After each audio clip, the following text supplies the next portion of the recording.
Thank you. Ooh, seen by billions.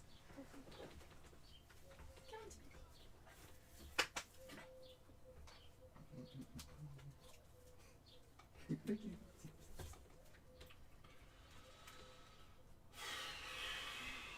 Oh. Wow, hello. Right. Well, hopefully this is not working as properly as needed. So I think I'm actually a bit ahead of you. So yeah, it was a connection problem where I had to get the key sorted out and reapply. So hello to everyone who's already here, and yes, welcome to another hobby hangout. Hello there, Mousebait, MZ and Jay, welcome. So yes, it's bloody hot and I'm being watched by millions of people everywhere, I'm sure. But right, yes, so the plan for today, apart from overheating, is to actually do some Legio Fortidus Titans. Well, it's the Warbringer is the plan anyway, that I started already, and unfortunately we've had to send one of our computers back, so I'm using the Logitech camera here, which I will obviously, once I start with the painting side of things, I will be repositioning it so you can actually see what I'm actually doing. Still be able to communicate and see what's going on. Well, that's the theory anyway. And yeah, hopefully we'll get some more hobby shenanigans out of the way. And see Felix has turned up. Hello Felix, welcome to another Saturday hangout. Lovely to have you here, as with everyone else. Let's adjust that a bit more. So okay. But yes, so after that stressful sort of 5-10 minutes of trying to get everything to work, we're here. So anyway, I thought there was a cat in here.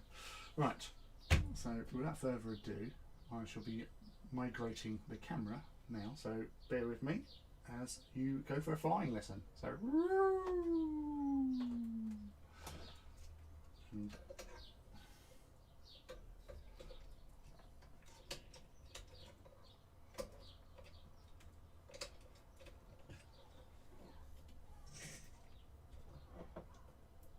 so just getting you into position there so I can actually see what I'm doing. Although for me this is reversed. So this is let's spin that camera around. Because otherwise it's, sorry, beg your pardon. As I said, I'm not the greatest at technical side of things, and now we are there. Right, so to start with the Warbringer, where I've done my primer already, I've gone over with lead belcher, and then what I do is, using Mornfang Brown heavily watered down, I go over everything to give it a bit more of a you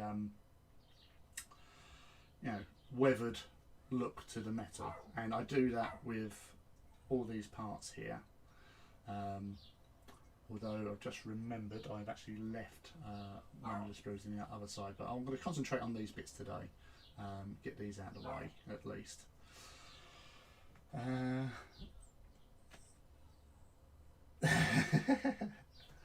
Hello Tony, hello Scott as well. Artist Empire is in the house. Mirrored image challenge +1. It's very hot over here at the moment, so it's yeah. Luckily you missed the start, because you would have seen me in my Jack Burton vest, because it's just so bloody warm. But yes, so what we're going to start with this dude is I'm going to be using Skull Crusher Brass to go over the plates, because where we use Griffhound orange later on, if you go over as it is, you won't get that orangey look to it that you really want with the Legio Fortidus scheme. That's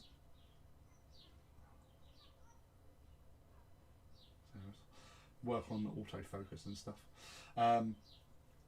because I experimented quite a lot before actually undertaking this actual operation. And yes, it is detailed, my friend. It's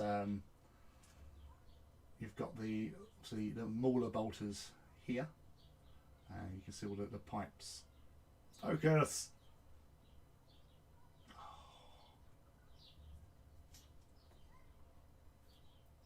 So yeah, so I won't move it around too much.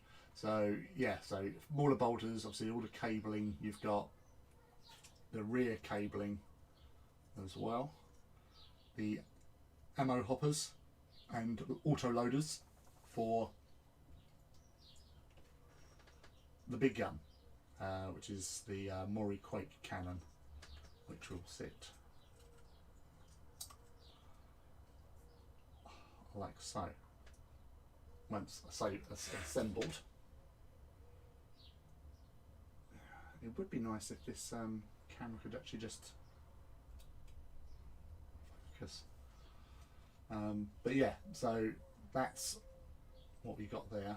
Obviously, got all the little steps, void shield generators at the back as well. A little door, entranceway to get in onto the actual thing. So yeah, you got some leggies. Hello. We have one volcano cannon. We have one turbo, not turbo laser, las blaster. We also have one base, which I've used spare parts from a Warhound. And actually, now this is actually quite good because you can actually see the base. So what I tend to do with doing these bases is getting the head of, because you always get loads of spare parts in the Warhound kit. Oh, this is annoying. So yeah, so you always get loads of spare parts in the Warhound kit, basically. So you normally have doubles of heads, the little shoulder mount bits here, and the carapace as well. So you just do a little bit of strategic cutting. As you can see just on the side here, I cut there so it sort of flattens down so it gets closer to the actual base itself, and then using polycement gluing it in place.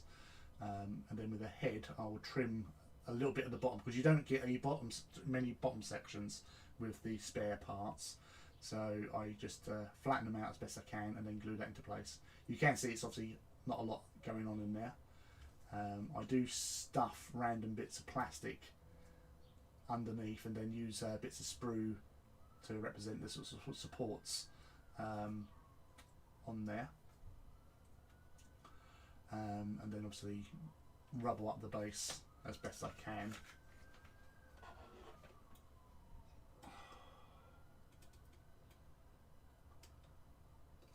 This is so annoying.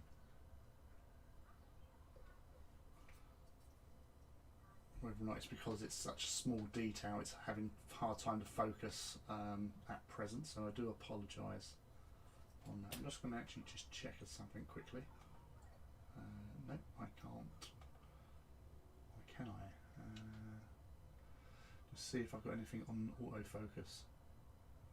I can maybe just fix focus at least. There's the doublet.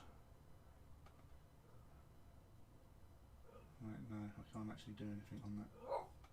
So, but yes, so that's what we've got going on at present. So leggies. Right, so without mucking about any further, I'm going to get busy with some painting and some slurping of beer. But how is everybody this evening? Is obviously those in the UK are suffering under the oppressive heat. We're not used to having heat. We should be. We had lots of it over the last few years, but we never learn. And how's the weather out in the States there, Scott? And Felix, up in the northern climes where you are, how's it hanging weather-wise with you? I hope it's a lot more temperate than it is down here. Oh, it's there was something else I was talking about. Blood Jackal on Twitter was mentioning about magnets. Now, when magnetising stuff and obviously drawing little shapes, bits and pieces onto. Oh, hello, Crimson. So, like with magnets, Blood Jackal puts a little cross on one side to make sure that they obviously are the right way up when they attach, like so. Which obviously I do this, as I just do one. But what I also do, because there was something else that somebody else mentioned, was some people use like a little lollipop stick. I just use another load of magnets. So some square ones I got, which I use for putting on bases for the travel boxes, because I did have, some of them have metal bases too. So again, repeating, putting some Sharpie over the top, so I know it's the right way. Stop it.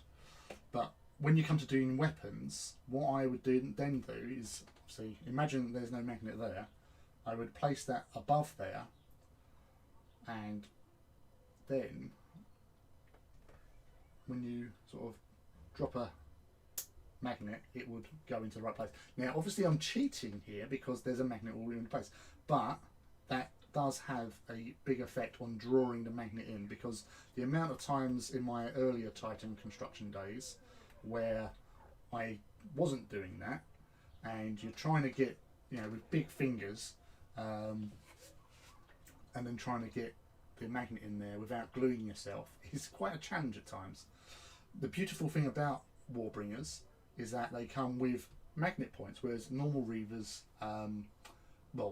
the arm weapons don't, which is a shame. The carapace weapons do, but the arm weapons don't. So that was obviously something that they introduced with the Warbringer. Now, as I say, with that, and the same can be done with these as well, where you can actually, magnetic force will attract onto these bits anyway. So I magnetise the turret weapons, like the anti-air weapons, and so they're all in place. Whether or not they will bring out alternate carapace weapons in the future, obviously, because these guns don't have any abilities in the game as of yet. Whether or not they will get any abilities in future releases, if they do some sort of combination of Aeronautica Imperialis, or even if they were to bring back sort of like Epic at some stage, maybe, I don't know. My first ones I didn't bother magnetising, so they're already fixed to place. But the rest of them I just do it out of habit now, where I just magnetise them in, just to basically give them a nice sort of feel and look. Because I don't know why, it's satisfying when you just do that.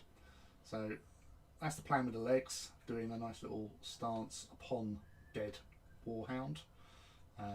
It is my go-to stance because I've got a lot of spare parts to use. But actually, that was something I was going to ask you guys for inspiration and help. Right, this little dude has to be a traitor engine. What traitor Legio will it be? So if you all want to make suggestions, and then we'll go from there and then work something out. So yes, so there's something for you to think about, to be participating in today. Get rid of these magnets out of the way, and these razor blades. are located right next to. Right, so that's that taken care of. Right, so back to plan 2, plan 3, I don't know. I've lost count already. It's been one of those days. It's been just too hot to think properly. So using that Skull Crusher brass, which is quite a nice goldy colour. Get that into position, like so. So, right, 2 things, Tony. Right, so football. How mad was it? Because I have not had an opportunity to actually view what was going on in the world. Trying to rush around, get things organised, and also Mortis. Now, I've done a few Mortis in my time, so I'm going to try to avoid. Yeah, okay, I'm avoiding Mortis. There you go, because I've already done a couple of them. So just throw out suggestions, not Mortis. Sorry, Tony. And then I'll.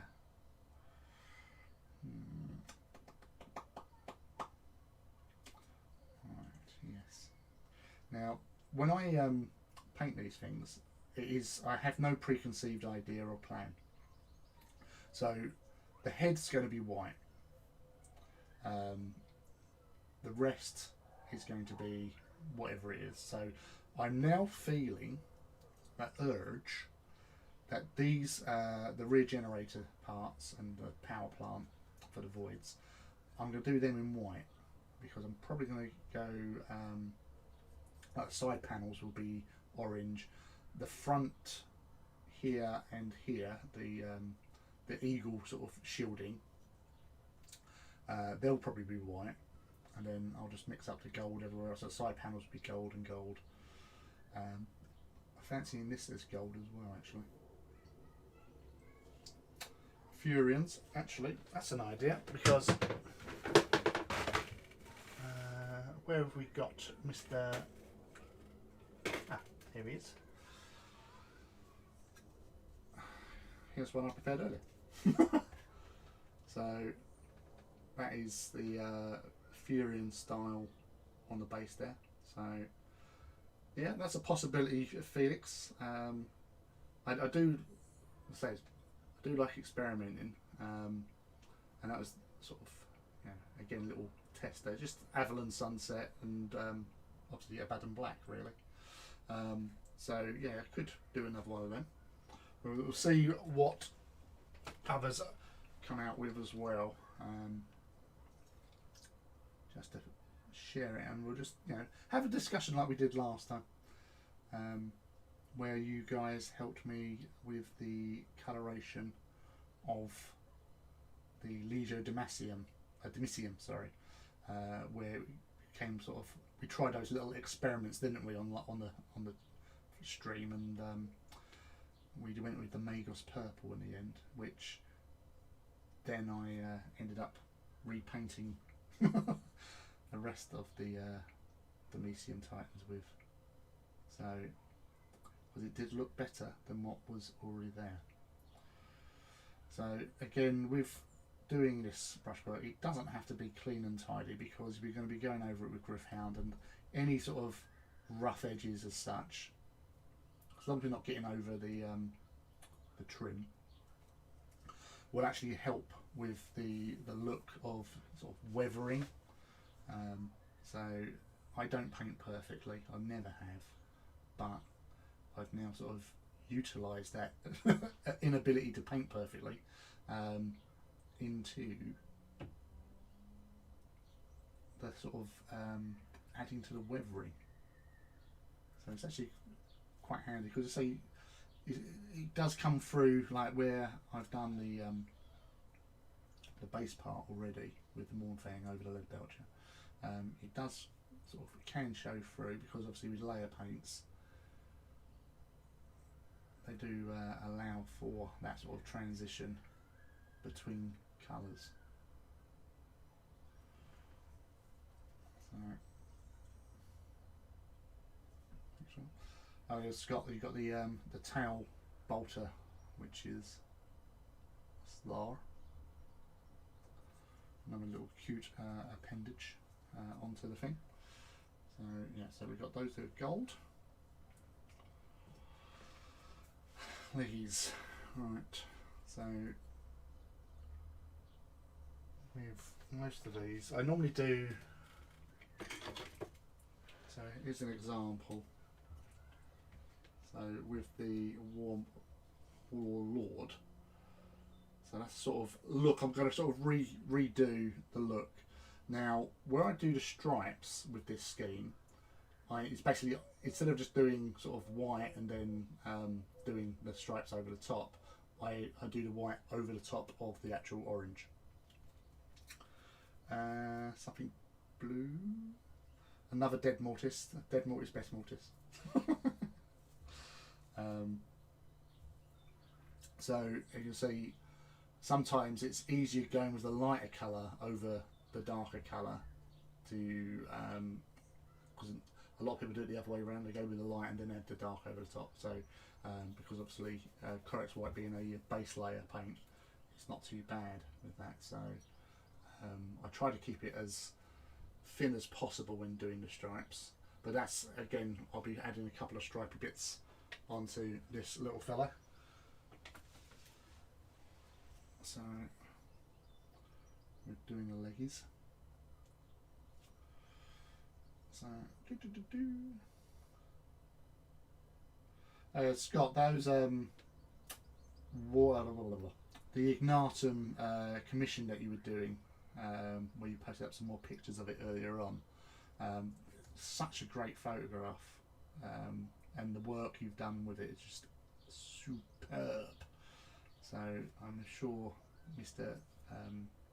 The owner of that, those models, is most pleased with that, because he really does look like a proper sort of badass scene going down with them sort of walking with their guns ready to fire, because Ignatum do love to shoot things.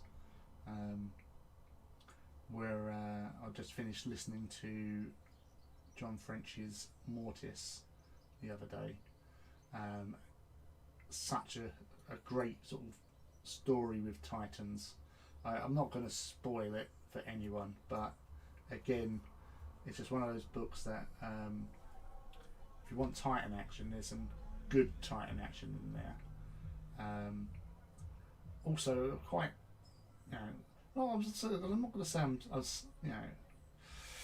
Well, no, I am really pleased with some of the Legios they've included in the book. Now, some of them I'm not going to again mention because they're a bit of a surprise as such. But one of the other Legios which have been in the limelight recently, the Legio Solaria. They get some action in there, and they walk alongside Ignatum, which some of you know. Along with my Ignatum, I also have Solaria, and for the most part, for most games, I used to field Ignatum and Solaria together in my army, in my battle groups, sort of thing. So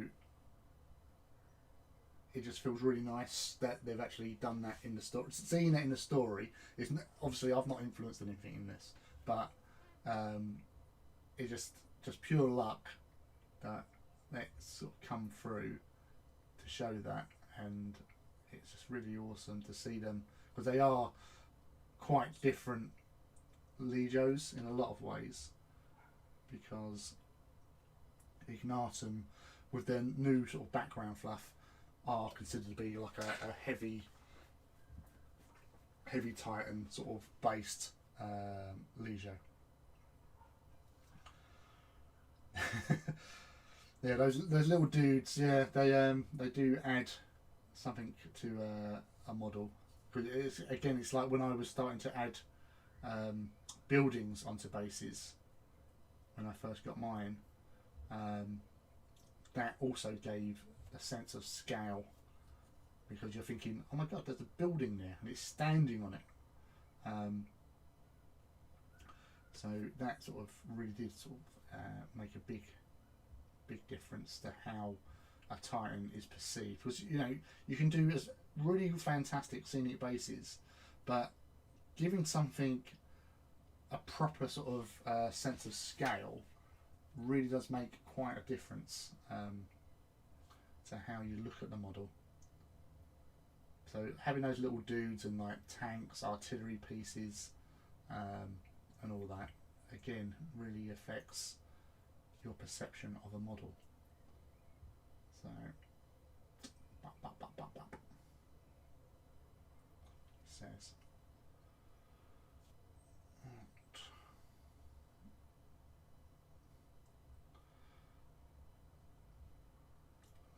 get that like.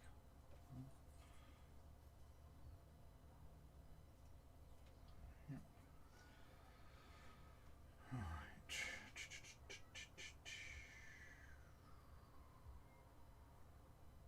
So reference check. Yeah, I was just having a little look for these little parts here, the sort of ankle joints, because most of them are all orange, so they'll be orange. So having like a white greave there and a white greave there would make them stand out even better. That's the theory anyway.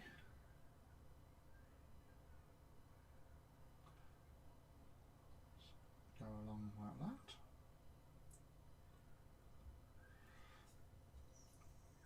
So have we got people hobbying alongside again this evening?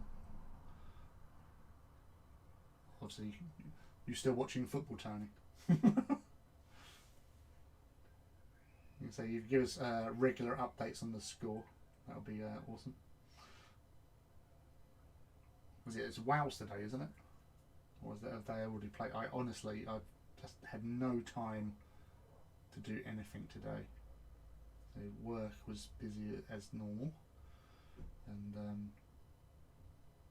once I get out of work, it's a case of getting home as fast as you can, getting changed, getting cleaned up, and cooking dinner, and then wolfing that down, and then getting everything else ready for stream, as you know.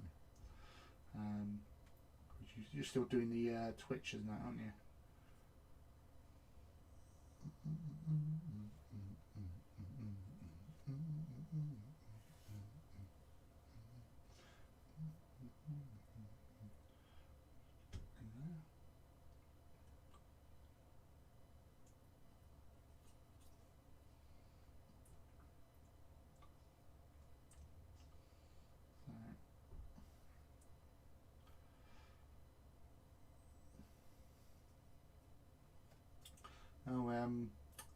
That was the other thing.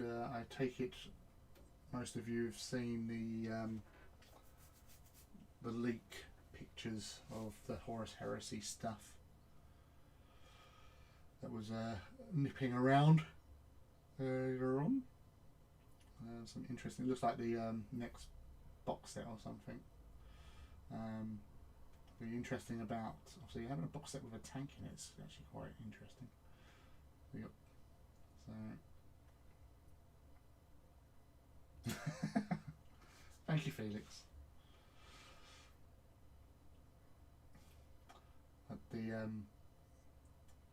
yeah, I was looking at this picture. Obviously, it's potato cam and trying to study and see what's going on. I'm just like, again, there's been so little on the heresy side of things, but then, we've been dealing with global pandemic for the last sort of 16 to 18 months, and everything's going to have that sort of knock-on effect to everything in life, supply and demand and everything. So, but it's nice to see there's some new bits coming out at last for the Horus Heresy. Because I know that loads of people have been like, "Oh, Heresy's not dead," and then others are saying, "Oh, there's nothing coming out; it is dead." And it's not. It's just obviously, world isn't in the way it used to be. But I think like Forge World and that just needed to get themselves sorted out after all the lockdowns and that. And once they've been, you know, producing all the stuff they've had in production, and you know, I'm more than happy with Forge World and Specialist Games and Games Workshop, because obviously they bring me Titans, and I'm a happy boy. I love my Titans. Dear my friends. And yes, there was something the other day. Graham Lyons, who is the sort of content editor, I believe, of the community, Warhammer community and stuff, asking about DMs to them.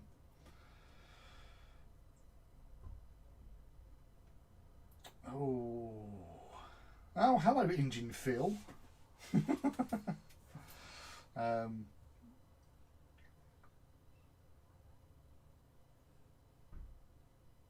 Wales were 1-1. Finland just beat Denmark 1-0 after Christian Eriksen died on the pitch until they revived him after 15 minutes. And Belgium are 2-0 up. So, what do you mean he died on what? Bad tackle, or he just basically just had like a heart problem or something? You know, serious like that. Honestly, it's just crazy what's going on in football. So I suppose that's what you meant by it being mad. It's a shame. I still like Christian Eriksen. Always liked him, even before he came to Spurs.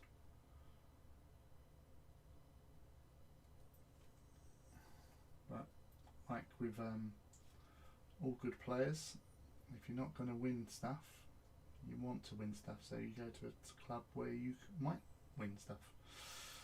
So yeah, it's a shame.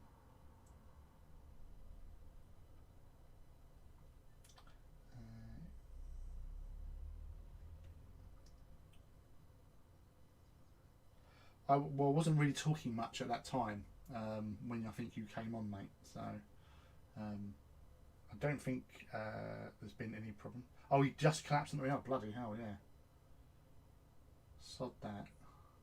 Because we had that, was it one of your West Ham players, wasn't it, I think? When you come to alone that time. Was it one of your guys? And we had the heart surgeon dude in the crowd. But yeah, no, as I say, guys, footballers, so they do a lot of work. I know they get paid stupid money, but to be fair, that's not their fault. That's the current market, you know. And clubs want them, so they play them. Oh, shut up, you! You've been nothing but horrible to me today, Phil. Having a moan at my my photographs earlier on, you cheeky guy, and then you know, you post up that picture of your Titan, you know, that really awesome looking weathered badass of a Titan, and then like, obviously I couldn't let you do that, so I had to do a little video for you to make it look even better, more awesomer. Did you give me a thank you? No, you didn't. It's been my hard time. Hey, hello, Brew. Lovely to see you again. I say we're getting all the crowd in. Are you doing some hobby again today, Scott? Or are you just popping in to say hi? It's all cool either way. Always nice to see you. Or hear you. Or write you. Yeah, for those just joining, we're using the other PC, which doesn't have a camera built into the screen, so we're having to use that thing from a support to actually see what I'm actually painting. So luckily for you, because I'm probably looking incredibly rough and ready and sweaty because it's bloody hot. So for your own eyes and enjoyment, I shall not show my face until probably later. You're doing Sides of the Emperor? Cool. Wow, that's did not expect that. What inspired you to do that one? I still can't hear you. It's like mumble, mumble, mumble. Shut up. Give you mumble, mumble, mumble. How's that arsehole of a dog of yours? Ted, Ted, hello Ted. Start barking. Bark at the screen, annoys Phil. He likes a dog in the ear.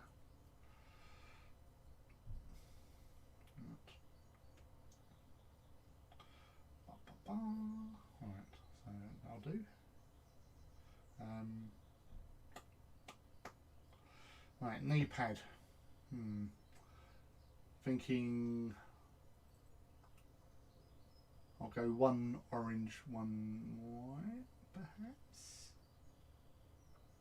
or maybe not. That's going to be interesting. No, yeah, actually, I'm going to do something different with this knee pad. So I'm going to go with one white. I'm thinking a whitey one here. This one, I'm thinking blue, and then doing maybe a little quadrant there for like personal heraldry. So maybe put like a yellow square in there, or go quadrants. Blue and yellow quadrants or blue and white? What do people think? Right, so that's him.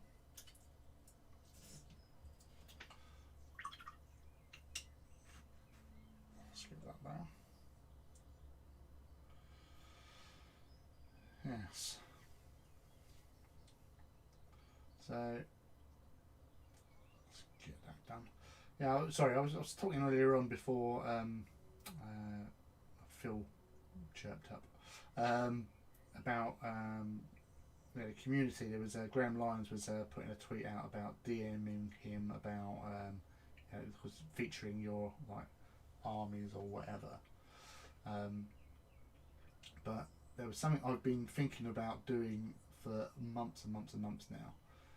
When I sort of first thought about painting like lots of Titans to reach 100, of which this one is number 96 for those that are counting. My plan was then to, once I hit 100, was to take them up to Warhammer World and then put them out on display onto one of their gaming tables. You know, I've not spoken to any of my contacts up there about this, but I will. I'll probably be doing that obviously after this dude's done, so that'll be 96, so I've got 97, 98, so 4 more to do, which the last one will be a Legio Fortidus Warmaster. So I thought there's no point in like just rushing through the Warmasters. You might as well leave it as a milestone project. So number 100 will be, as I said, my Legio Fortidus Warmaster. So once that's done, painted, weathered, etc., it will be a case of heading up one day to Warhammer World, and then just, you know, not necessarily playing games or anything, but basically just putting them up there on display on a table just to get some photographs taken for my own enjoyment, and then maybe chat with some of the folks up there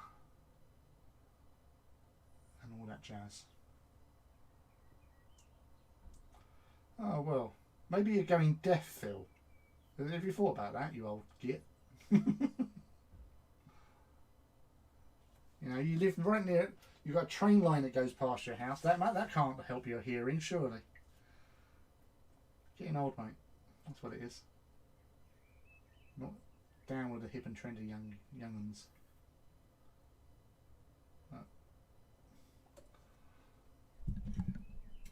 Here you go. Look, because I'm watching my on the screen here. I've got the mixer on, telling me just how loud I am. So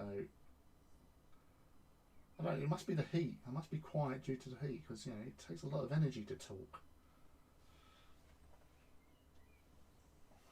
I'm sweating.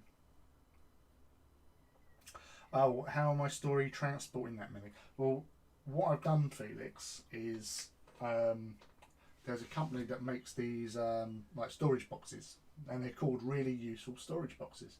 And I use a 18-litre one, and you can get quite a few Titans in each. So I've got one for each of the Legios that I've got.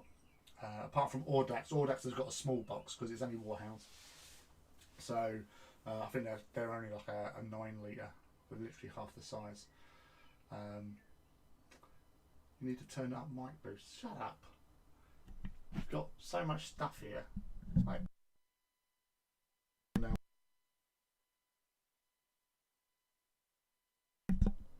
right, yes. See, I moved it and muted myself. Right, is that better? Are you feeling more comfortable with your ears and your hearing problems? Yeah, finicky sod. Right, dot. Cut those two, and then get these weapons in. Must have some hydration.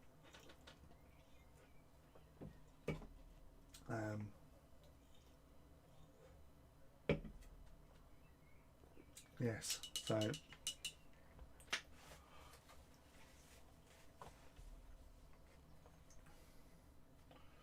you get this out.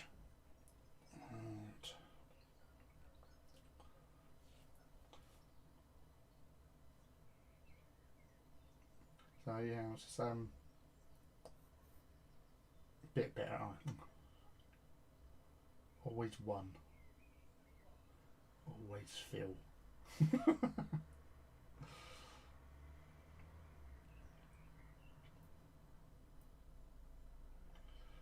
Twisting the brush to get into those awkward, hard to reach areas without going over the trim. Well, that's the plan anyway.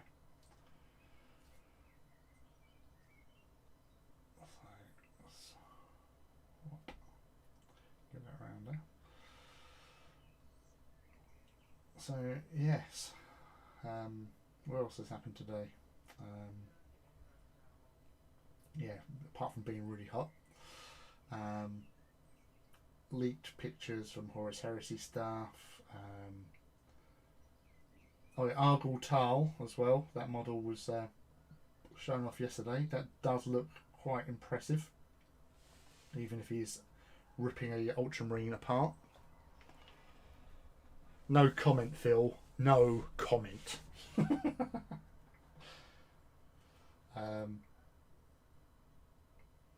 But yeah, it's definitely interesting times. I know we had all like the broadcasts that like the reveal stuff they've had recently with the Gaunt's Ghosts and AOS stuff as well. As most of you know, I'm not a big AOS player. I only have my Ideneth Deepkin purely because I just think elves and fish are bonkers having them together.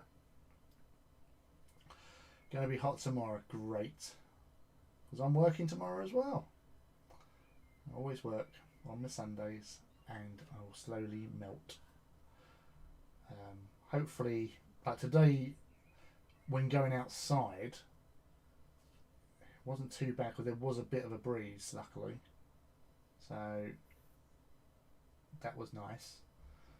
But Friday, that was intense. Wednesday was really hot because there was no breeze at all.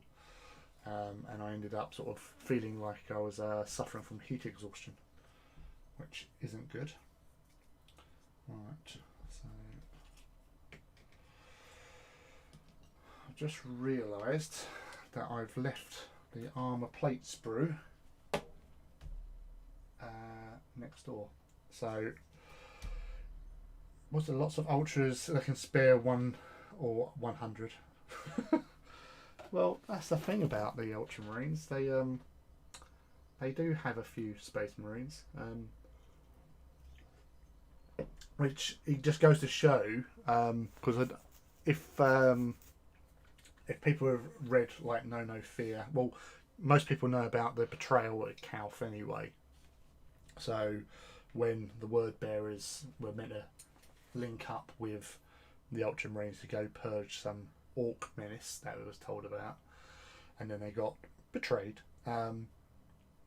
It was something like that. At full strength, the Ultramarines were 250,000 Astartes strong, and then the betrayal at Calf happened, and it was almost like, I think something number was mentioned about it was 150 to 170,000 Ultramarines were killed in the opening parts of the Calf atrocity, with all the sort of explosions, destruction, spaceships and all that sort of stuff. But you know, with the whole thing about Ultramarines and having Mr. Roberto Gulliman in charge, they're bloody efficient at what they do. So in the time from Betrayal of Calf to the Siege of Terror, he's managed to, with the surviving whatever worlds were, you know, capable to get recruits from, they've basically been able to recruit and get their numbers back up to full strength, because in the Siege of Terror books, that's the main threat to the traitors, is that Gulliman and the Lion are on their way to Terra, and that's in itself is not good, having those two on their way. But the Ultramarines have been mentioned in 2 books now being at full strength. So in the sort of dozen years from the betrayal, because obviously that was near the start of the heresy, to the Siege of Terror itself, and all the bits in between where they've been trying to, you know, get back and fight back and everything, the Ultras have basically just managed to recoup their losses in manpower, and yeah, that's pretty impressive going, if you ask me, because they're bloody efficient and the gene seed is stable and everything. Because I think at the time of the siege, you know, all the sort of damage that the traitors have taken, because they all lost 1/3 of their forces at Istafan, and there's never been really mention about them recuperating their losses. They're obviously taken prisoners and, you know, slaves or whatever, especially like the Emperor's children, but there's never been mention about them recouping their losses. But yeah, if you've got the 1st Legion and the 13th on its way to come and say hello, yeah, it's never going to be a good situation to be in, is it? So, and that was the whole sort of thing for the traitors to win at Terra, in the hope that by winning that they can then turn around and face the incoming enemy and maybe get them to bugger off or what, because obviously if the Emperor's dead, what do they do then? But yeah,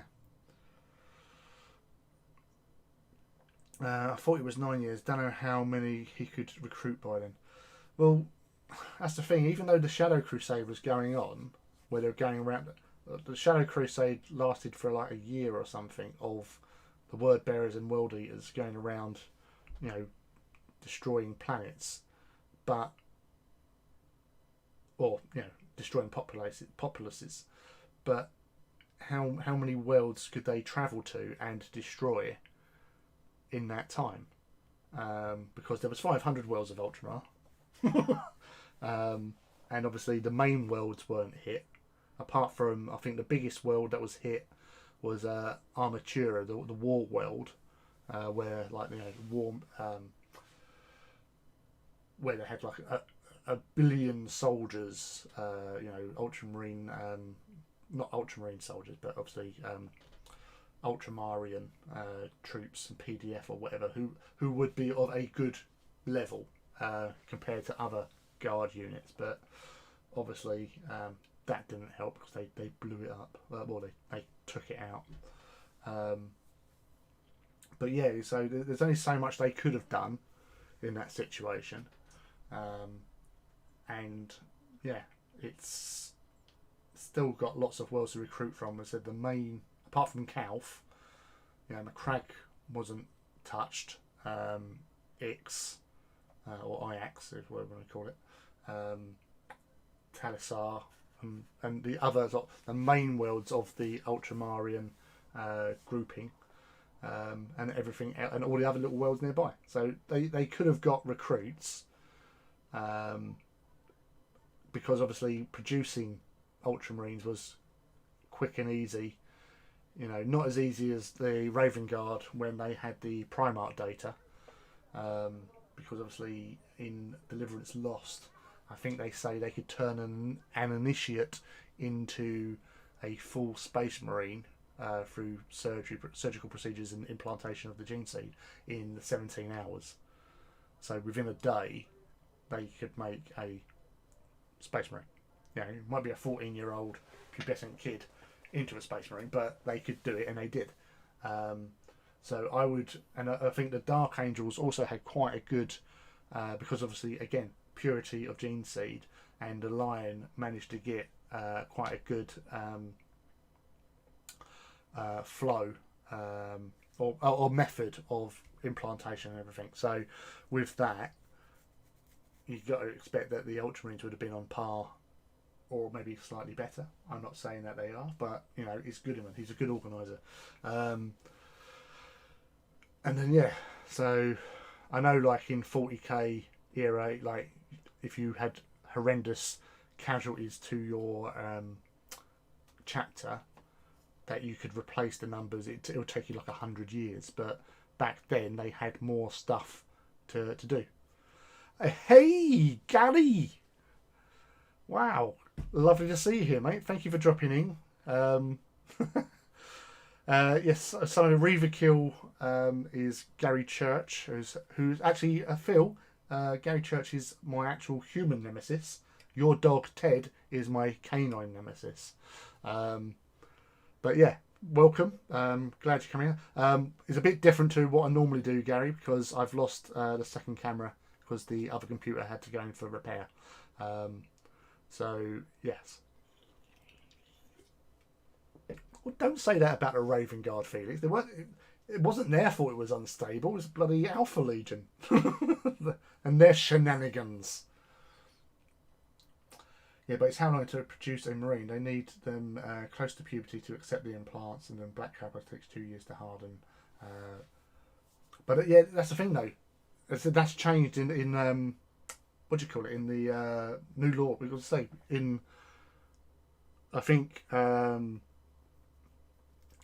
one of those Dark Angel books, obviously, where it was saying about the implantation and all that, was because of the efficiency and purity of the gene seed. They could actually put a Space Marine out quite quickly. It was only because with the Raven Guard they had the Primarch data, and Korax is a clever dude. He's got the intelligence. He was able to sort of get it down for that sort of 17 hours with his assistants, because obviously he had all the Emperor's knowledge put into him for a little while.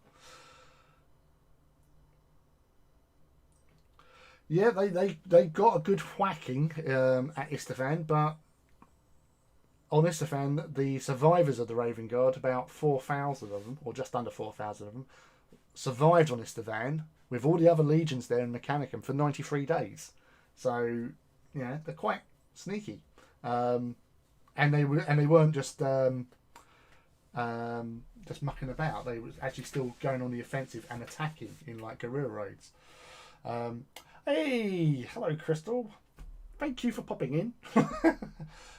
Yes, I don't normally just have this. I normally have a better camera, but as explaining to others who've just dropped in today, I've lost the ability to do that because of the computer with the screen with the camera is out. So I'm using my main camera, this one, as a downward view today. So, and plus I'm pretty hot and sweaty at the moment, so it's not a pretty sight. So. But thank you for coming over, and thank you, Gary, for sneaking in as well. But yes, and hopefully, well, I won't see you at the Titan Walk because I'm not going to the Titan Walk. So, yes, I know.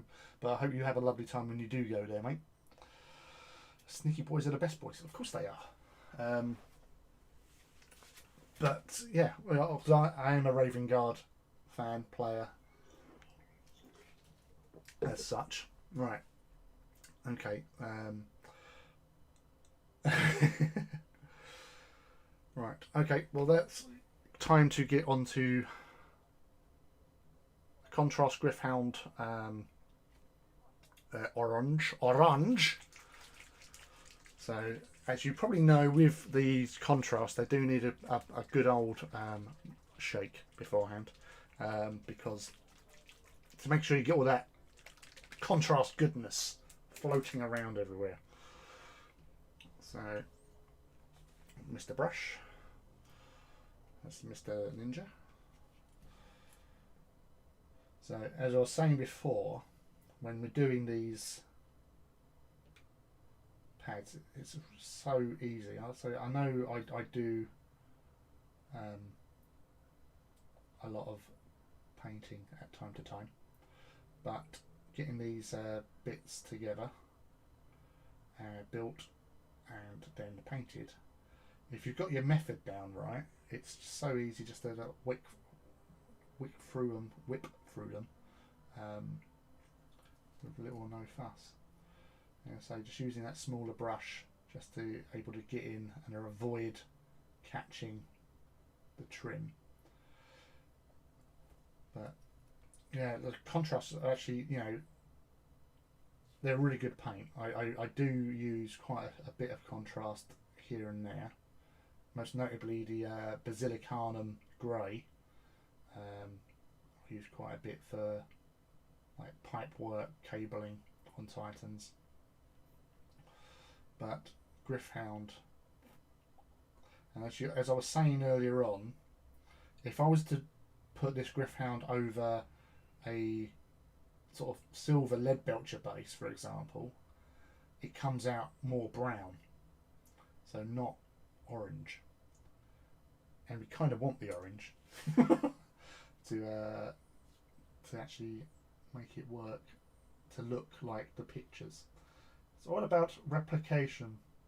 Replication is, oh, I'll just, oh, bloody camera. Just moving that around because I've, oh, so easy. Made a mistake, thumb, and it's done. Are you streaming again tonight? Because you streaming earlier on, wasn't it, Crystal? You don't do like 2 showings in a day, do you? Or you just do the 1 per day? You're just chilling out with some wine or something at the moment.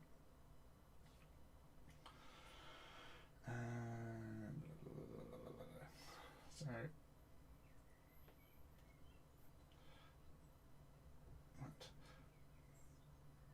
I'll generally also give this a going over with Agrax as well. Once I've put in the appropriate colours into position,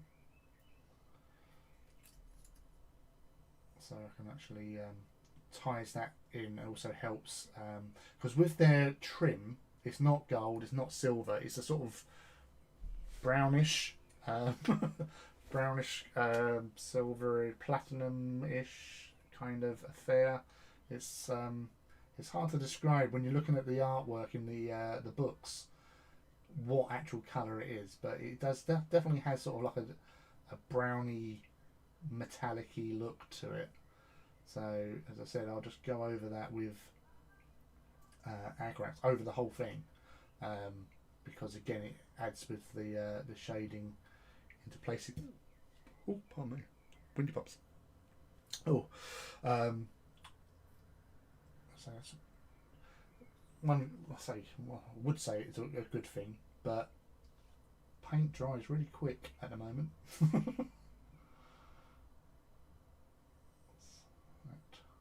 in there.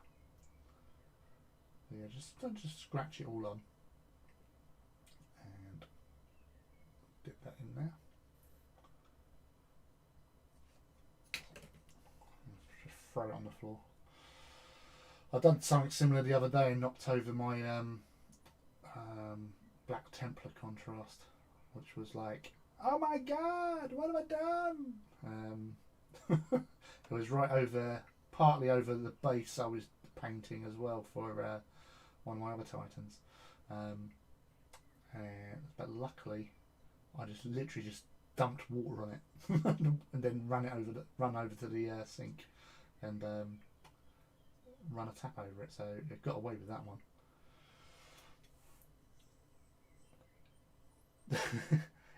It's purest brown. Behold, pure brown, Edmund. Old Blackadder Season 2, where he creates green, but changed to brown for this purpose of the joke. Yeah, the purest green. Who are Edmund? I've done it through alchemy. I've created purest green.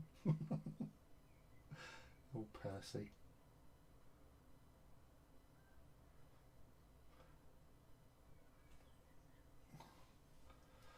Yes. So, they say you're not causing too much aggro with this stuff going on, and you do get quite good control when applying. So I say touching wood with my elbow. I don't think I've had any major issues with hitting the trim, which is always a danger. But as I've said every time when painting, like sometimes, if you make a mistake, just keep going, go back to it. Unless it's sort of like like with me and the spill of the Black Templar, that's one thing. But if you just catch a bit of the trim, it's not a biggie. You just keep going with what you're doing. Don't panic, and just return to it. Because you will return to it, because you'll remember it and go, oh bloody hell, I've got to do that trim bit.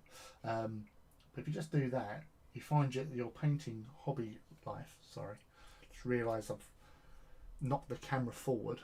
You find that you don't get so stressed out with something that's meant to be sort of relaxing, because it's a hobby, and hobbies are meant to be relaxing. That's the theory, anyway. But yes, I swear, I'll tell you, it's getting. I swear, it's getting warmer in here.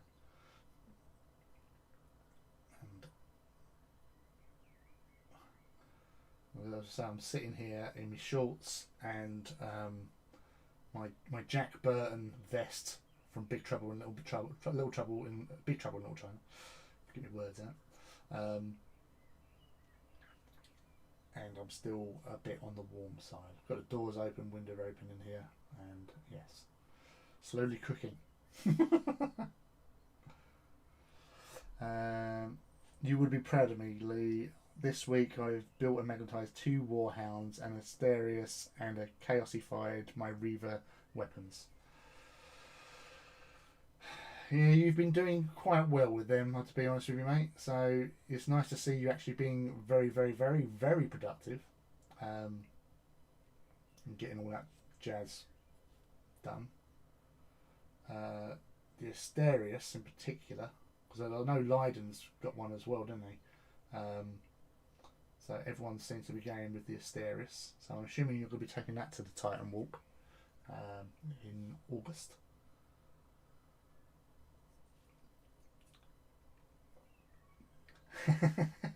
Hello, Rob. Lovely to see you again. You've been painting since 7 a.m. So that's a true disciple to the craft. Was you what was the Titan that you were working on? It wasn't one of your big ones you're doing, or another big one, is it? What ones you're doing? Yeah, for you, Phil, it is. So I don't know if, well, basically, once upon a time, I've already said this story before, but I'll do it again because others haven't heard the story about you, Phil. Back when AT dropped, we placed our pre-orders to get our stuff, and whilst I was at work, I got a video call from Phil because he just got his delivered to him, and he wanted to share in his joy and basically tease and wind me up that he had all his stuff. And then he proceeded to do a private box opening for me, so I could, standing with impotent rage at work as he's going, look what I got, and was showing me all the sprues and telling me how lovely the plastic's new box smell and everything. And then I got home after work and built and painted a Titan. Well, I definitely built it.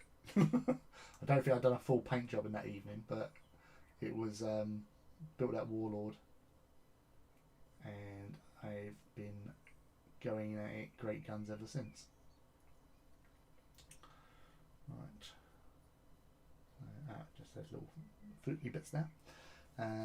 Oh, you're doing an Astarius as well. Oh yeah. Because you've been putting up on the Titans Owners Club as your progress with that. So you're the third person I know, Rob. So with Phil and Lyde and Proctor, that have got Asteriuses, and you're all working on them at the moment. So, for me, as a night collector,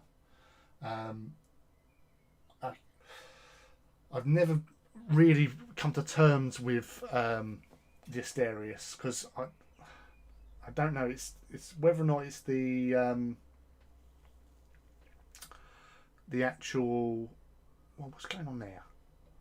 I don't know. It's just the arms, I think, because I like the Porphyrion. I absolutely love the Porphyrion. From when it was released, I thought I'm having some of that. With the Asterius, when that came out, I personally feel that maybe they should have gone with just the one gun arm and then give it like a close combat weapon, like some sort of power flail or something like that, because it had a little bit more brutality to it. But yeah, and then I would say I know it's a lot of money as well, and I don't know. I think because even with the Porphyrion, I was hoping when they released the Porphyrion that it was going to be about 250, 280 quid sort of thing, because I was thinking along the sides it's a similar size to Warhound, whereas you don't have to buy the weapons for it because it comes with the weapons. But yeah, it was and it just when it came out it was when it came out it was 320. Because I picked one up from the Weekender, Horus Heresy Weekender, when it was released. And you look at it and you're going, well, if it's 320 for another 40 quid, I could have a Warhound fully kitted out.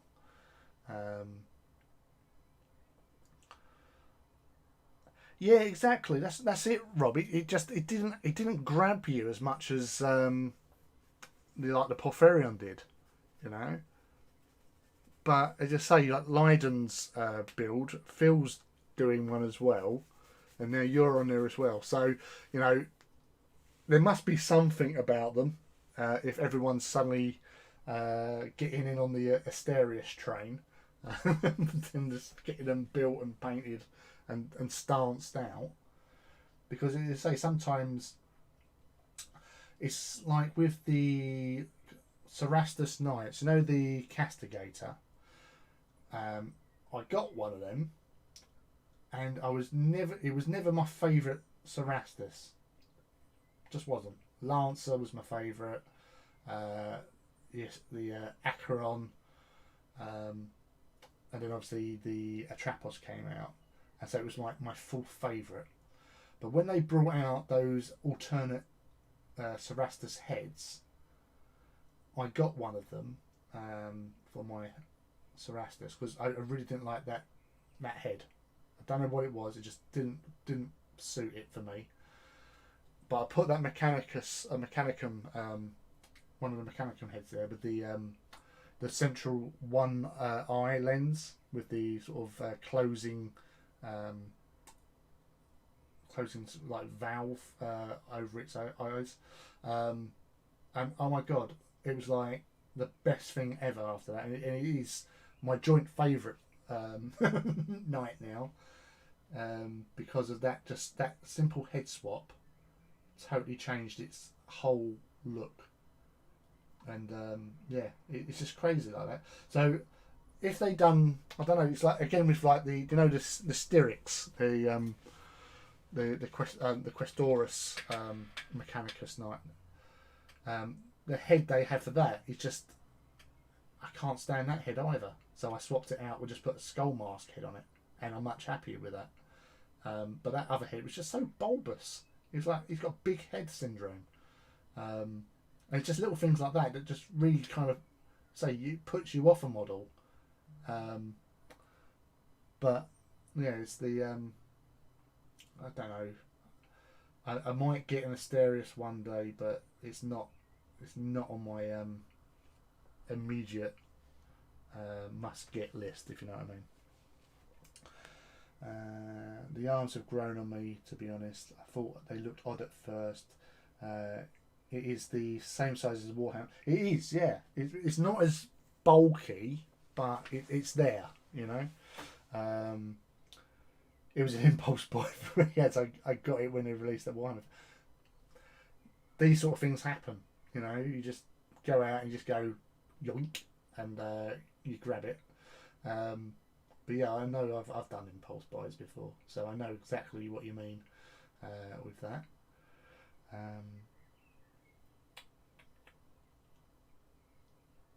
Oh yeah, no, that's you've Phil. You've got so much stuff. It's unbelievable. You know the amount of stuff that you've got located in your abode. It's just crazy. The Asterius Owners Club will be starting a new group. There you go. See, this is how these group things start. Like when me and Ben Greaves started with Scott Charnick. Me and Scott were up at the Heresy Weekender back in 2015, and I was going up there with Scott, and we had our Tyrannus Knights with us because I'd been speaking to Rudgy about doing a little photo shoot with his Maccabeus Knights and our Tyrannus dudes.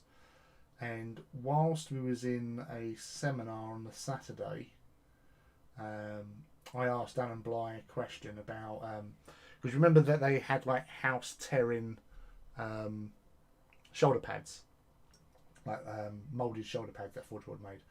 I asked if they were going to be doing a House Tyrannus version, and you got the usual. Well, yeah, we've been looking at maybe doing something extra and all that, which obviously they never did.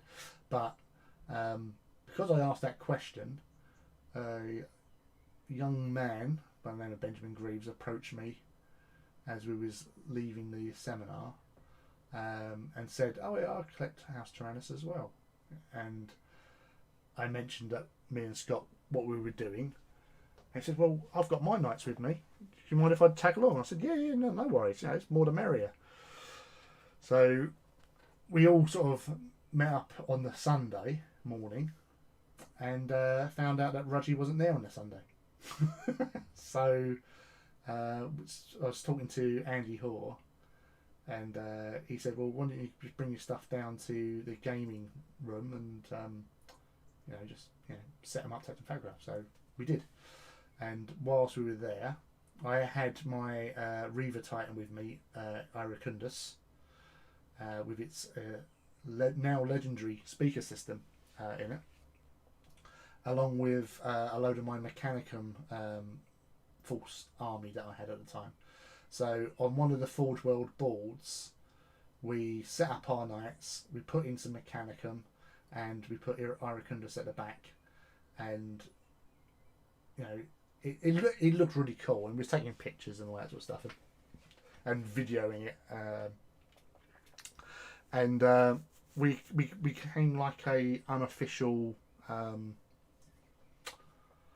attraction, because we had so many people coming in having a look at those crazy guys with the knights and the Titan and all that, and people going up to Iracundus looking at the at him, and as they're getting close, I'm pressing like my Bluetooth speaker in it. I was pressing my phone, and it was like making war horn noises, and the look on people's faces, it was just beautiful.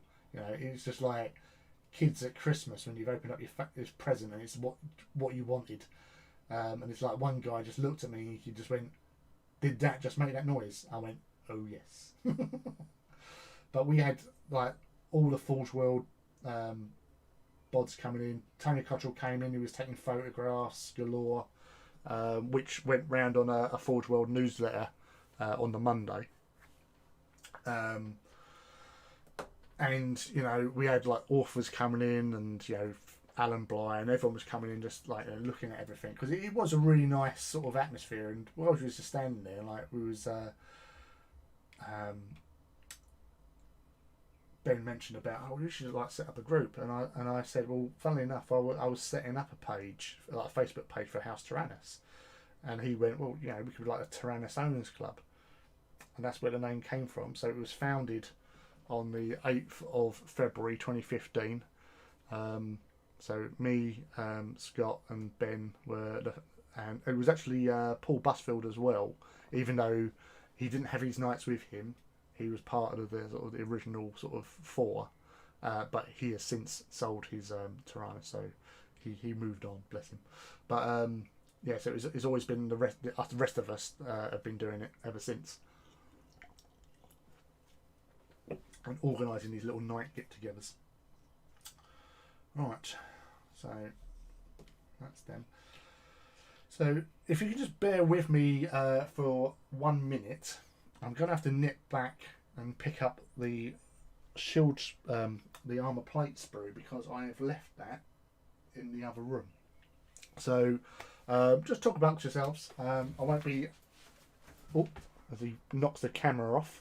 I shall be back post-haste.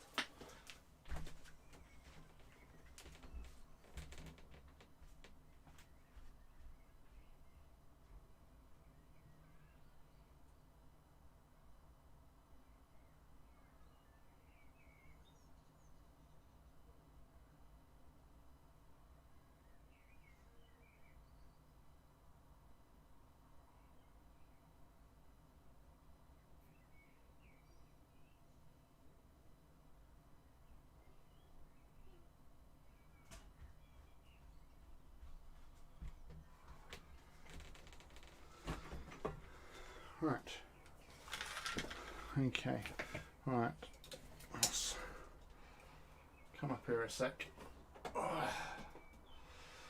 So, yes. Hi. So I'm going to take a little break from looking down at all the time, because I'm getting neck ache at the moment. Right. What we got here? So, oh yeah, I have those heads. Bought them on a whim. Never used them. They're probably, those heads, Rob, are probably worth their weight in gold. Well, maybe more heavier. I don't know. Bitcoin. There you go. Because you can't get hold of it for love nor money. What do you mean nick his stuff while he's not looking? You swine. Yeah, and Felix has asked an important question. Is any of you other people out here also painting Titans today?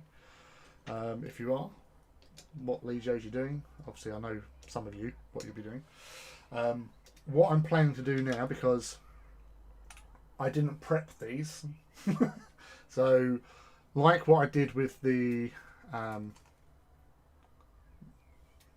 metal here, with obviously lead belched, I'm going to give this a go over with Mornfang Brown and water over that, and that won't take too long to dry out because it is just so warm.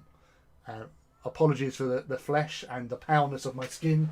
Obviously, you can see the arm out the door when driving. I'm not big on sunbathing because, yeah, I'm too pasty. Must be my Saxon Nordic heritage. Whatever, I know. Anyway. Oh, you're doing Perturabo. Didn't you do Perturabo before, Gary? I'm sure you did.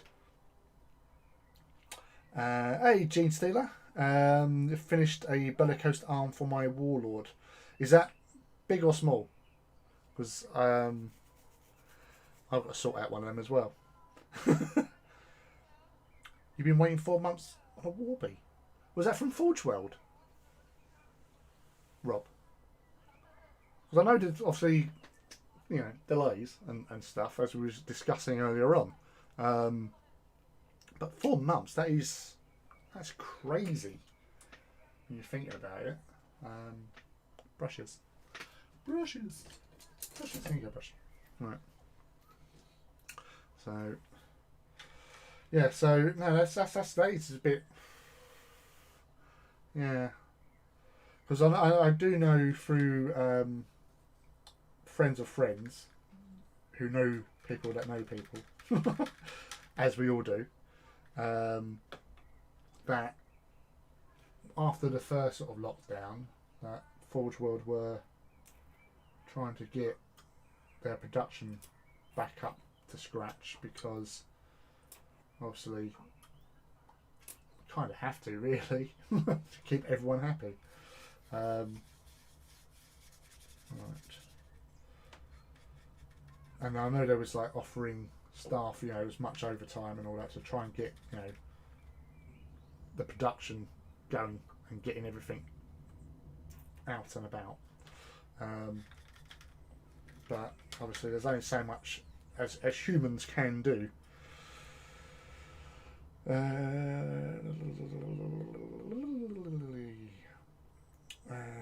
Second time round, yeah. I knew you'd painted Perts before. Obviously you're an Iron Warrior. Oh yeah, because you've done Mortis as well, and Iron Warriors. No mentioning on the stream, but yes, that was interesting. What happened there?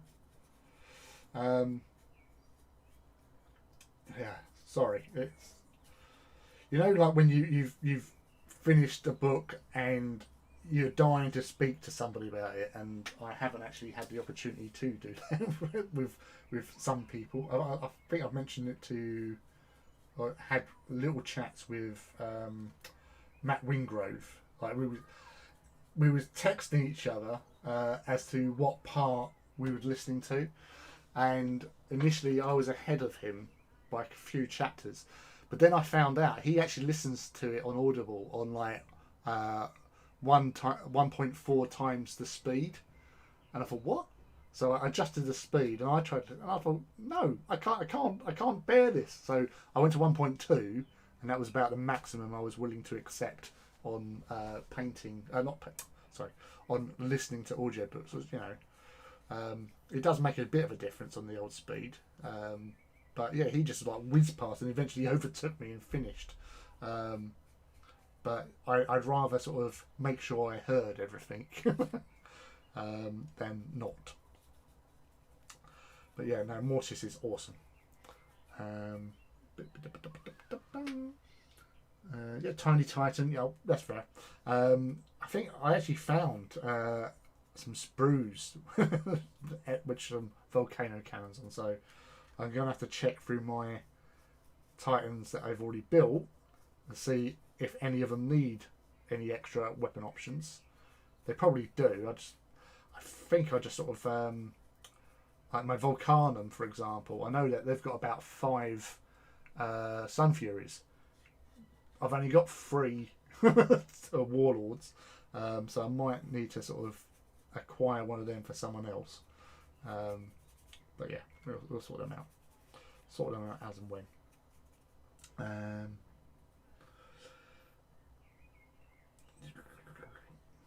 Quake can.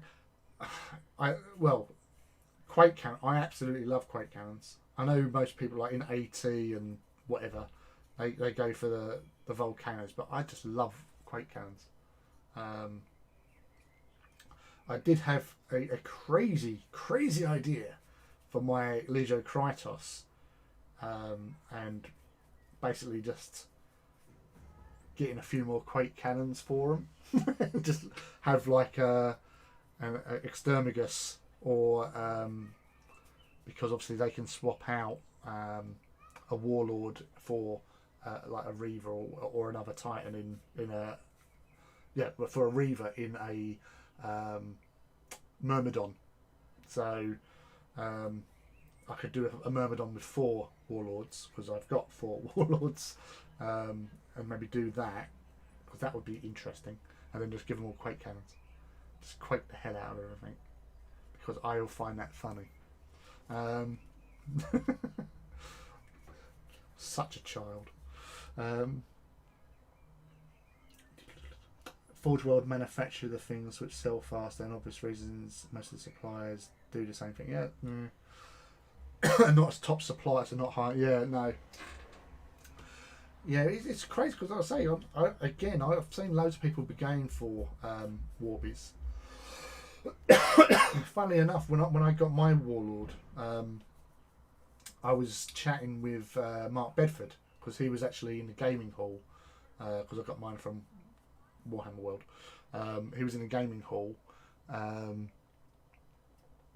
playing Necromunda, so I went over and had a chat with him, and I said, because the Warby had just been released like about a month previously, and he's gone, why didn't you get the Warby? I said, well, I've been saving up for the Warlord. You know. Anyway, alright, that's fair. But yeah, again, like when Warbringer first came out, I weren't its biggest fan. Like the whole the head situation wasn't a real thing for me as such, but I just wasn't too keen on it, if you know what I mean. But that has changed quite significantly, because I actually really like Warbringers now, especially after playing a game last year. One of the only games I played, one of which I played against Phil, which I used my Side Titan against Phil, and I didn't play it by the rules properly, so I was like going, oh, this is a pile of crap, because I was like rolling to hit with its main weapon, and you don't have to roll to hit with your main weapon, and it bypasses shields, and obviously Phil was like doing his shield saves because I hadn't read the rules properly.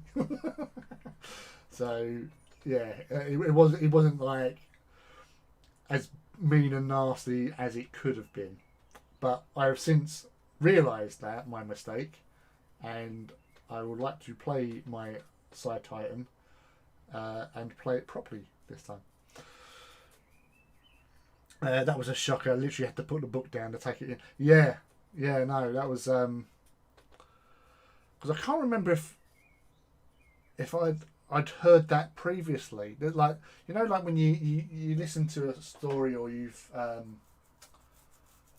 read an audio. You read an audio book. You've listened to an audio book, or you've read a book, and then you see something that you learn in there, and you go, where's that sort of like, it's like deja vu. Why am I getting that sort of sense that I've heard of this before? And yeah, it was that thing. I thought, did that happen? I think it did. But there's been so much about. It's taken us all these years to hit this far with the heresy. To suddenly see those scenes happen, you forget half the stuff you take in because you're taking in more information. But yeah, no, that was just crazy. I was like, oh my god. And then you start thinking, well, why didn't he do this instead?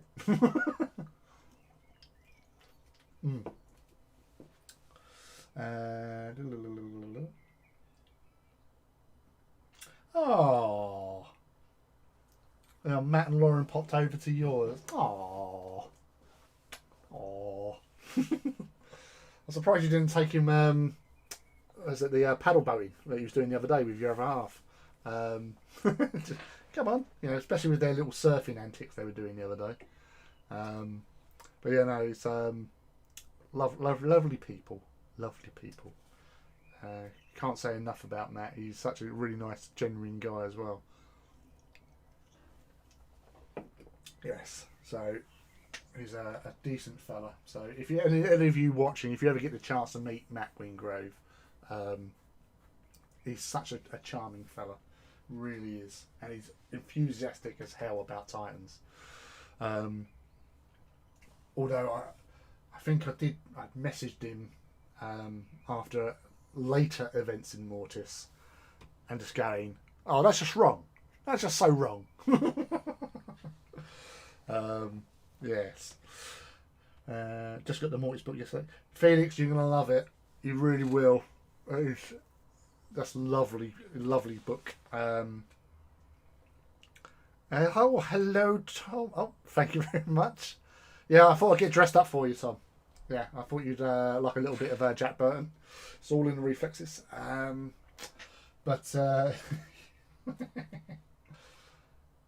yeah, it's only got the one camera, so I've been most part having it face down, so people could see what I was painting. So far, we've got Mr. Dude. Bugger! I just realised I missed a bit. Yay! So yeah, so with that dude, the engine covers I was doing in Griff Hound Orange, and that was the plan, and I completely missed it. So yeah, you hobbying tonight, mate, or are you just swapping by to say hello? What you doing, dude? So Felix is here, the G Stealer, the Rob, the Phil when he returns, and a few people that I know that are lurking in the background there, which is, you're always welcome to lurk. Your company is always welcome. And if you are lurking, you've never participated before, you don't have to. It's up to you. It's totally a free and open place to come and just chill out and hobby, and obviously see what the other guys and girls are talking about. And no participation is required. You can just have me waffling on about Titans and Horus Heresy stuff or whatever. It's all good. We're a very friendly and warm place, especially in England, because it's incredibly warm. Next Legio Invigilata next. Well, yeah, I'm trying to think, because obviously in they show up in Hell's Reach, don't they? By Mr. Aaron Dembski-Beridan, who I think I've mentioned every week so far, because I like his books. He's a bit good at writing, that lad. I made myself a coffee to help with the sleep or counter sleep, but it's just I keep forgetting. I stock up because it was so warm. I brought in a few sort of cold drinks. I brought my beer, and I brought a coffee. So.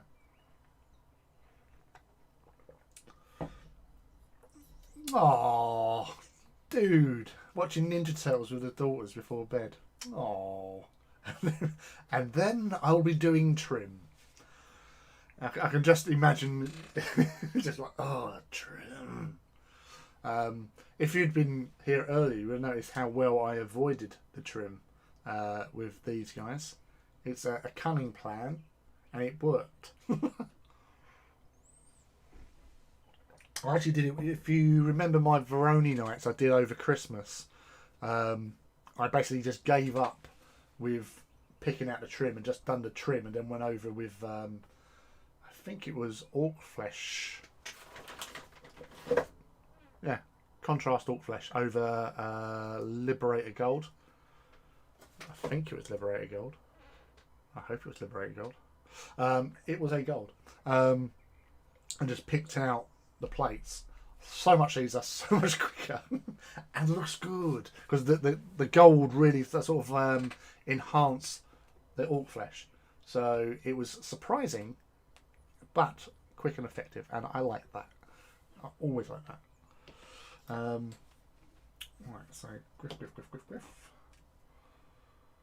See, and there, what I've see there. So that's Lead Belcher with watered down Mornfang over the top to give it that sort of. It really looks like rusted up metal. I'm sure with Rob, that Warlord you done, Rob, with the tree.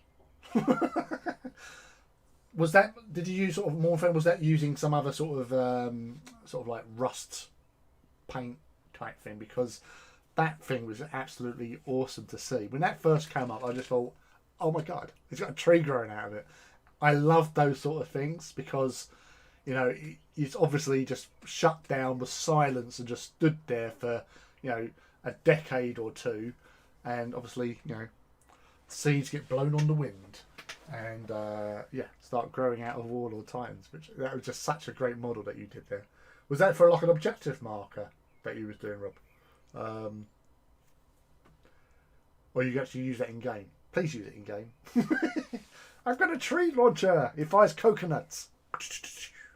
That'd be mental. Right. Okay. What are we doing? Lee? Right. Okay. We need Skull Crusher Brass again, and we're going to go at these plates. So there was a lot of rust involved. And welcome back, Engine Phil. Akelian. Well, that'd be interesting to see. But yeah, as I said, I stuff like that. I always do like a little experimentation with like spare Titan plates anyway, because we get a lot of spare parts.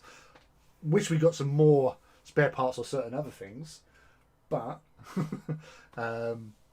just see how it goes. Just a bit of fun. You're just a bit of fun. It's just like absolute awesome, because it's charming. You get some like 3D printed like small monkeys that have been running along the top, or possums. Possums get everywhere. Possums are cool. Beach possums. I was trying out painting with pigments and some new enamels. Oh right, yeah. Again, that's the whole thing about using like experimentation with like these guys. Now I did ask earlier on for people's suggestions for a traitor engine for that to be. We had two from Mortis. We had a Furion. Scott said Artist Empire. He said something blue because obviously he doesn't know a lot on those sort of side of things. Alright then, Gary, yeah, take it easy, man. Lovely to have you, and I hope you pop back in again. Ooh, I never test, just jumping both feet. Been painting the house Procon via with a whole new method. It's not the usual black. Interesting. Shut up, Phil.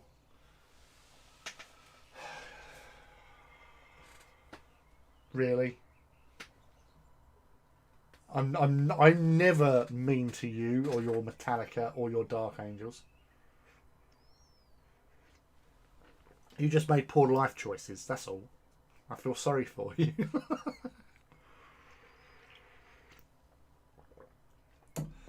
Oh, hello, Andrew. Always good to see Rob's bits of fun. Yes, they're just awesome.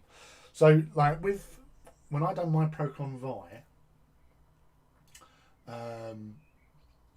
I literally just used, I think I just used Black Templar over Lead Belcher. Just, that was it.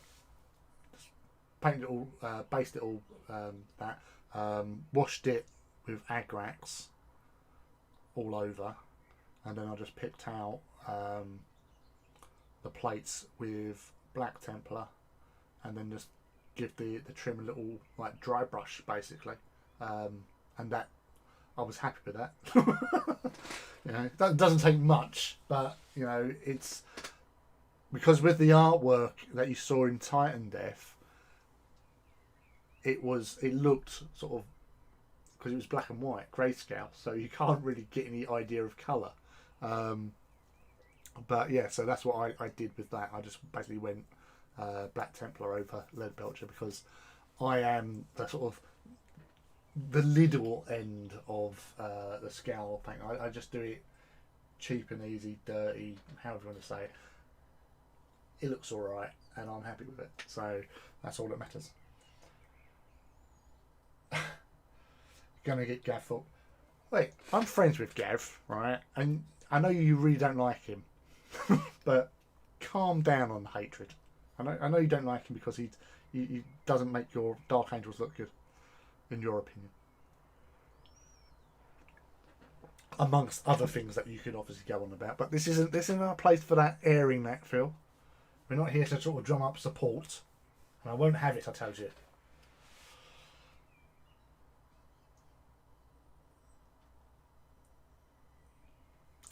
Mine are more of a black and brass, painted all the black with pigments, and I love them. Also printed my own transfers and added them, been boring Tom all day with pics. Oh, I wouldn't say boring Tom, I'm sure he's lucky Tom. That's what he is. You know, he gets to see this work before it goes out into the general public. And that's always cool. You know, he's privileged, and I'm sure he knows that. You have reason. I know you have reasons. As soon as I mention his name, you tell me those reasons again and again and again.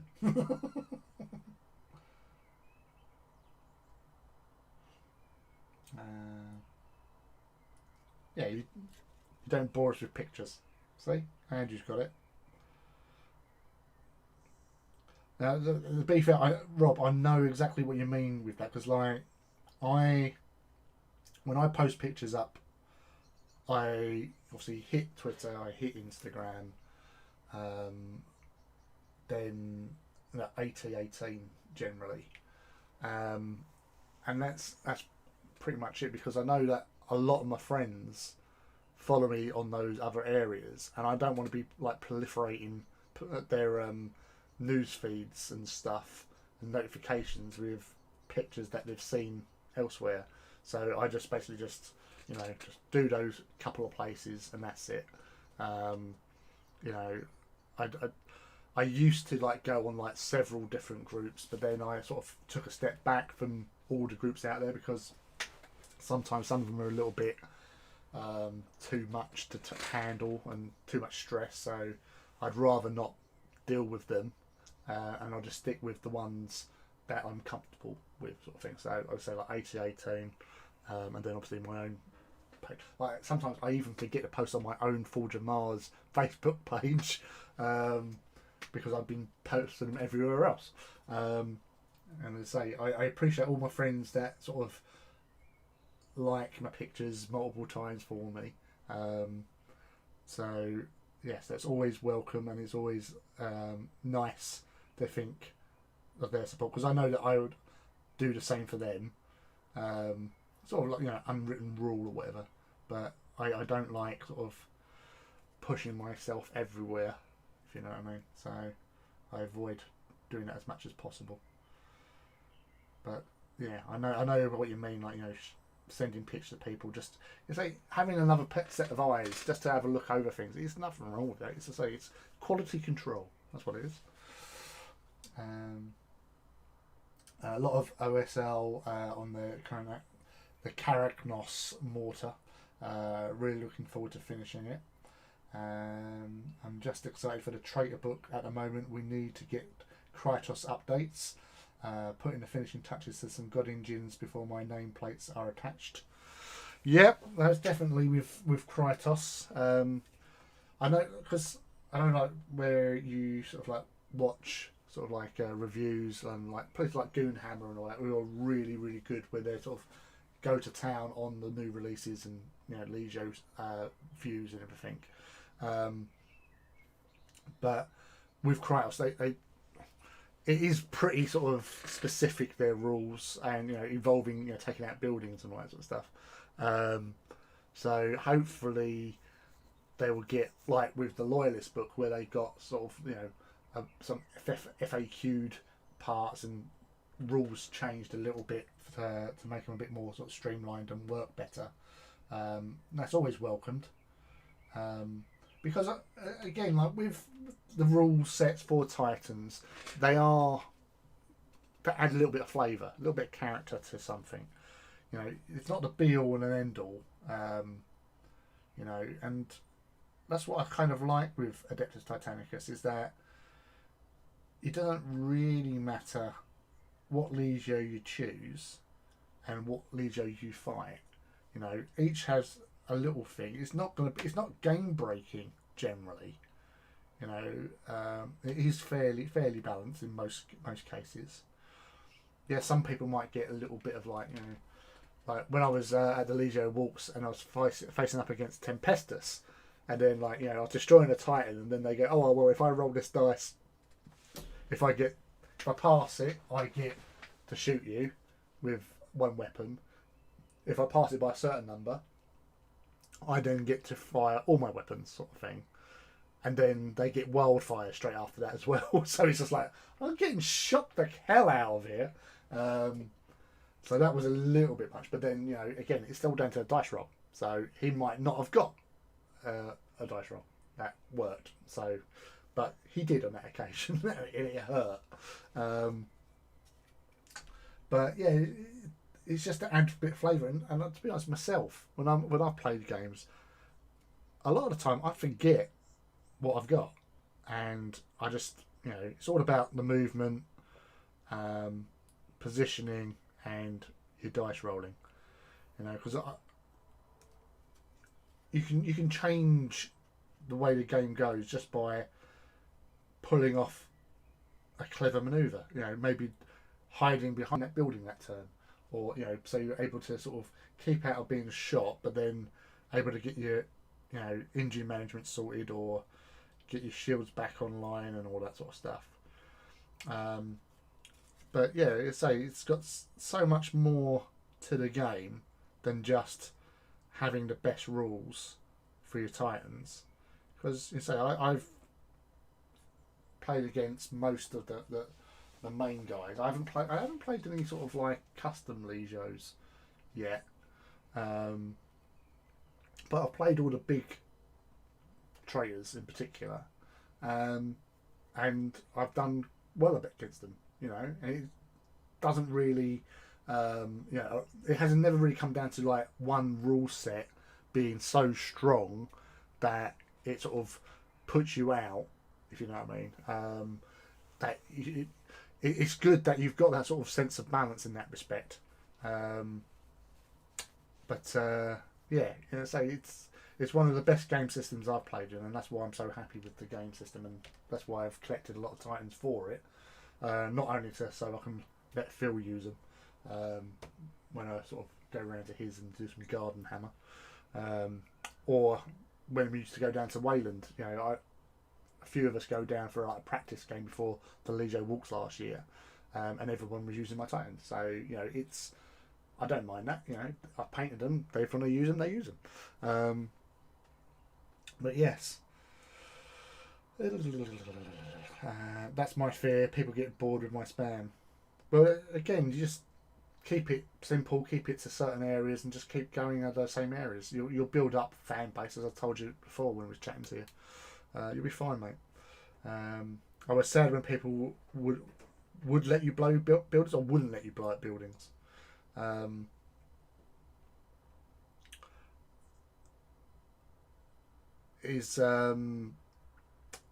When I was doing a game with was playing alongside Gav Thorpe against Guy Haley and friend Greg Smith, and they also had Neil Roberts as a guest dice roller. As Kratos, we basically, as we were playing, guys said like, well, you're shooting my Warhound, but because your Titan is bigger and you're shooting over this building. He said like, make a dice roll, and you know, on you know, odds and evens, you know, if you hit it like that, it basically the rounds, but you shoot through the building to shoot me, and you take the building out. So in that game, we destroyed several buildings because we just thought it was funny. As we was like targeting them, like blow them up, because they're like running off and hiding behind them, and then we just blowed up the building. So it's like building collapses, and you see these two warhounds just going, what? But you know, it was fun. But you know, it is fun. You know, it's pointless in times, but it does clear the battlefield for shooting. But yeah, it would be nice if like the Quake rule on those missiles sort of thing, like you could use them against Titans, you know, not just building. No, you can use them against Titans. It's the bonus strength you can't use against Titans. You can only use them against buildings. So like it was like 5+ strength to your missiles. So it was like strength 9 missiles. You could only get 1 for every 5. So you lose your 5 normal shots and you only get 1 shot, but it's strength 9, and it had Quake, which is always fun.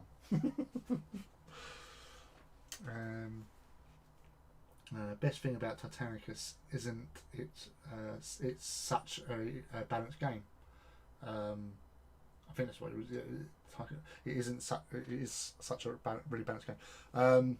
Yes, it is. You know, but again, it's like I think like ADB was saying about because people were saying, oh yeah, Space Wolves are better than these Marines, and these ones are better than those Marines, and he came out on a Warseer or something back in the day, saying like, well, no, all Marines are the same. And like Space Wolves go, oh, but we've got the Canis Helix sort of thing. He said, yeah, but you're still the same. You know, you might be able to smell better, you know, but it doesn't make you a better Marine. You're all the same. You know, you're all Space Marines. You're all the same toughness, strength, and all that sort of stuff. You know, one thing that, you know, the Black Rage doesn't make us Blood Angel better.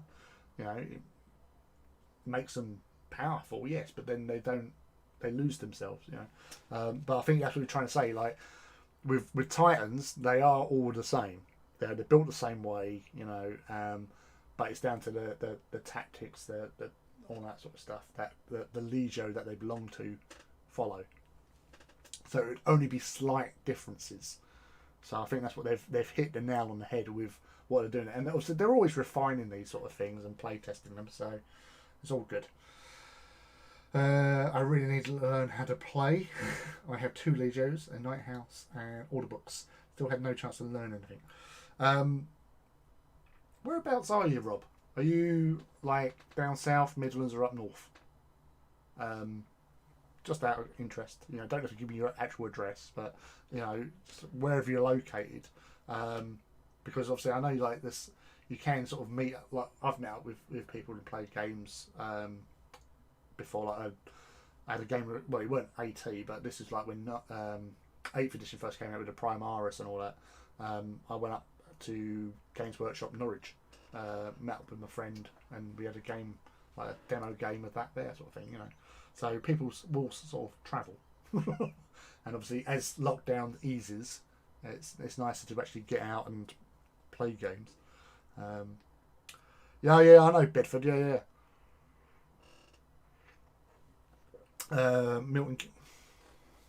Milton Keynes. That's where we do our Titan walks. But yeah, no, I know Bedford. My company I work for, its head office is up in Bedford, so I go up there once a year to take Christmas presents to the staff in the offices that do all our ordering and stuff. I'm like the long-haired Santa Claus. But yeah, to say, it's like, you know, when things get better, I'm sure that events and stuff, or even just like little sort of get-togethers, can always work out and get people playing. I know, like with Titans Owners Club, I don't know how far along or what, but there were discussions about doing an AT version of a Titan Walk, which again, that would be pretty cool, and hopefully that will come to fruition at some stage.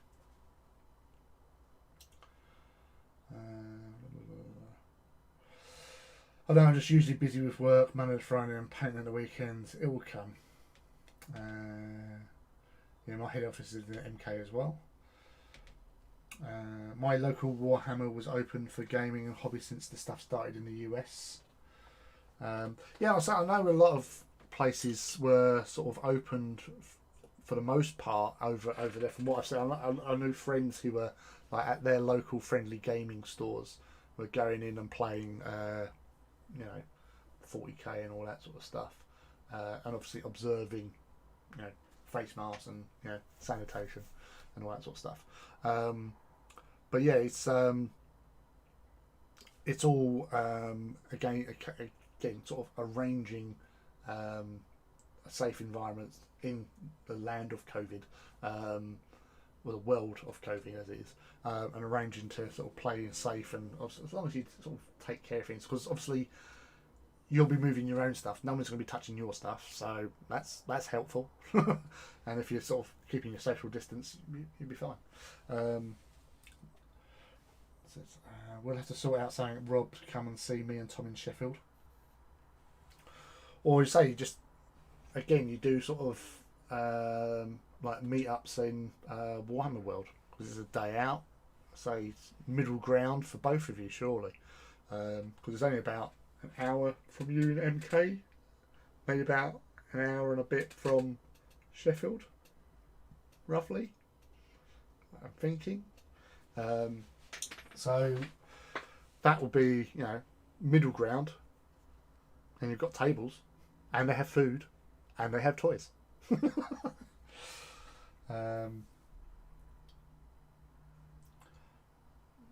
Felix, I wish I could bring all my Titans to an AT walk in the UK.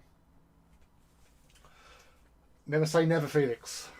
You know, you should always think about things in the future. You know, walks will always happen. Obviously, the aim is to do a walk a year at least. Occasionally, we might try and do Titan walks.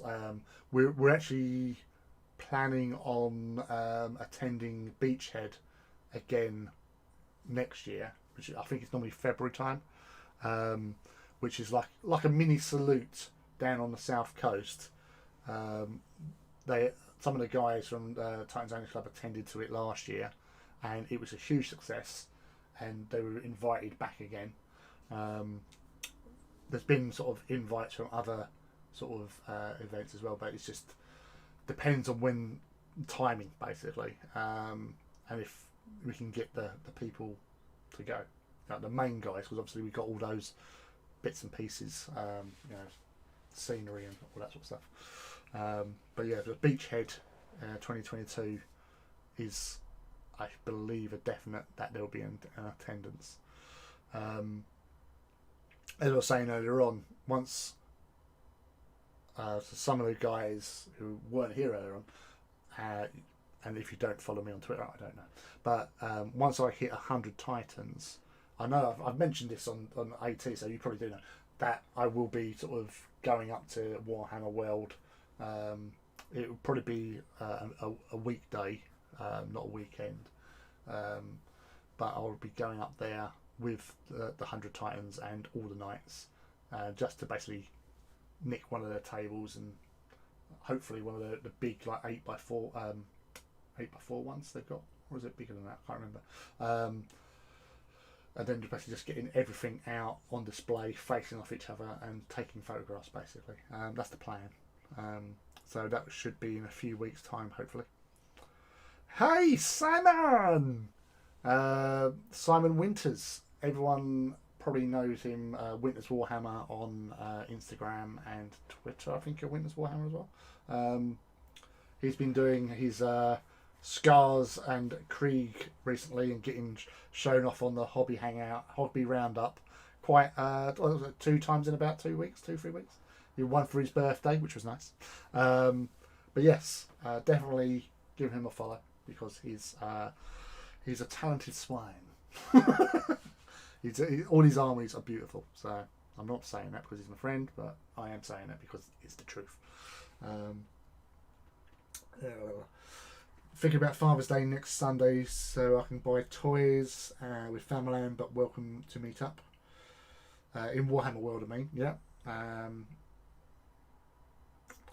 Yeah, follow you on Facebook and Twitter. There you go. So you've got fans here already, Simon. So it's a good place to be. Are you hobbying as well tonight, Si? Or are you just popping in and say hello? What was I doing? Oh, I was doing that. Where's my brush? So yeah, if you haven't been here before, you haven't, have you? I can't remember. But if you have, you haven't. But yeah, I normally have 2 cameras on, but computer issues. I've only got the one available. So at the moment, you've got me. I'll probably swap back in a bit because having it face down for sort of an hour and a half and all that, I was like getting a bit of a neck ache. So, and because of all the conversations, I thought it'd be nice to see people and chat. That was the plan anyway. That is already for insight. Yeah, it'll say it's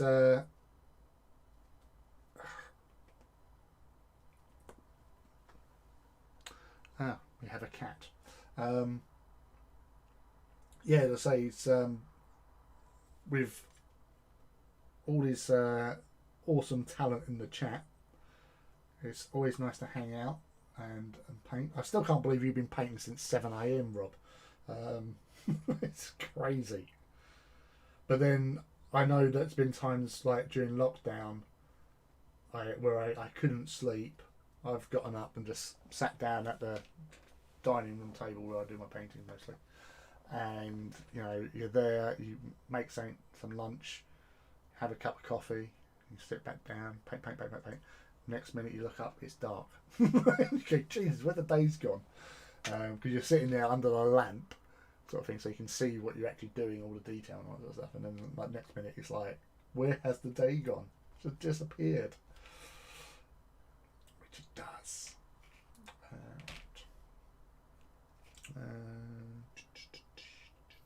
Yeah, right, I'll leave them like that. Okay, right, so that's the gold there. I'll quickly do these Griffhound dudes, Griffhound orange.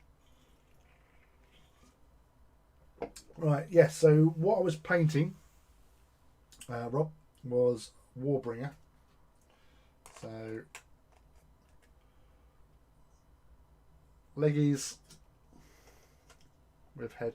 Now, I was either going to have him posed sort of facing, what's that, I'm trying to get towards. Initially, I was doing like the sort of classic, I'm going to face over there and shoot while I was looking that way. But I'm actually more that way. I do like sort of, it's just like the Luke Skywalker pose, you know, he's just standing there looking out towards the twin suns of Tatooine. But it just keeps the flow going the right sort of direction. I really could just actually start gluing that together actually as well. Where's my thing gone? I just got to quickly just noticed I've missed a part on here. Now I'm trying to be careful with my paint placement because it's not my office, it's Sam's. And I don't want to be making a mess. So,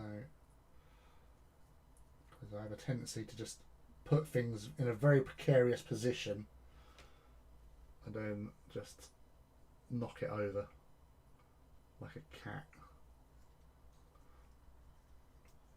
as you would expect from a cat.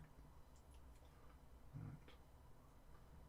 A few little bits just need sorting out very quick, and then I'll do the old Spinderella with the camera in a sec and go back to looking down at what I'm actually doing, because that's the thing, it's like when you're sort of trying to paint like this, I keep on forgetting where the camera is, and like next minute I'm like that. It's, again, just in the top of my head, which is not exactly what you really want, really, is it? Well, some people might have a head fetish. I reckon Tom does.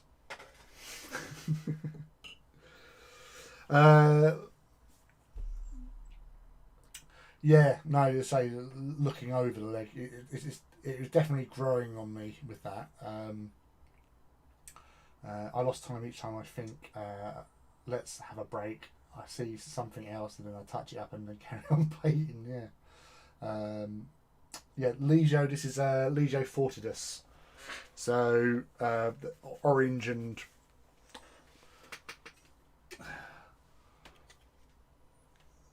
so these dudes.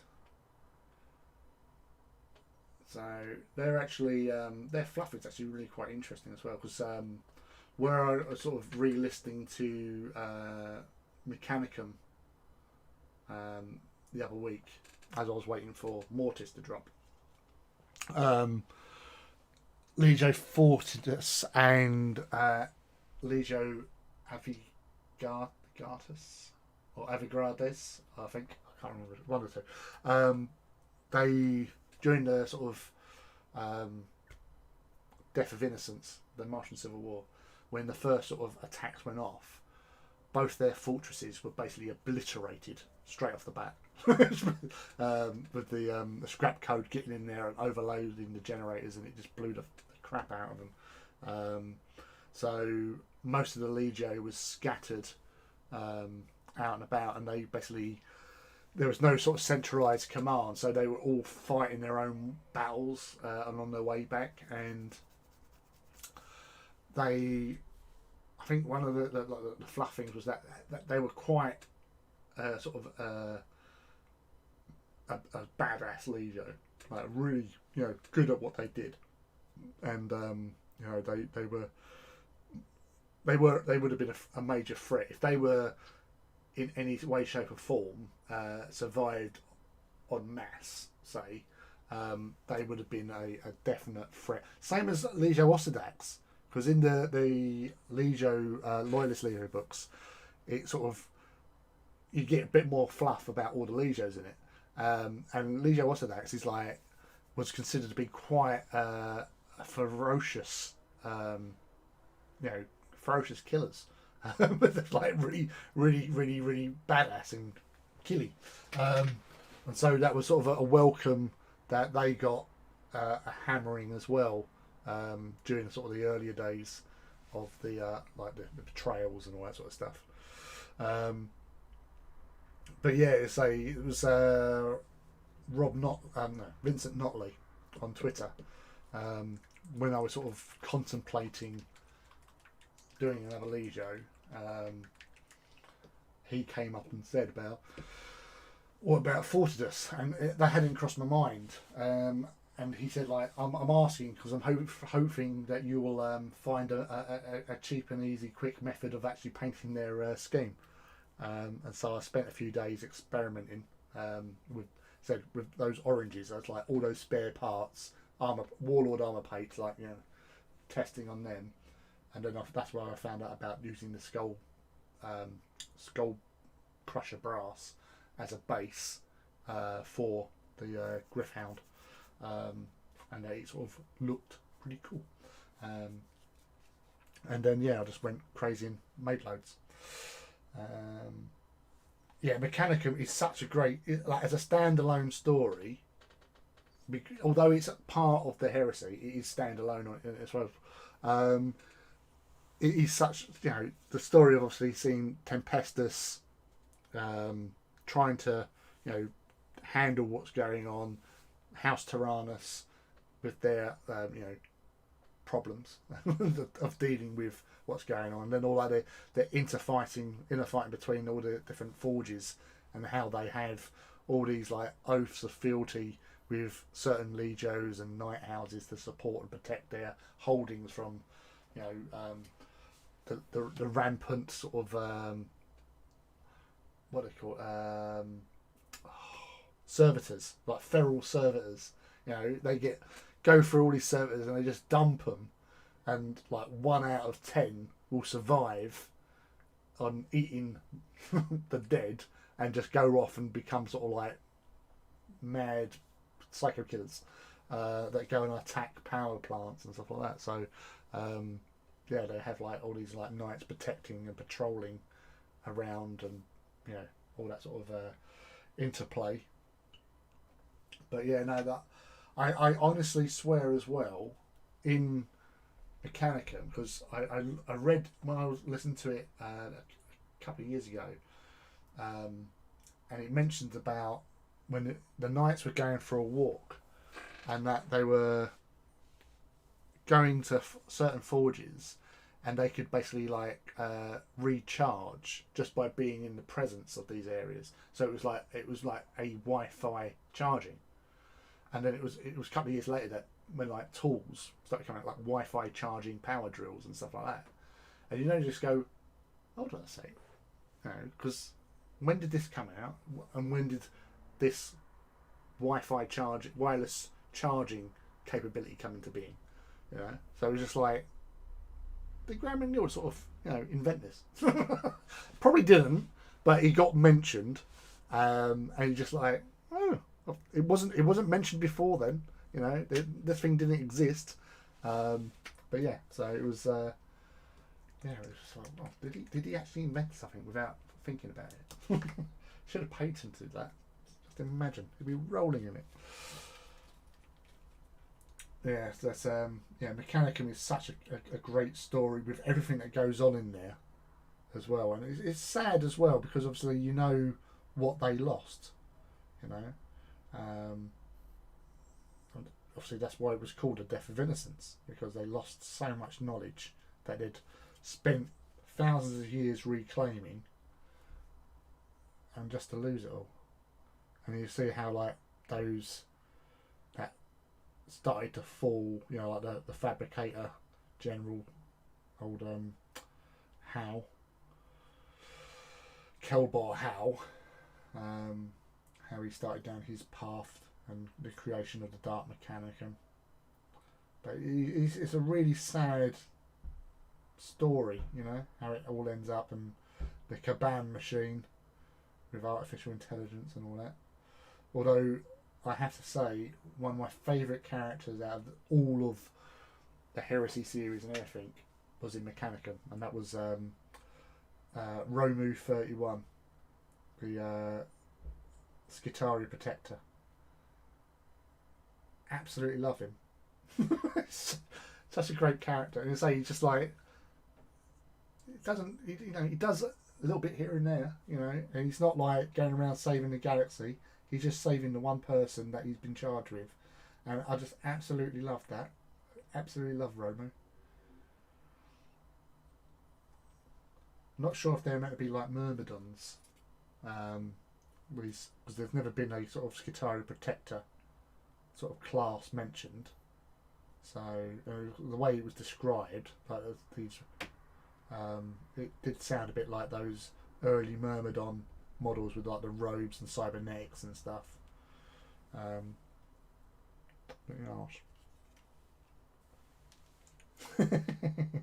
so much trim. All the trim. Embrace the horror. Do not be scared of it. It won't hurt you much. Let's get in there and get with the trimming. That was also one of the things I liked about, in regards to trim, painting Legio Solaria, because where I'd done, like, was my method of doing the primer, then doing the lead belcher spray base coat, and then you say, like, what I'm doing with this, where I'm picking out the plates, I'm avoiding the trim,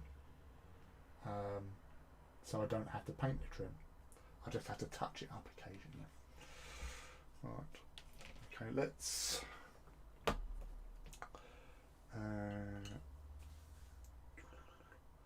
so is Lau. Really good character, protector, but still had his own will. Yeah. 7 times at once may be a mistake.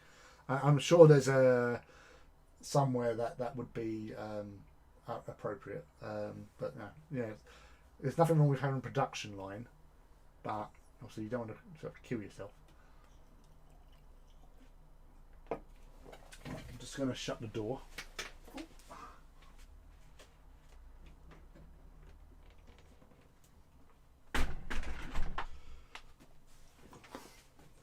With this vest, it is getting a bit chilly. Right, so I'm going to get that ready. Okay, we're going back in 3, 2, 1.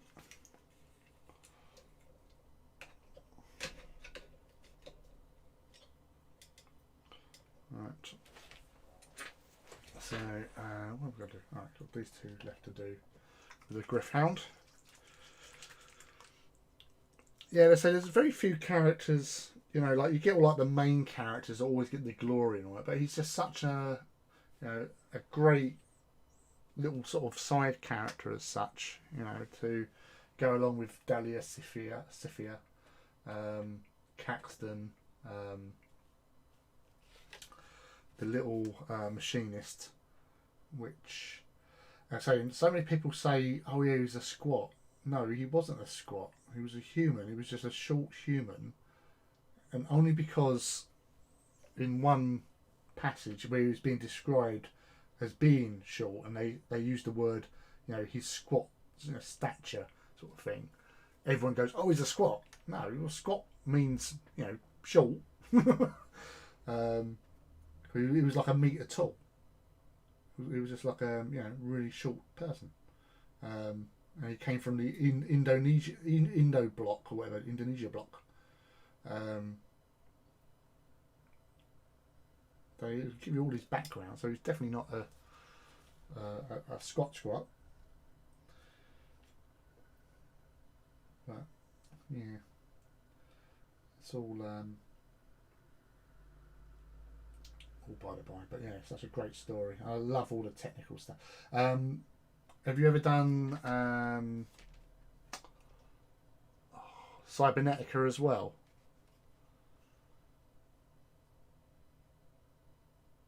Hey man, I'm working on catching up, okay? Yeah, no worries, man. You catch up at your own pace. You don't have to go mental. Unless you're happy working that way.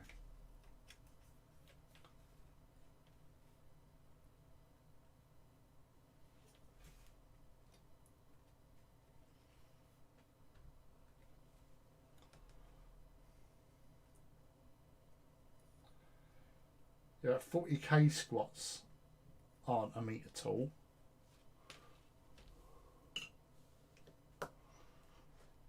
Or are you actually saying about actual squats are actually a metre tall? Are we talking sci-fi here, or are we talking reality, Phil? Because I just can't tell. No idea what you're talking about.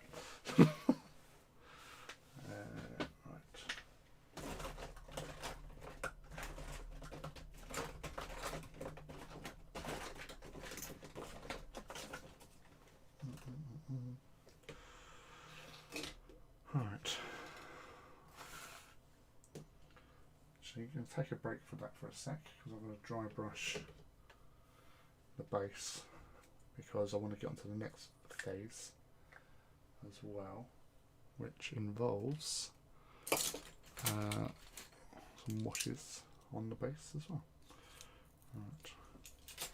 So I'm using Tyrant Skull over Mechanica Standard Grey, which I put onto the base yesterday.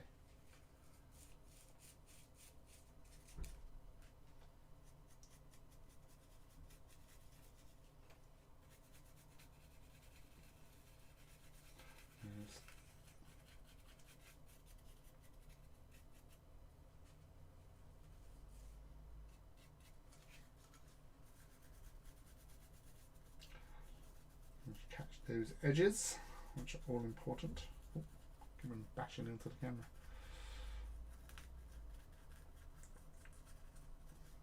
So we should have the other computer back on Monday, I believe. So that will be normal for next Saturday's hobby hangout. I was actually thinking about just before then, just crashing out a couple of Warhounds, because Warhounds are so easy to do, and because I was going to be putting another 2 Warhounds for Legio Audax in order to give them basically 2 mana pools, so 2 5-strong mana pools. That should be about right for them, really.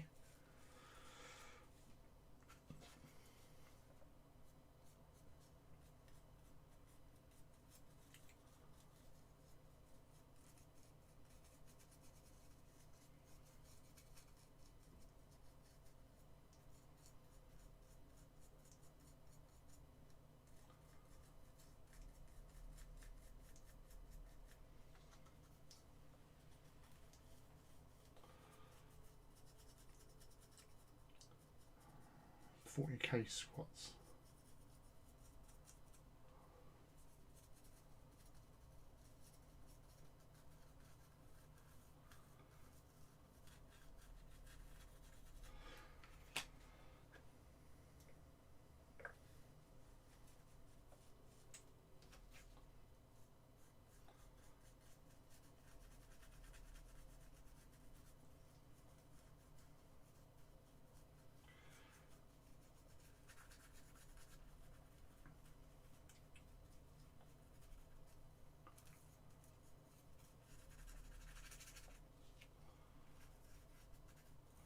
That's the thing, if they're only a metre tall, then that's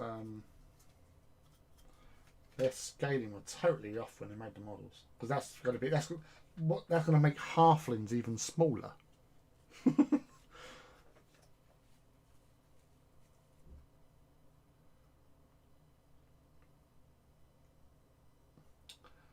Oh, that's a shame, man.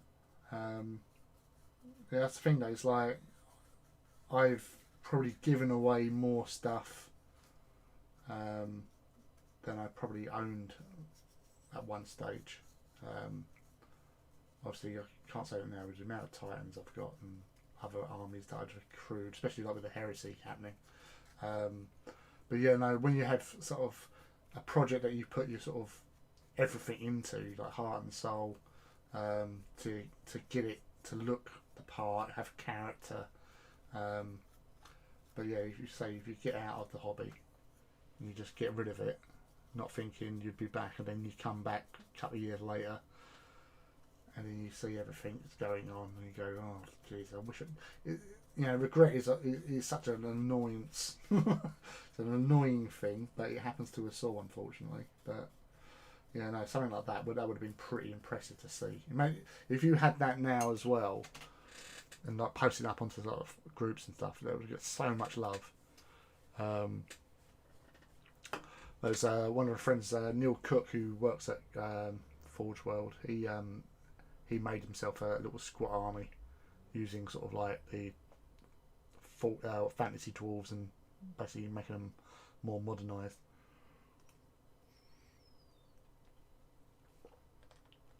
But yeah, so yeah, so squats, the model should have been half the size of an Imperial, well, slightly, almost half the size of an Imperial Guard. So it'd be like halfling size.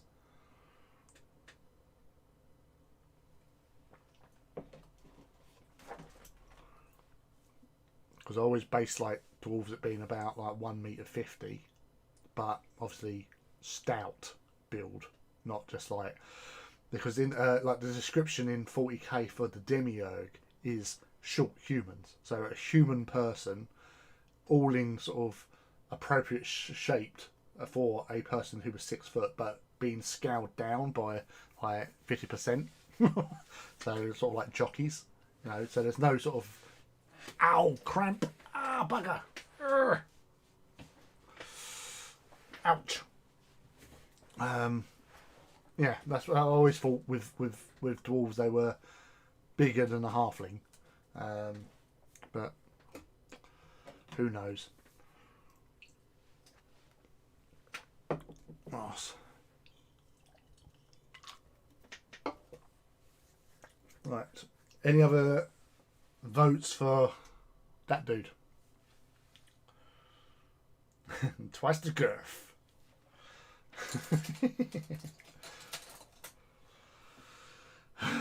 It's all about the girth. Right.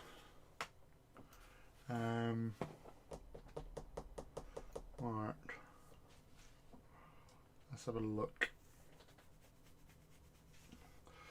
I'll quickly have a little look at no albums. Give me albums. Titan Legios.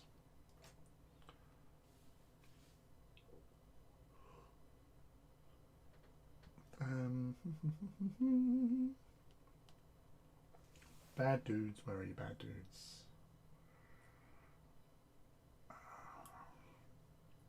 Volper.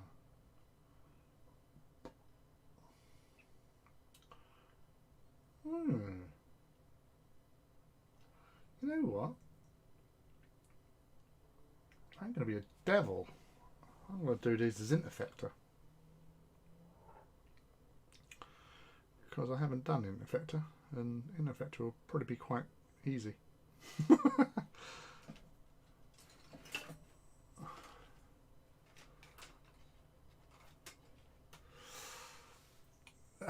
You know, I actually did think Kratos. I did. Yeah, Interfector, who are the Murder Lords, black with red trim.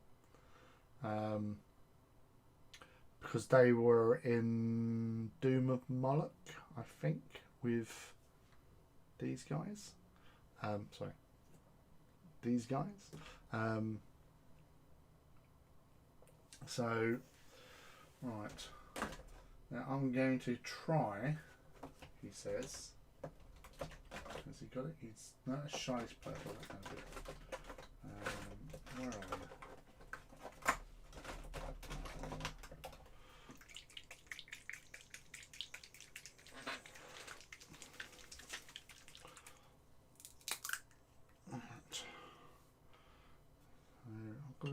I'm gonna try with using contrast, because I'm a devil like that. Just to see how it all sort of ties in, really. I can find an appropriate brush.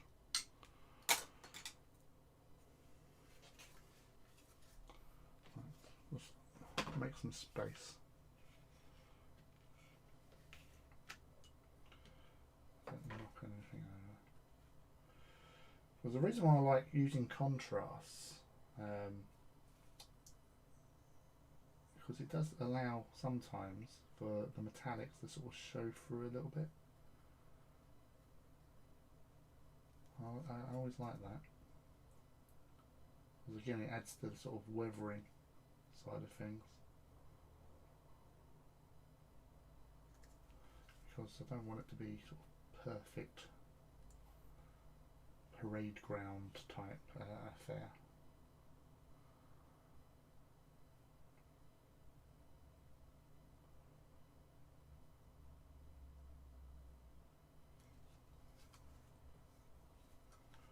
Plus,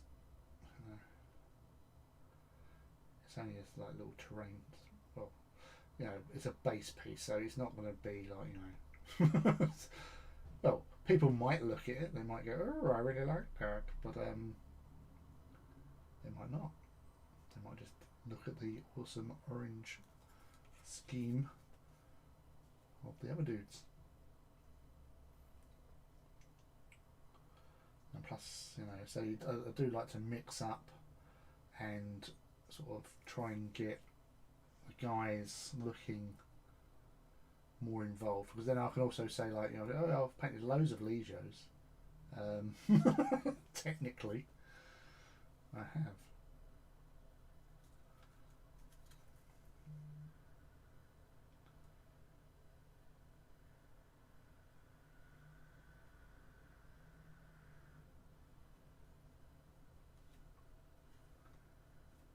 Yeah.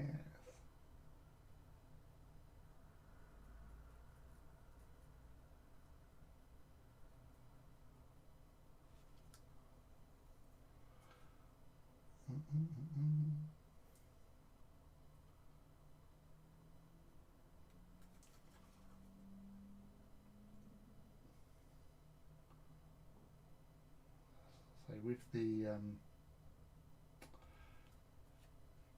contrast paint as well, you do get it into all the little nooks and crannies quite easily without making too much of a mess. Generally, he says.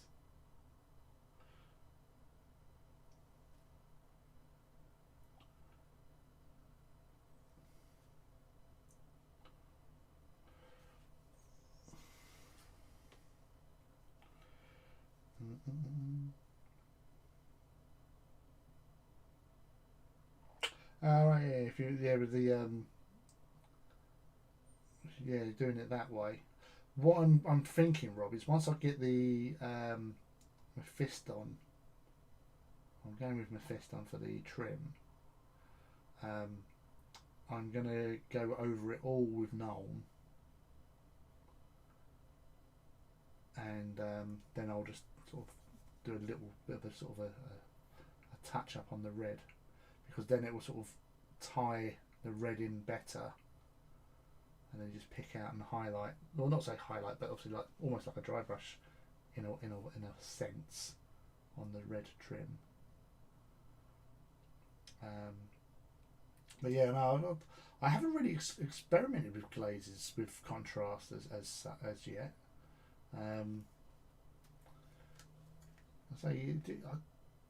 With certain models in the past, like when I was painting sort of, I got into sort of painting infinity models. Oh, been attacked by Daddy Longlegs. Damn you, crane fly. I actually use most of the paints I use were actually just shades and washes for actually doing most of them. Or I'd obviously, you know, heavily watered down sort of layer paints, because you've got to be so careful with certain models so you don't lose all those details. But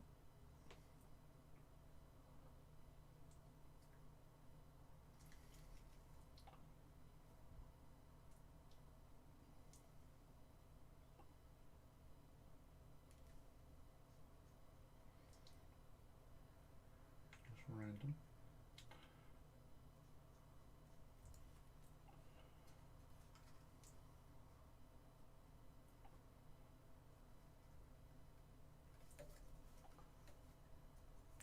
Bloody crane flies. Coming in here, disturbing the stream, honestly.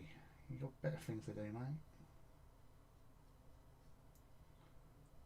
Let's get that on there.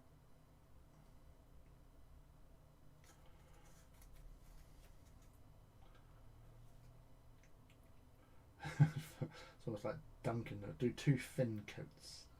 Well, you don't have to do 2 thin coats. You just do 2 coats with contrast. That's black looking a little bit more.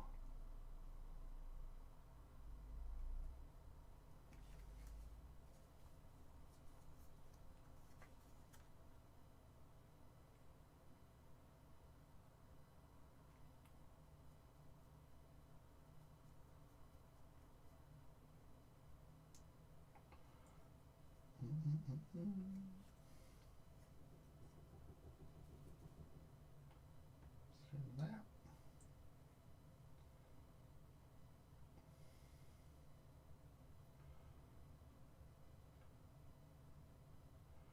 So that's the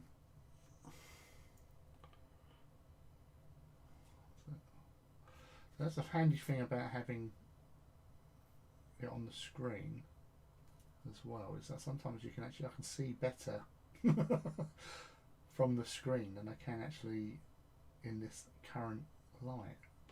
Even though I've got a big ring light over that way that's sort of projecting over onto here to help me see what I'm actually trying to do. So, right. That's Mephisto. Where are you? There you are. Beautiful thing. Hey.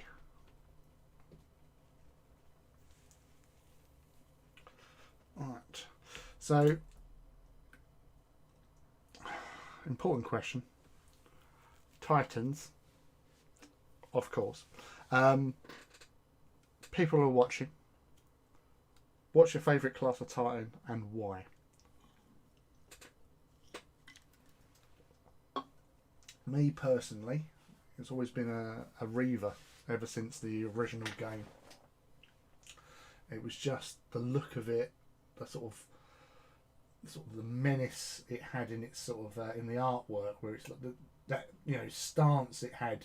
If you remember that picture from sort of I think it might have even been like Codex Titanicus that came out, where it stops standing astride and there's tanks driving underneath it. That just really sort of sold the whole idea of that Titan for me.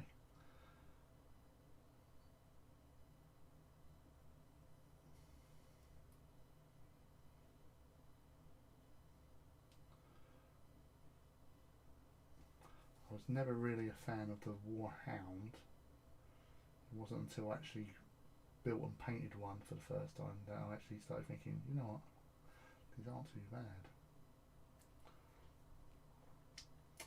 Yeah, exactly, Rob. They are that multi-purpose Titan, jack of all trades sort of thing, and kitted out can be quite devastating in whatever sort of use. Andrew with a Warlord. Yeah, as I said, when building Titans, the Warlord gate in like AT, the Warlord did give me a much greater sense of satisfaction when you finish building it, because you sit back and go, it's a bloody Warlord. I've got a Warlord standing right before me. But it's like with like Space Marine chapters. Like we all have our own favourite sort of Space Marine chapter, and we all have our own reasons. But it's the same with Titans. I know like the War Master is fairly new, and I do like it. But you say you always have your first love, be it Warhound, Warlord, or Reaver. But obviously now we've got War Master and Warbringer to add to the party. Said my respect for the Warbringer has gone up a lot since I managed to play with it in a game, and it was just like a heavy Reaver really, but it had a quaint cannon on its back, so that sort of added to its appeal. But yeah, it does look a bit unusual from what we've known and loved all these years, but it does have its own sort of character, and I think it does sort of come into its own. And I think having the last sort of box set they brought out, the preset box set, is probably the greatest box set of all time, just for what you get in it and the cost. It's fantastic. But luckily I managed to get a couple to get me over the 100 Titan mark. Thankfully, because of Christmas and birthdays.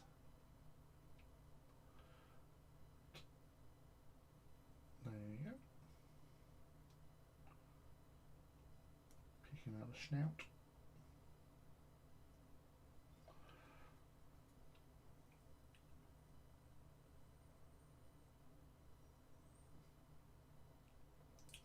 Right, headphone battery is dead. Gonna end because I can't hear. No mo. Good night all. Night night, Phil. Sleep tight. Don't let the Ted bite. Thank you for joining us as always with your stories and exploits and heroism. Oh, did you like your video before you disappear? Where have you gone? If you're gone, I'll hunt you down and ask you later. Because I haven't been onto Twitter because I've been on here. So if you had replied, I don't know.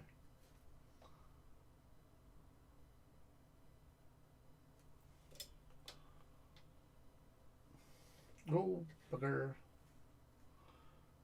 Oh, bugger.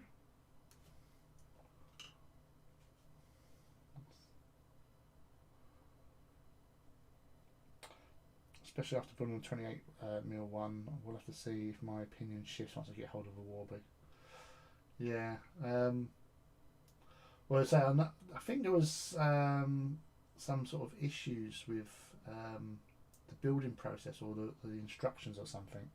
I seem to remember somebody mentioning that. So, obviously, with Titans Owners Club, just always put that question out because you don't want to get into a situation where you start building something and then you realise after gluing things in place that you might have made a bit of a rick.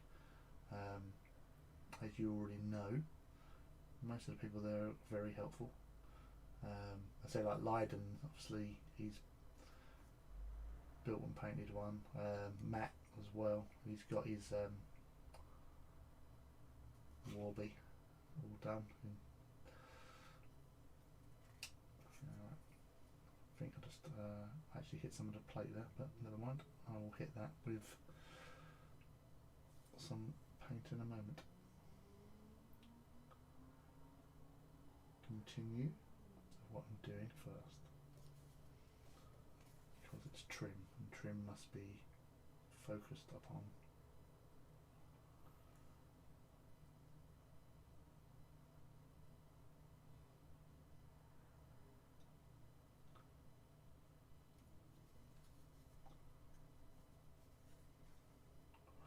Such a yeah, because obviously the Murder Lord's scheme is the original Mortis scheme. So technically I am doing Mortis. So for all those that wanted Mortis, there you go, see? You've got retro Mortis in the Murder Lords.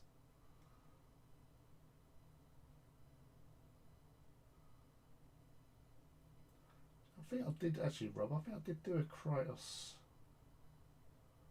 one on a base. I'm not sure. I think I did.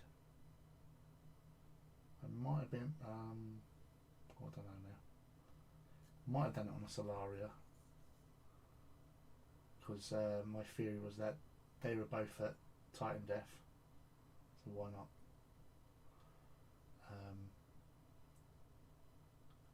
It's also weird as well because I do try. It's sort of like a voodoo thing that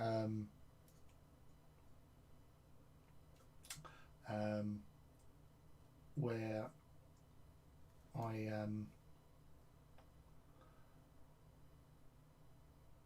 sorry, I just saw a question rather about my how do I paint so neat with a brush in that state. I don't know, Phil, really, mate. It is just I'm just used to it because I don't. I really don't look after brushes. I don't have the time or the inclination to, so I just normally get a pack of sort of. Well, these ones I've got. I think about 7 or 8 brushes for about £8 or £9, I think. And although they're bent like that, they've still got a bit of a tip to them. Yeah, I'm a killer of brushes. Brushes come to me to die. But yeah, because I think we was talking. We was talking last week, wasn't it, about like brush soap and stuff. So, you know, maybe as I get older, I will get more sort of caring about my stuff. But I just to say with regards to like brush strokes and stuff like that, it's keeping an eye on where, you know, it's still a tip that you can work with, even though it's bent. You can still pick up what I need to. So it's just the position, I think, because I know like you're meant to hold them like here, like here with the actual things, but so I get sort of quite close in and just sort of caress across the area.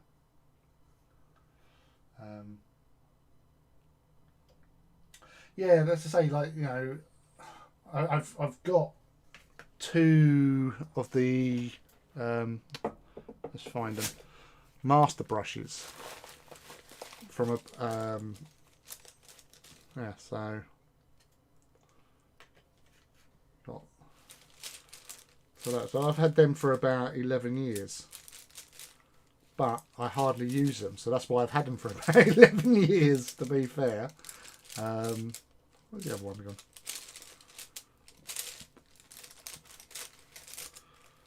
But yeah, I've got like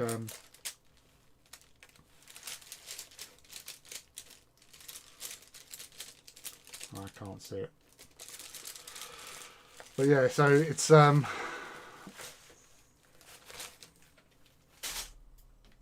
if I use that, it's you know, it's still got its sort of tip apart from that little bit there.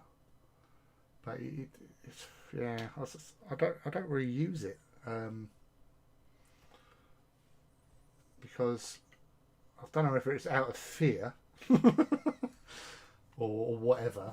But yeah, I'll just get these brushes, and obviously where I may have left them in the pot to dry to rinse after giving them a little thing. Obviously they do bend, but I sort of just counter it and just paint against it. And then it's just I said it the other day I just sort of like just scratch the paint on. You just sort of traipse it across, and you just, you know, we all have our own sort of techniques. We all get used to how we handle our tools, really. I guess.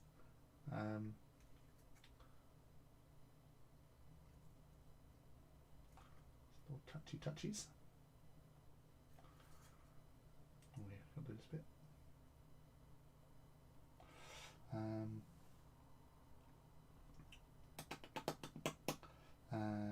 Maybe, but I doubt it. I reckon it's also muscle memory. You're nearly 100 times, so you know every trim angle. Yeah, there's probably that as well. Knowing where it's going. But yeah, no. So it's everything helps with the experience, and you know, you learn from painting lots of Titans.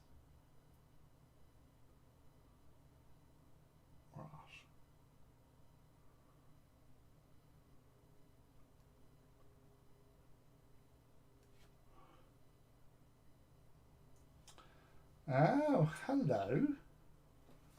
Alright, Greg. Welcome to the stream.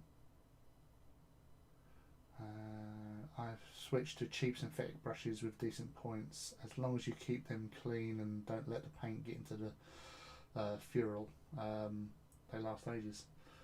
Yeah, I say I don't actually throw my brushes away. I keep them and then abuse them in other ways, shapes and forms later. Um, so be it like, because obviously with red in particular, like Mephiston, I use a lot of Mephiston across many sort of armies and titans and everything. I just it's hard to sort of yeah, maybe I could clean them and get them back to some sort of use, but as I say, I'll use them and abuse them in many ways, shapes or form. So yeah, I'm a bit wasteful in that respect. So get that trim.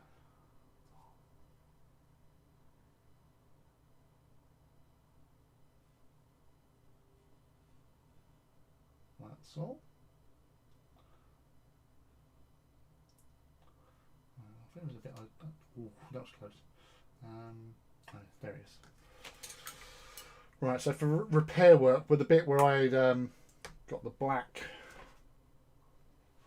onto the actual dagnammit. Where is everything? There it is. So, save mucking about, I'm just going to put a dip of Abaddon.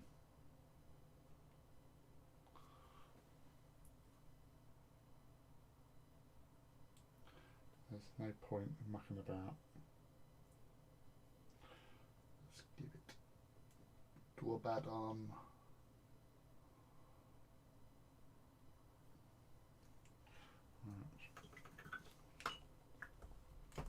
And at that point, he realises he's missed a bit of trim on there.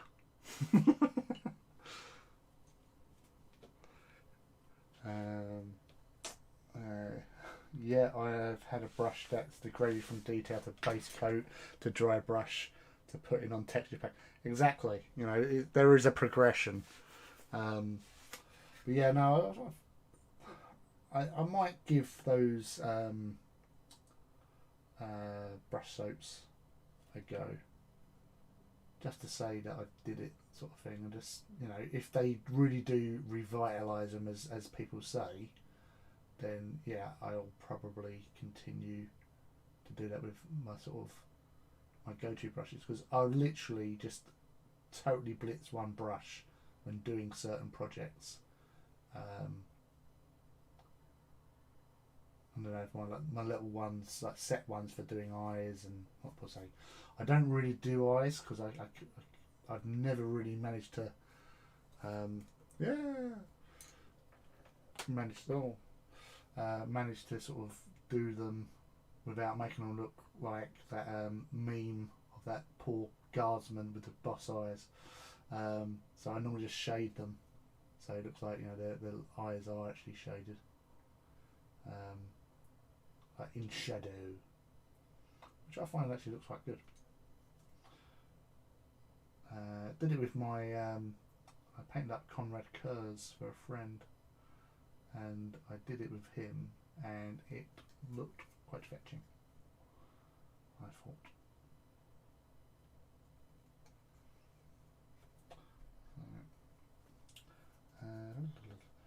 I went and eat a bunch of stuff, and you're still working hard. Yeah, I do hang around on Saturday nights. I was saying to you the other day, I do sort of hang out and keep going. I think normally, at least, I think the shortest one's about 3.5 hours, which we're coming up to the third hour now. So welcome to the third hour, everybody.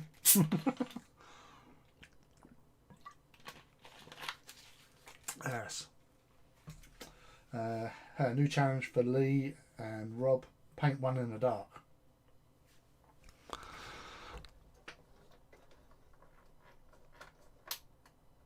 You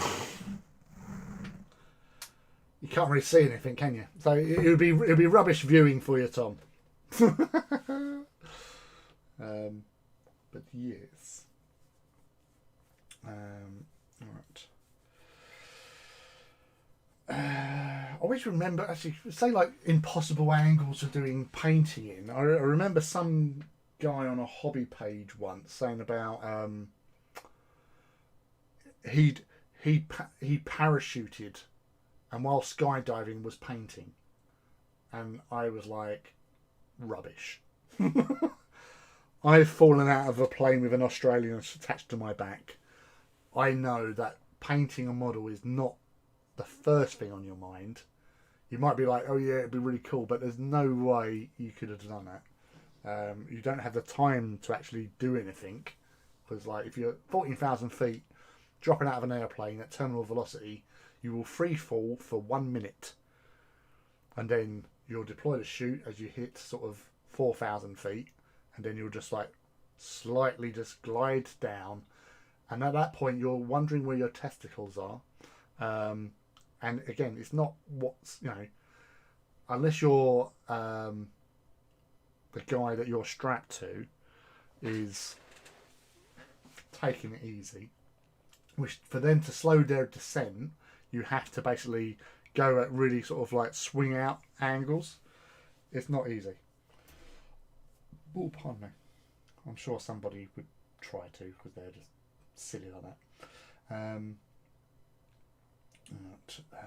I mean, there's always brushes that are too far gone. Yeah, but then I use them for sort of poking things.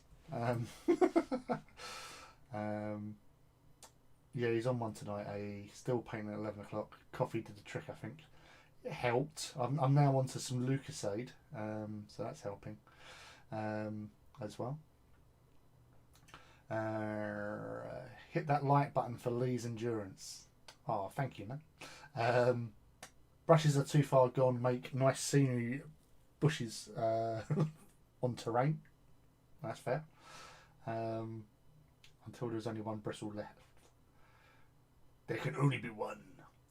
Unintentional fire wasp camo scheme. What?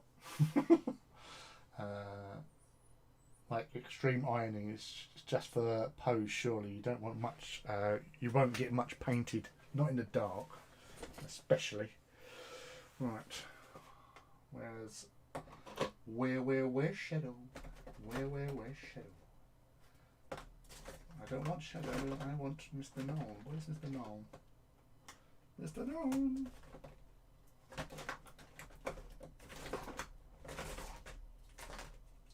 Oh, somebody stole my gnome. That's no fun.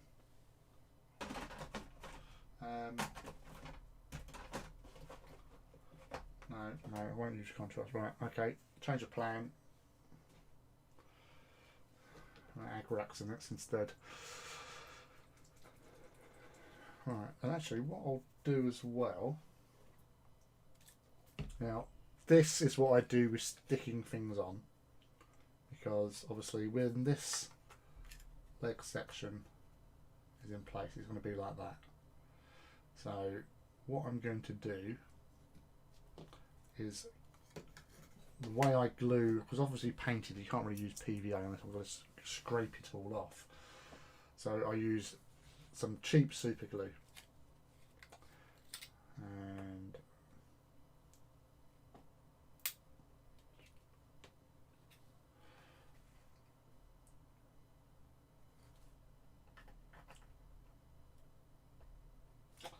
oh, that's working over. Where's that bloody end's a bit bunged up.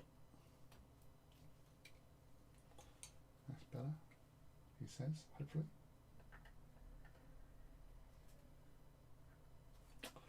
No, this is where I could use with an old brush. Come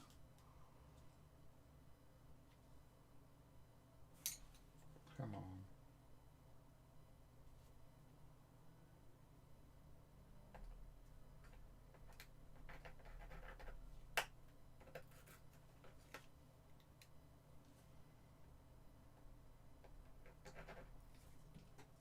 I'll see you there.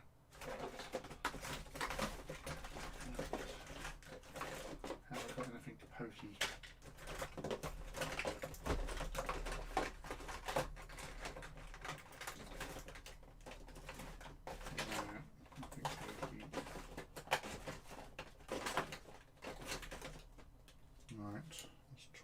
Oh, get off. Get off.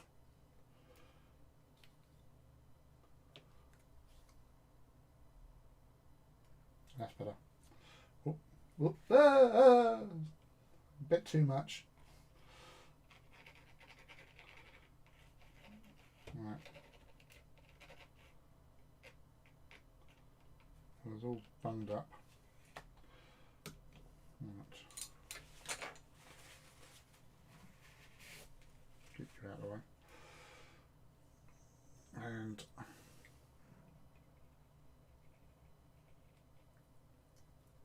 missed the foot.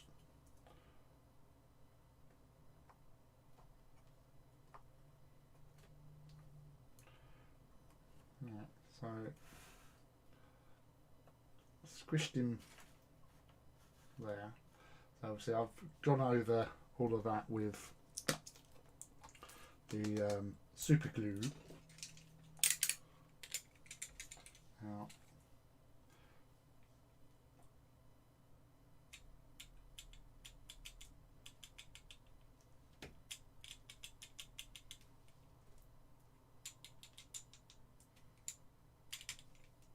this is bicarbonate of soda. And what happens with bicarbonate of soda and super glue is that it dries rather rock solid. You can see it's all there, sorry, bad angle.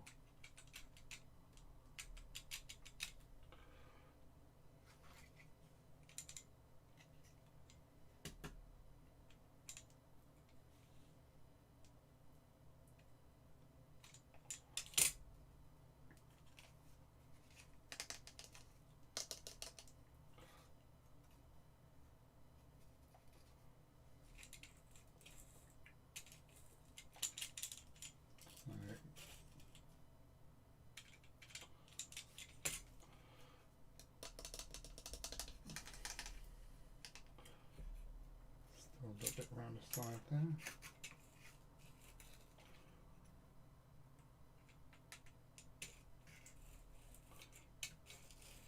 So this is what I do to get these feet to stay in place. So that basically like properly cements it.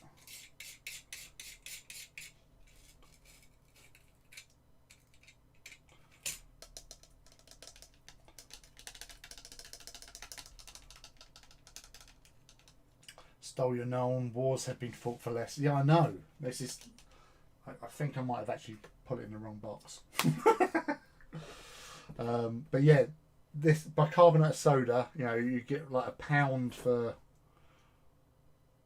one of these little tubs, Dr. Udgar, from most supermarkets and corner shops and stuff.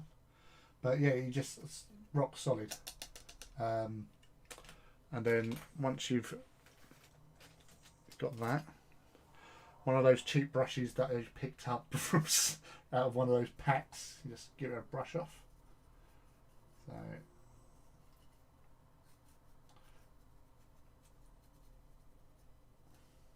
any excess. So if you did have like a little bit of build up left, because what we do sort of next, actually, just checking. A little street sweeper. Like, ooh, I've been working the streets, love. Yeah, that's what I do. I'll street sweep.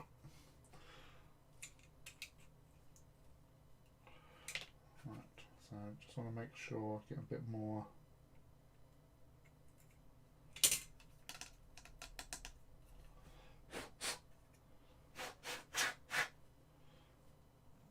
Right. So that will do. So yeah, it's does it all for you. It's solid. So you got super glue and that, and it's just like a little cement, like concrete. You can use it as like if you're trying to fill in gaps as well, and you can sand it down. But obviously it's a little bit, you know, green stuff or liquid green stuff would still probably be a little bit easier to manage. Because obviously with green stuff as well, you use super glue on it as an activator, don't you? To sort of set it. Just playing with all the white powder. Brushing it around the burnt surface. Get out of the way, get out of the way. Right, so, and then once that's now in place and dried,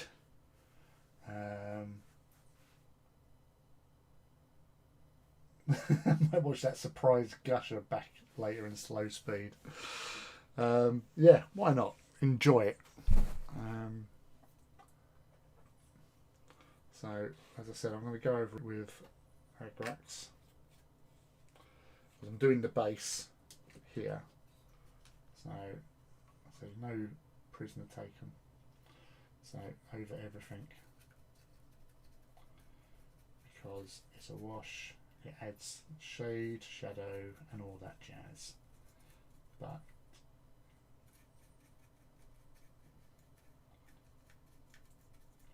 I'll just also add that little bit to sort of tie in the colours better. But yeah, the simple bases that I do, again, it's tabletop standard. I always work to tabletop standard. You know, I don't do sort of much in the way of sort of like showpiece stuff, because it's not that I don't have the confidence. It's just that it's not me. I'd like to do some really awesome sort of painting one day when I grow up. Yeah, so as a hobbyist, I know like some people are really, really talented and they've got all that sort of know-how and stuff. I am just the journeyman hobbyist. Just enjoys his Titans. Obviously, I wouldn't have so many if I did.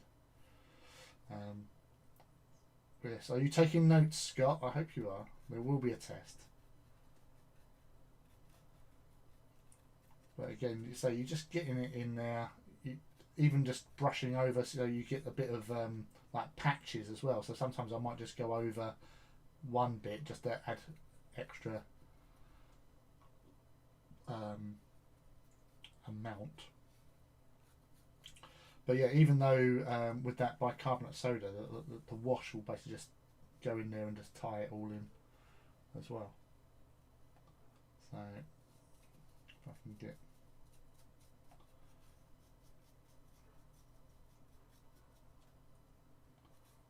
it doesn't matter if it goes over the metal as well.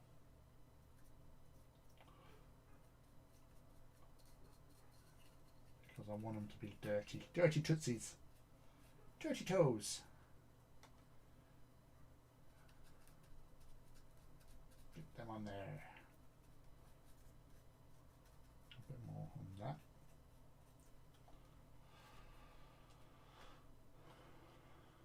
Didn't do that bit there. Get some on the feet as well. Push, push, push, push, push. So I'm not tidy. I never claim to be tidy. I just do it as I see it. And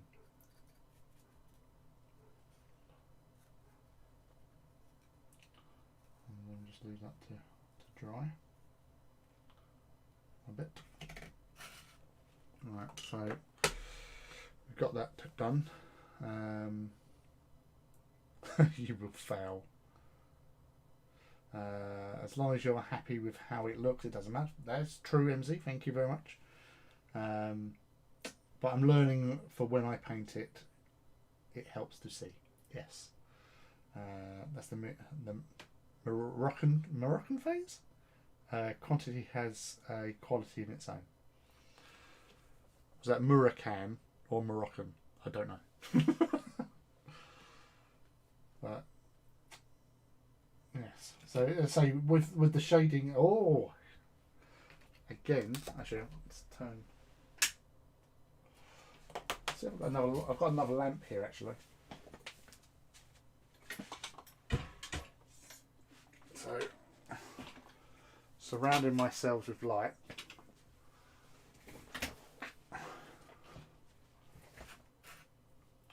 Because then I can actually see some more parts of what I'm trying to do.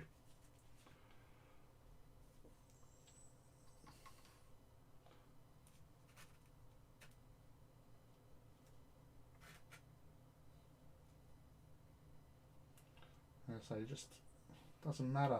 It really doesn't matter at this stage, because I will be touching up bits. As long as you get the basic colours set and in place, that's all that I'm trying to do here. Make sure I get some wash into those hard to reach areas. No! That cracks down. Oh, it's luckily it's virtually empty. Whew! Like see your life flash before your eyes.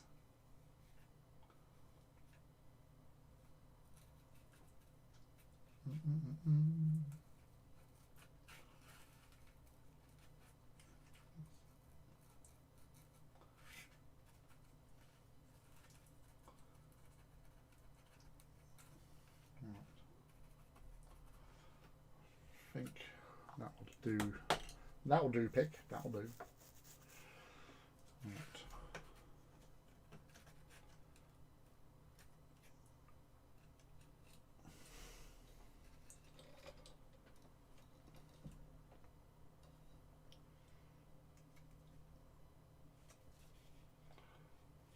So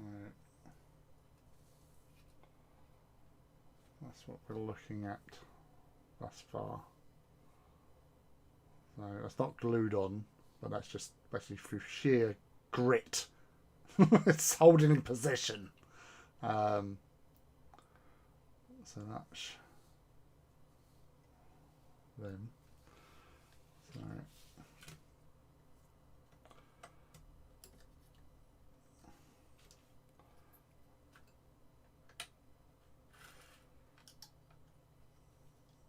get those weapons.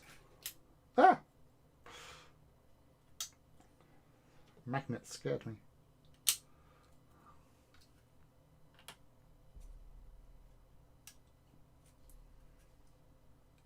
Right. So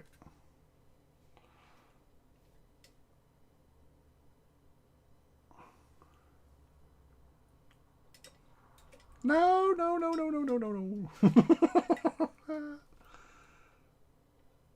So that's where we're looking at the moment.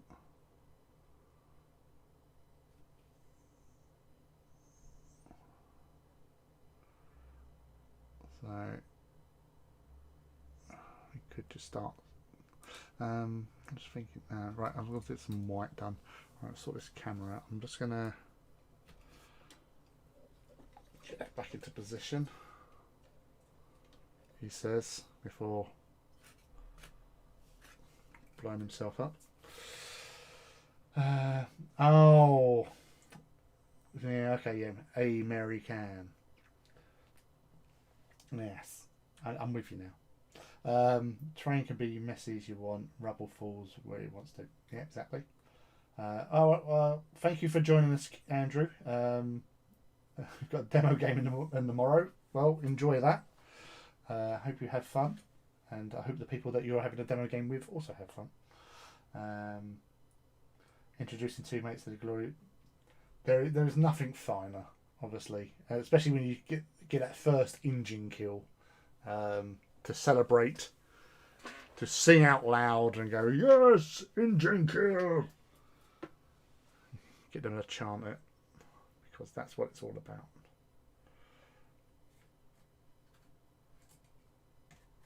Are you alright? You seem to be broken.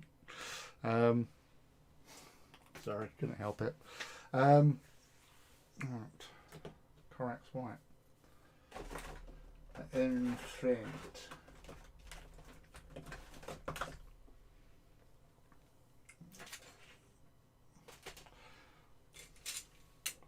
Oh, almost cut the cable there, which wouldn't have been good. Get my sweepy brush out as well. Yes, but thank you for joining us. Good luck tomorrow, mate, and I hope you have fun, as I said, because that's what the hobby is all about. having fun, meeting new people, introducing people to games.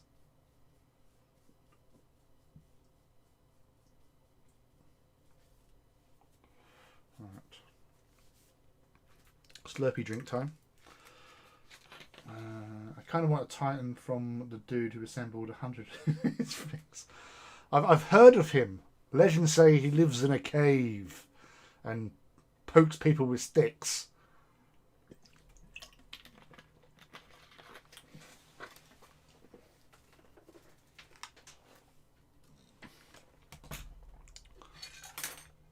Let's see. Bingo! Excellent. Yeah, sorry, I had my, because where I'm at the moment, I use my phone to actually read all the messages that are coming through. So I can see what's happening, but my battery was running out, and I just found there was a charger, and it's now charging up, so everything's fine once more. We're back into the swing of things. Now, what do I want to do now? Yes, correct's right, wasn't it? So, get that going.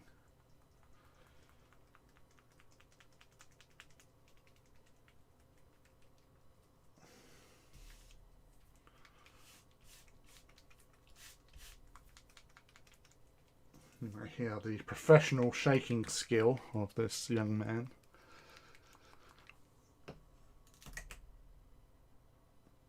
Should really get some of those little balls that stick in there. It's not actually a misquote of Stalin, but I feel it's a good commentary of American culture, at least the prevalent 20 years ago. Anyway, yes. I think all cultures have their own issues and problems, to be honest. You know. But hey ho. Brush. Brush. Just need to get some clean water. Just conveniently, I can just nip here and do that.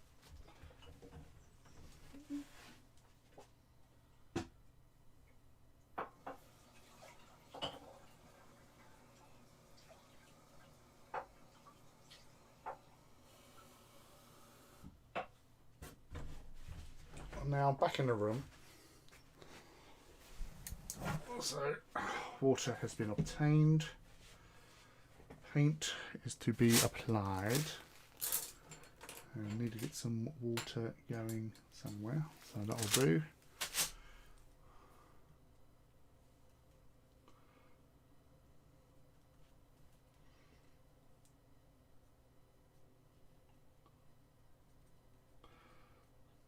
Mix it up, mix it up.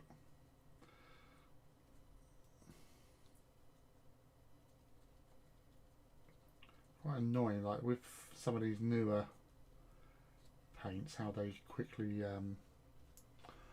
even in the pot, just don't seem to last as long as you would hope them to, really.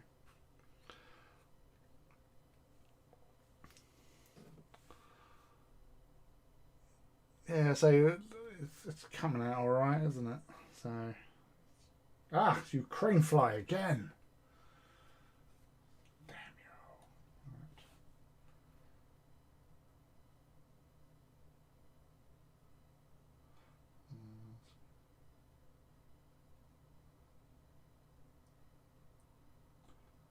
Right. Again, like with my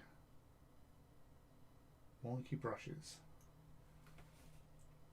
I've got to move the angle a bit so I can actually see what I'm actually doing, because I've got the light behind me. It's casting shadow over where I was painting. So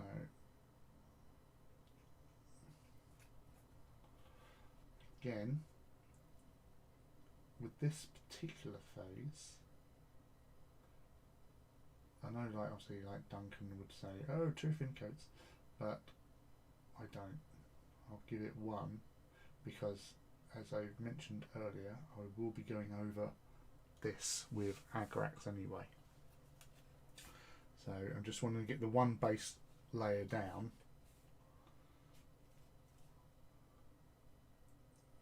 so it's got the base, because it's going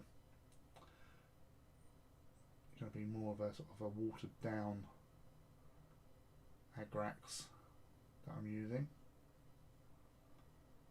which will alter the colour obviously, adding something like that onto white in particular, but because it's watered down it sort of runs off, so it's sort of only a slight variance in the shade, because afterwards you just give it a little smudgy touch up with the thing. So it's going to look very rough, but it does work because I've done it on several other Fortidus Titans.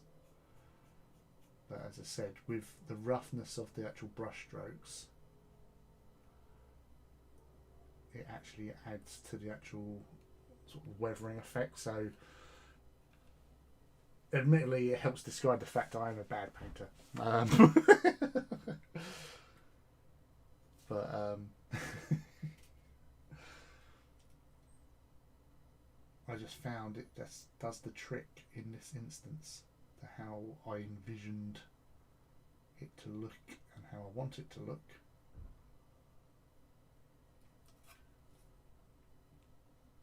So I adjust and spin and twist. That muscle memory coming into work there, Rob. So bases do tell a story. You're absolutely right, Scott. I'm going to be 100% frank and honest with you all. I was never a big fan of basing. Absolutely detested it. You know, even like just doing sand bases, I'll just do a really basic sand base.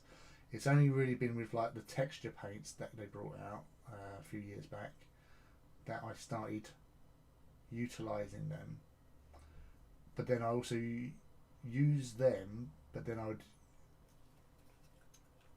also use now use sand as well, but obviously I use sand mixed in with bicarbonate soda because I use super glue, so it all works for me now, and I keep it simple as I can with that, but it's just giving that sort of urban, you know, effect, and it does a job, so that's what we're always after. Now, as I said, with that knee pad, I'm going to do that as a sort of what's I doing it? Blue and yellow, or blue and something or other.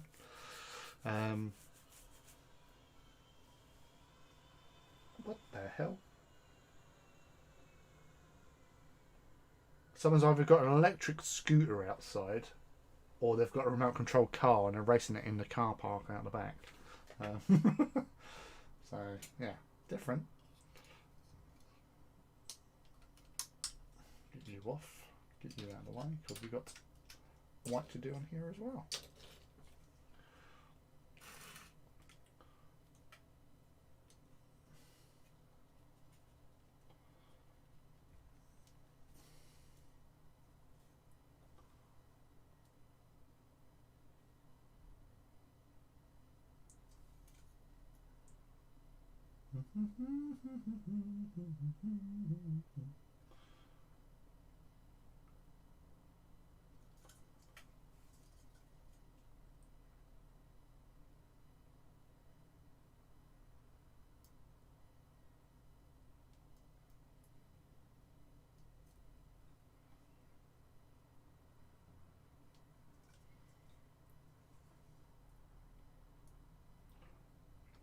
Like holding my breath just then.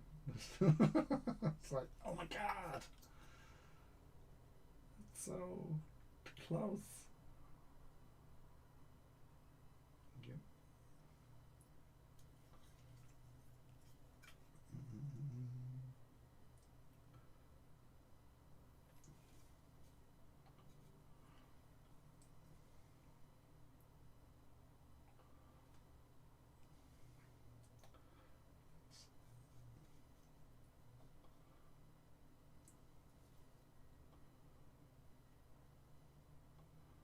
So it's never really been one to be tidy.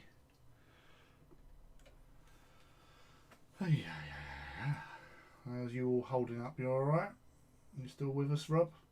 Because you're getting on now for sort of 14, 15 hours hobbying, which is impressive. I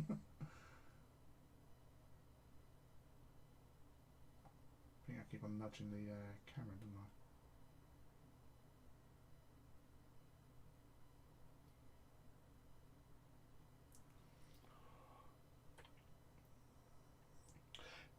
Yeah, no, exactly, mate. Until you get your hands on a Warby and do it, you know, I I know, like you see, like people do, like the Mars Beta Warlord head on these, but to me that just looks too big. You know, this is the right scale for this size body, um, and you know, I look at it and it just reminds me of like a Roman centurion, and I think, you know what, that's actually cool. Roman centurion, awesome. Don't know if you remember that the last Warbringer I did for Legio Fortidus, where I did the skull. AD Harty done one on his Legio Victorum Warby, but I sort of replicated that onto the smaller scale with my Legio Fortidus, my second Warby for Legio Fortidus, and it just looked awesome. So I did consider doing it on this, but then I'm using white, so doing a skull over white, not really. So I'll just do it what I normally do and just make it dirty.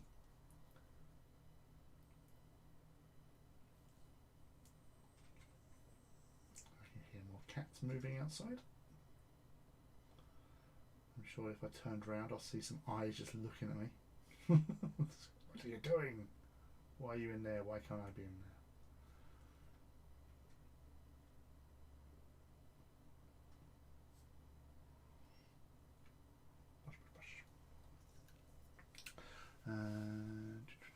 This is a nice way of winding down. Stop painting at 9, join the stream, just sitting back with a fan. Oh, bottle of rum. You got Kraken. I did go through that and Captain Morgan. I did have a thing for that a few years ago. I went through a healthy rum phase. Yeah, and Kraken was just obviously the bottle it came in just looked really cool. So we have a dog outside.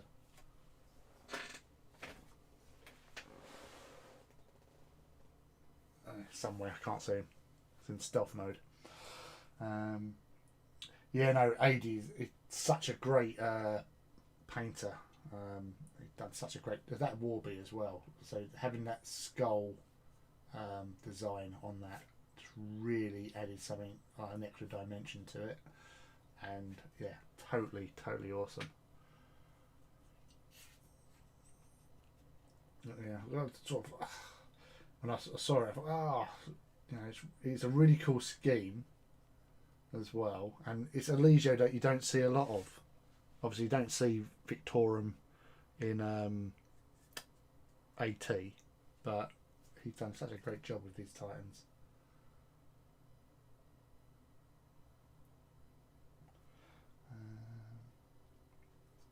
Oh, you do? Yeah, no, it's definitely one. A really nice chap as well.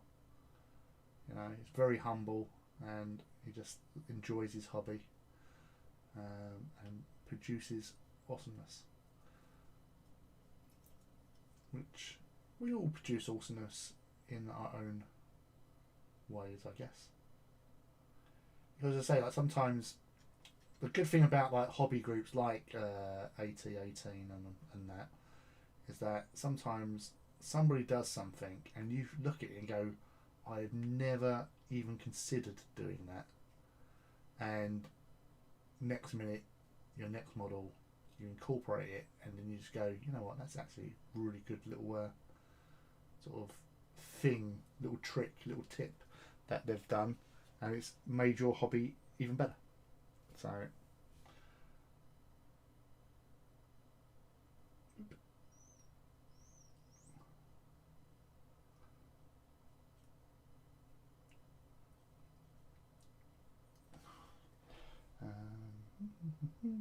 I'd be upset if Rob wasn't consuming something nautically themed.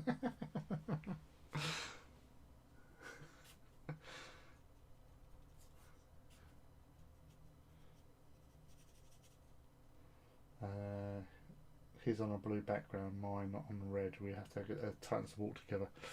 Yeah, no, that's the thing with those Titan walk events, mate. I tell you what, just seeing all the Titans out together, all the different sort of techniques and skills, and I'll be honest, like when this something that happened, like with the House Tyrannus, Tyrannosaurus Club musters that we used to do when we could.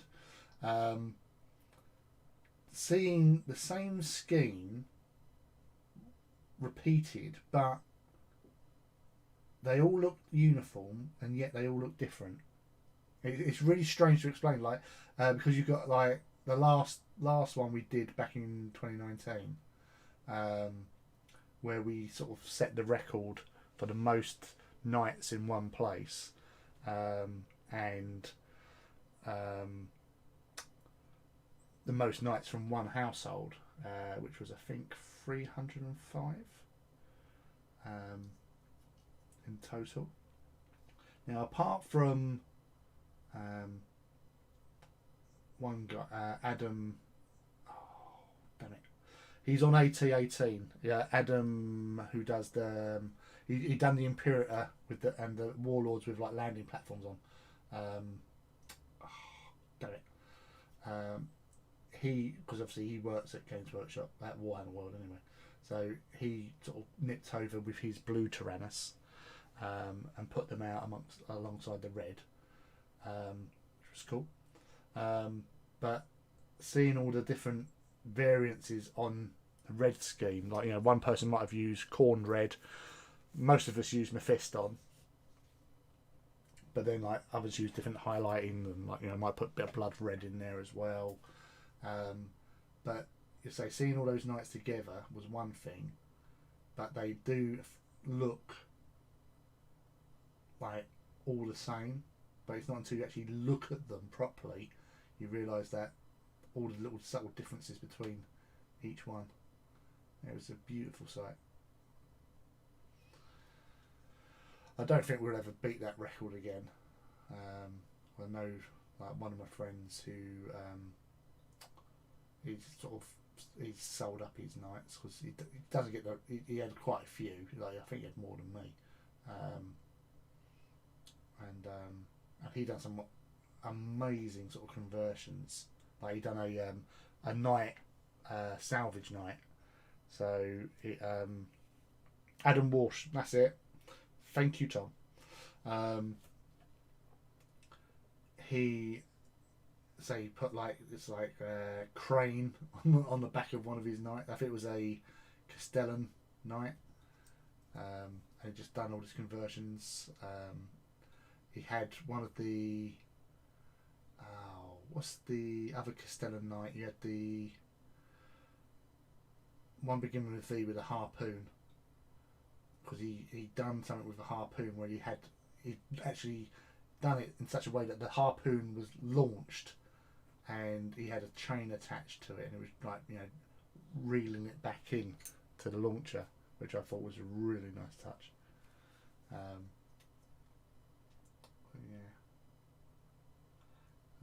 like I said, there's some like really good hobbyists in the group. So, like, you know, the people that you've probably seen their work across the, you know, Instagram and all that sort of stuff, and just seeing everyone's own version and own take on a, you know, on a night, it's just amazing.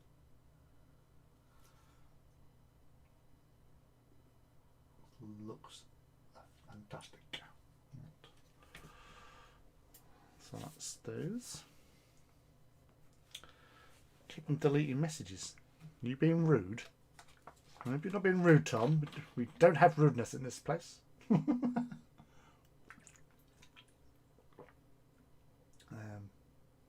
Right. That's Lucasade gone. Yes, over here.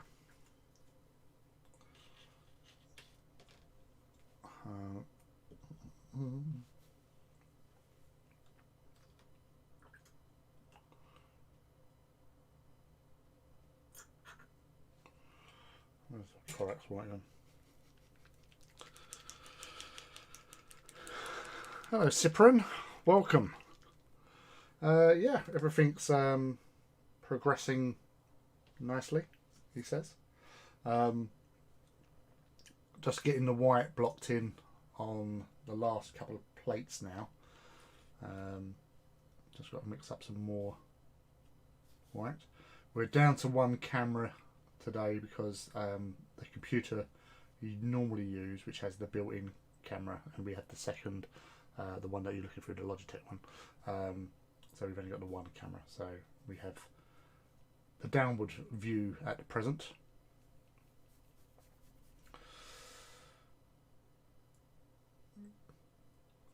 No, as I say, Tyrannus is a calling.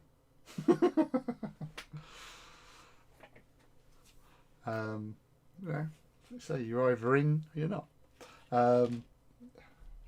Doesn't mean I won't like you anymore. You know, you can do whatever night house you want.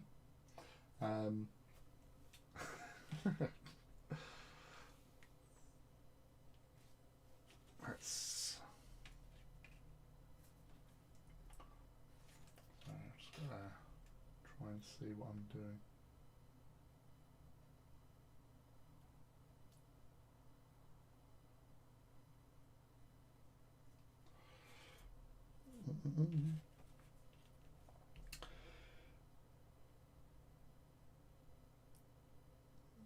Yeah, no, that's lovely to hear. Thank you. I'll say that Audax scheme. I will be doing another 2 Audax Warhounds in the next week or so. But yeah, say once you've, because when you see the artwork, you normally think like, well, how the hell am I going to do that? And then say it just takes one person to sort of like go, oh, I think if I do this, this will work, and it did. And so you just share the information and just like put it out there, and say most people just crack on with them really quickly, and that helps with the hobby. I find as well is that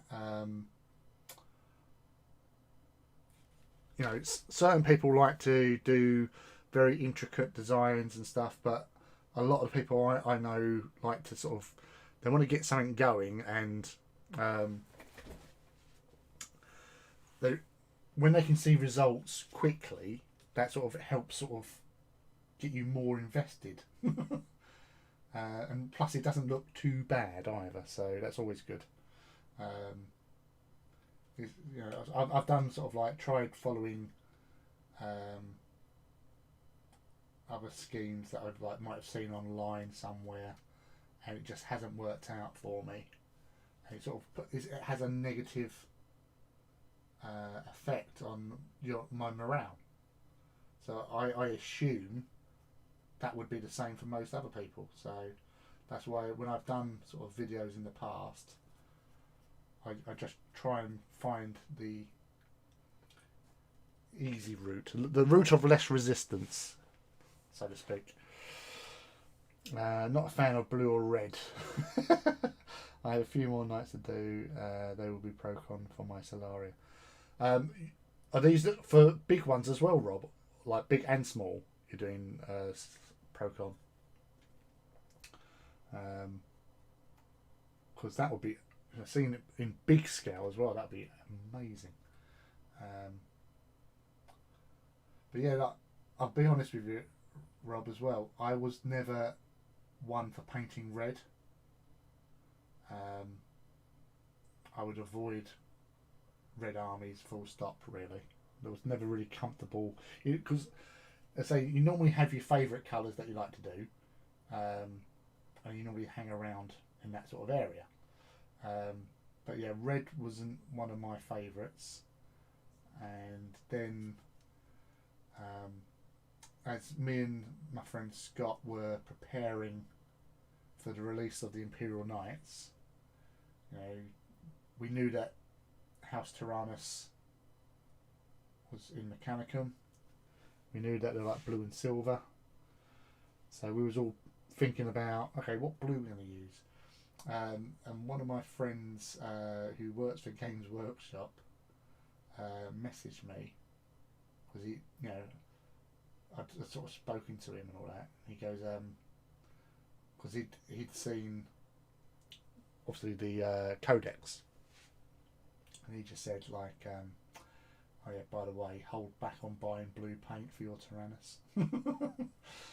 I thought initially he was joking, and then obviously once Duncan, which was his first video tutorial actually for Warhammer Community, and that it was painting a House Tyrannus Knight, and it was red. It was like, what? And yeah, so I wanted to do Tyrannus, so we stuck with it and we done it, and that's when I started painting red. And then I was doing Mechanicum next. Well, guess what? They're red. And then Thousand Suns came out. Oh look, they're red. Well, obviously Heresy Thousand Suns, not the other dudes. So yeah, I sort of stuck with it in the end. And because you paint so much of a colour, you gain that sort of expertise in handling that colour. I found that I actually didn't mind painting red as much as I thought I would, because I just got that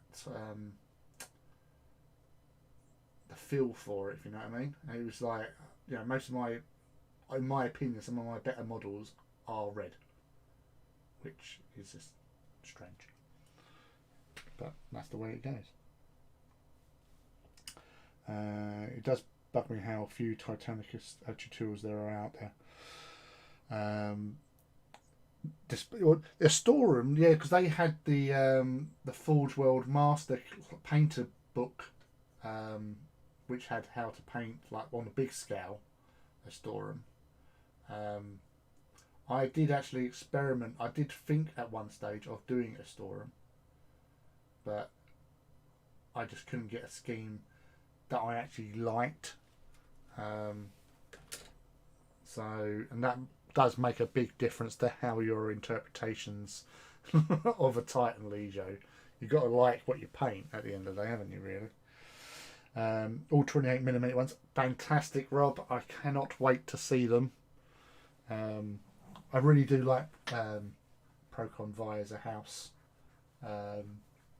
especially after Titan Death, reading like the novel Titan Death, not the thingy book, but you know, the whole thing about how them manning the battlements on the Titan conveyor was just amazing, and then drop keeps as well. The whole idea that they have a huge drop pod for, and it turns into like a bastion. Had the Asterius, obviously, then they've got Cerastus and a Warden, and then another Warden still to build. All cool. Cyprin, I found some paint that could work for them. Look it up, it's called Deco Art Metallics Ice Blue. I'll give it a go. To be honest, I'll say like with because I've got these 8 Legios now. Technically 9, because I do have one Black Shield. It's all on his own, a little Reaver. Recently I have been given a lot of sort of thought towards Gryphonicus. I think, I don't know, like doing similar with like the Audax and like the Solaria modelled scheme, but with various greys, and then doing a glaze or something to try and tie it together. I don't know, it just keeps on sort of like jumping in my head and making me want to do them, but I want to flesh out the traitor elements of my collection first to give them a proper grounding. Right. I'll stick him into place. Sod it, because he's going nowhere. What have we got here? So I do have another Cerastus in a jumping pose. It's fully painted. It's a free blade and reluctant to rip. Yeah, no, that's the thing. It's once you've done one like that, you do feel a little bit like, oh, I don't want to touch it. You know, it's good as it is. Looks fantastic out on display. So why would you want to muck about with the posing on it? You know, or repainting it, especially. Right. So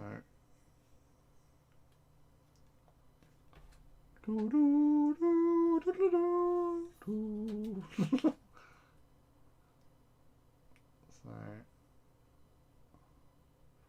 that pose.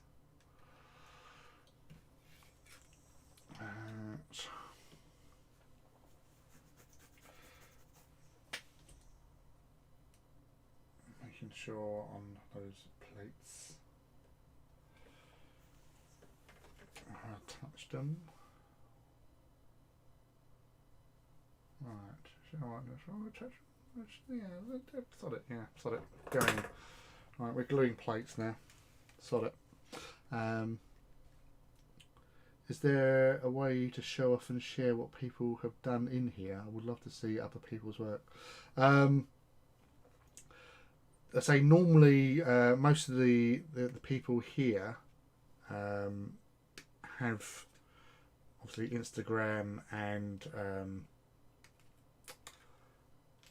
like Twitter primarily. If they would like to just pop a little like their name to search under, then at least you can get a view on it. I think you can sort of post links in here. I think they work. Someone did one the other week with one of their sort of hobby projects, but yeah, it's just easier to just find them on Instagram, really.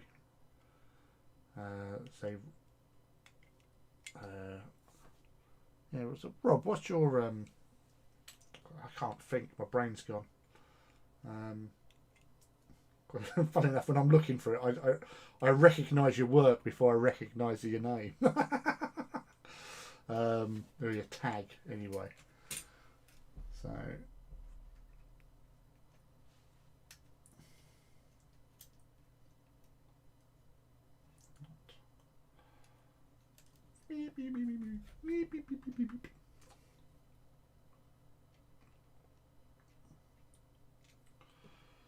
yeah, there's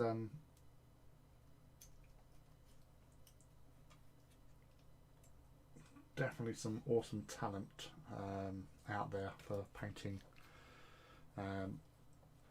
Titans, Knights, and anything else for that matter.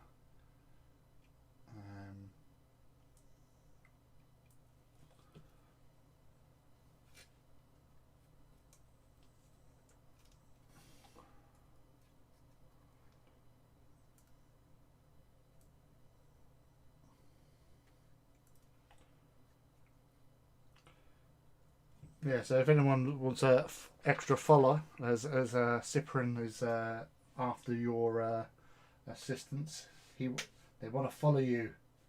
Let them follow, let them worship you.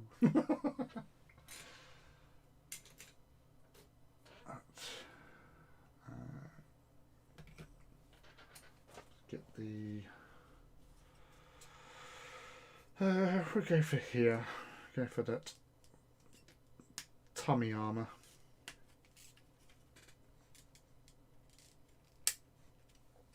Get that on.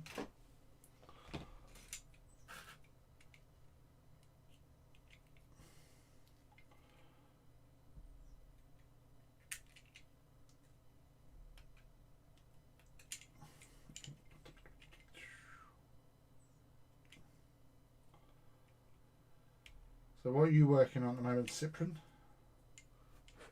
You hobbying at the moment, or you just coming to chill out and chat?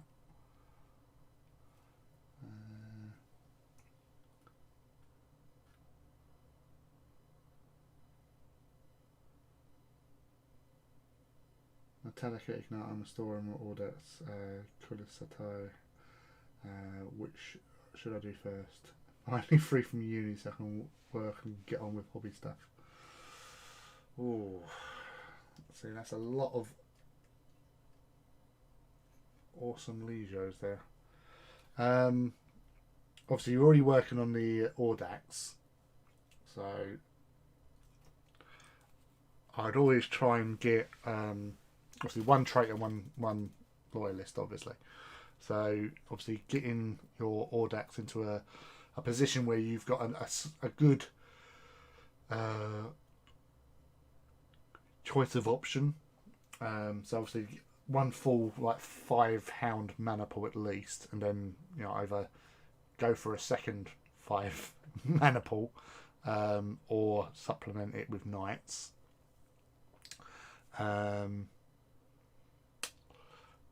Me being biased, ignite them because they are cool and they are my main Legio.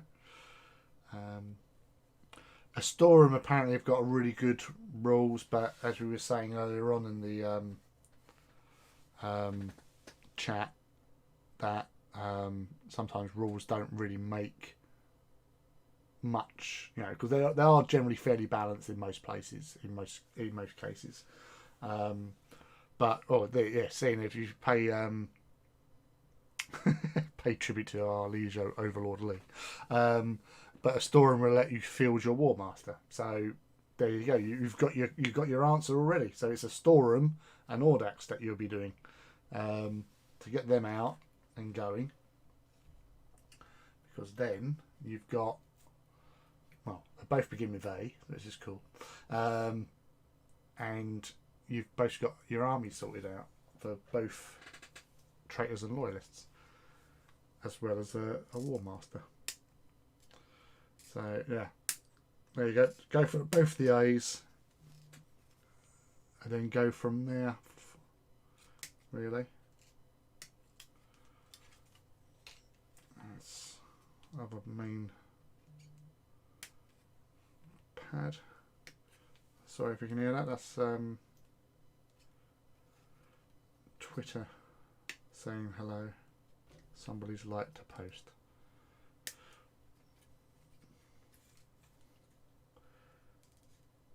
Yeah, as I say, with Warhounds, they're so easy to work with. Normally, as I say, like when you open up a box of Warhounds, there's two on there. So I always paint them in 2s. Build them, paint them in 2s, and away you go. And then as I say, next minute you've got a full mana pool with all bells and whistles.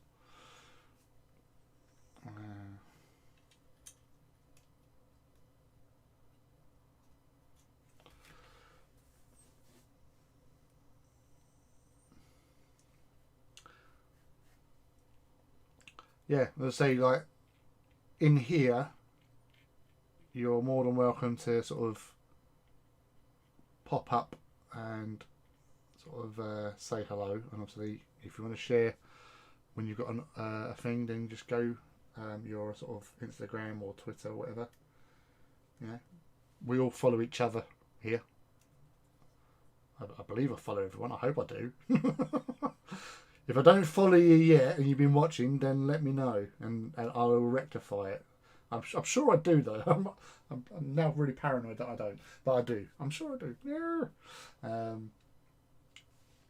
But yeah, as I say, it's a friendly hobby community.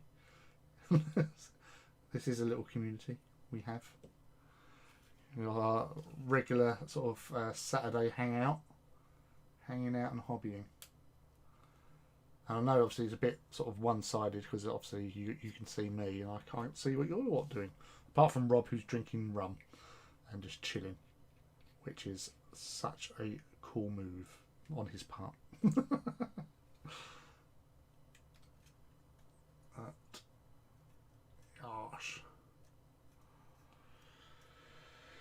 What have we got here?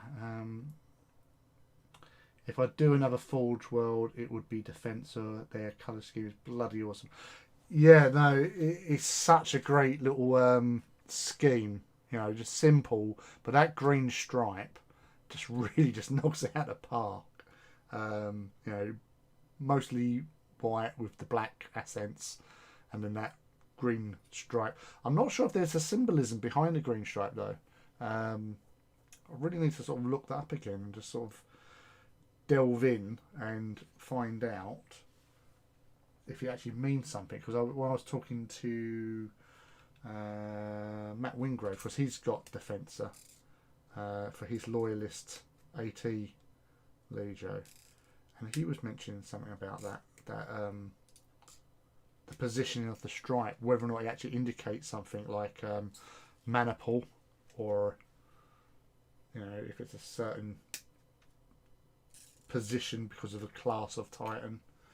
Who knows? Hopefully we'll find out one day.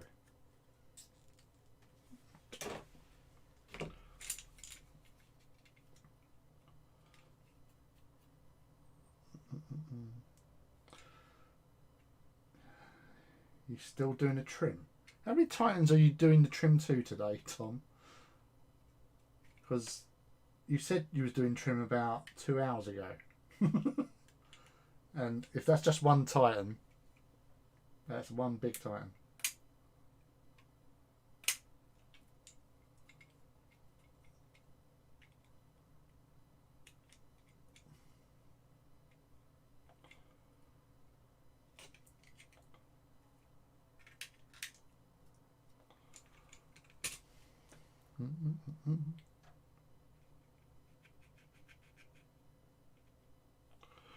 Yeah, so with the like in the Loyalist Legios book that they brought out, thing that I saw was like a little nod to the original AT, is that where they had the Titans, like the Titan Legios listed, the first 4 that was listed were originally the 4 Loyalist Legios that manned the walls at Terra. Because obviously in the modern era of the Horus Heresy, there's more Titan Legios that are now mentioned as being at Terra.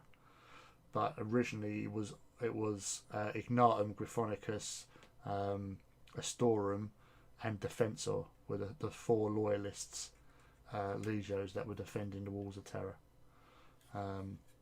But obviously now, with the new law and everything that's been added to it, it does make it a lot more awesome, to be honest with you. And you know, it gives you that sense of a sense of realism to the whole thing.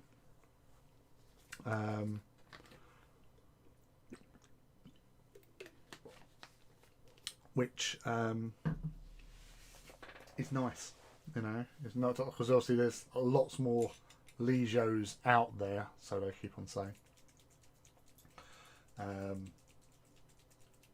But it's just good to see others getting a bit of a shine, if you know what I mean.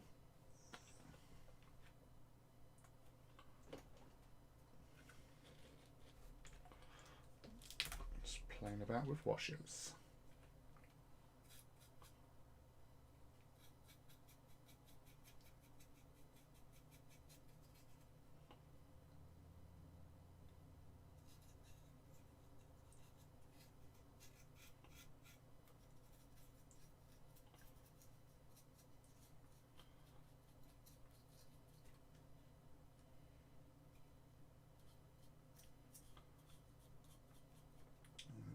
This is the watered down Agrax. Going over the plates with.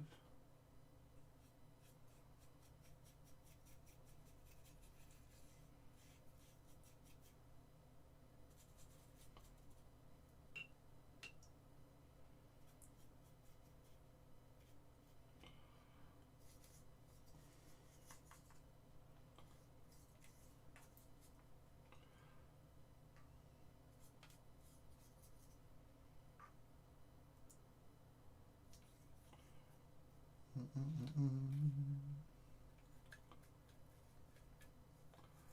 I'm going over like the plates with this watered down Agrax mix because I want it to sort of help shade it all, to sort of like just seep into those positions, and plus we're not going too strong a mix on the white, so you want to sort of dirtying it up a little bit.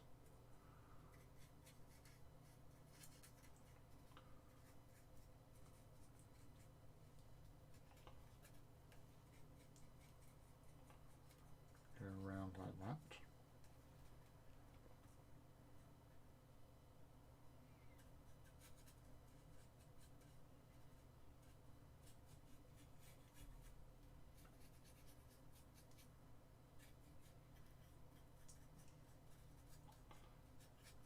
Covering that trim as well.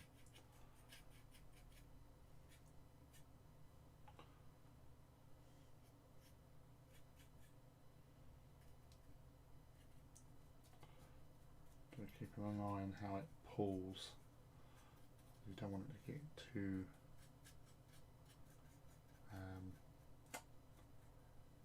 filled out.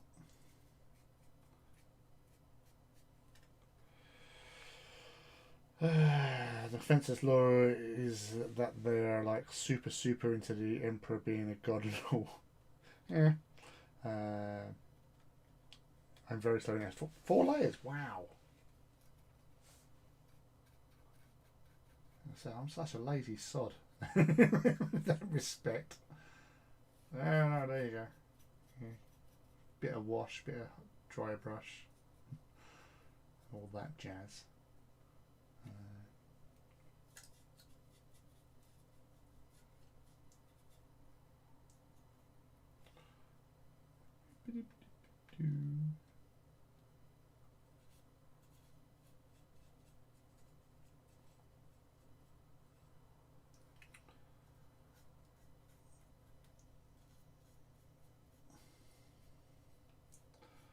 Yeah, if as I was saying earlier on, with finishing listening to Mortis the other day, and it's definitely the book you want to either read or listen to on audio for all that juicy Titan combat, and seeing what it's like on the inside of Ignatum as well, because they've been not really mentioned up. It's only been in the last few years where they sort of have made an appearance, like in was it Legacies of Betrayal? Oh no, Burden of Loyalty. Sorry. In Burden of Loyalty, short story where you had the that's bugging me now. Oh damn it! The Binary Succession. That's the one. So, because they had the artwork come out of where you see the Titans, Ignitum Titans with the Imperator walking along on the Holy Terror, which was so cool to see. And then obviously you got the close up of a Warbringer, not a War Master, the Imperator, where it's sort of looking down upon gathered dignitaries. We're just like going, "Oh, you're very small, aren't you?" Such a great picture by Neil Roberts. Fantastic. But yeah, it's get in there. No prisoners. But yeah, just seeing how this Legio of Legios operates, it's just so different to what you sort of know and believe.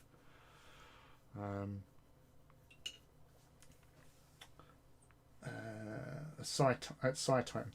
Yeah, is that Instagram? Sorry, or is that on Twitter?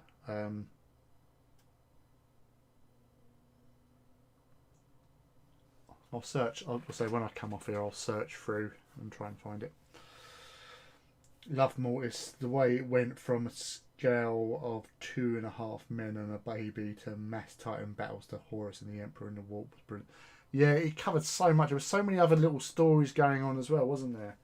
But yeah, no, I'd say the whole been waiting for years to find out more about Ignatum and to finally sort of like see behind the curtain like, how they operate and how they fight and how other people see them as well was just so cool. But yeah, I'm being careful so I don't give out any spoilers. But yeah, such a great thing. Although I say it was a little bit annoying in some respects with, you know, damn you traders, with your fancy pants and.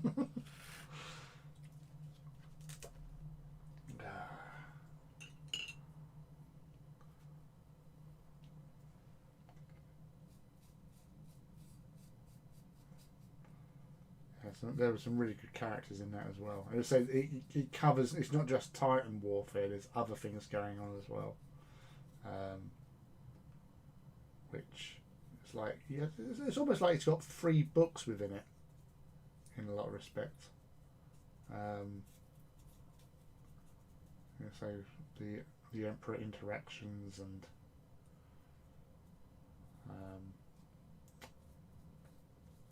other people interactions, which I will not mention, just in case.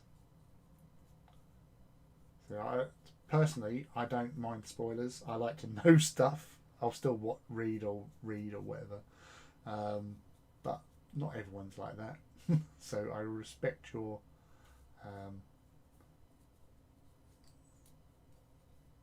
choice of not knowing spoilers.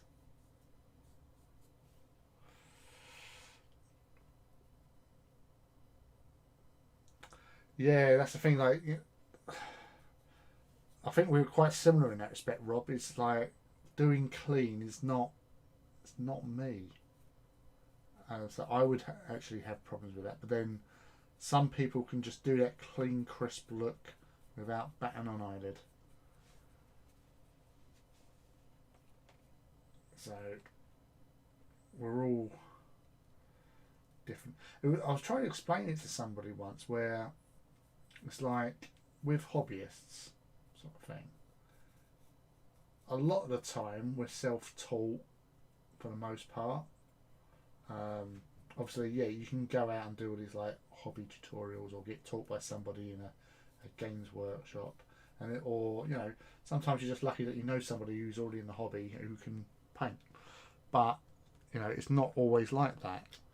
I said I definitely didn't have any sort of like hobby tutorials or anything like that when I started out, and I was just painting what I could paint, how I could paint it with a brush and whatever choice of colour.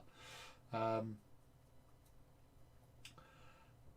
yeah, like, I know like Games Workshop, they do that like, you know, painting tutorials to help like younguns get into it, and obviously parents and children now, if their kids get involved in the hobby, they always like, you know, hand down and teach them.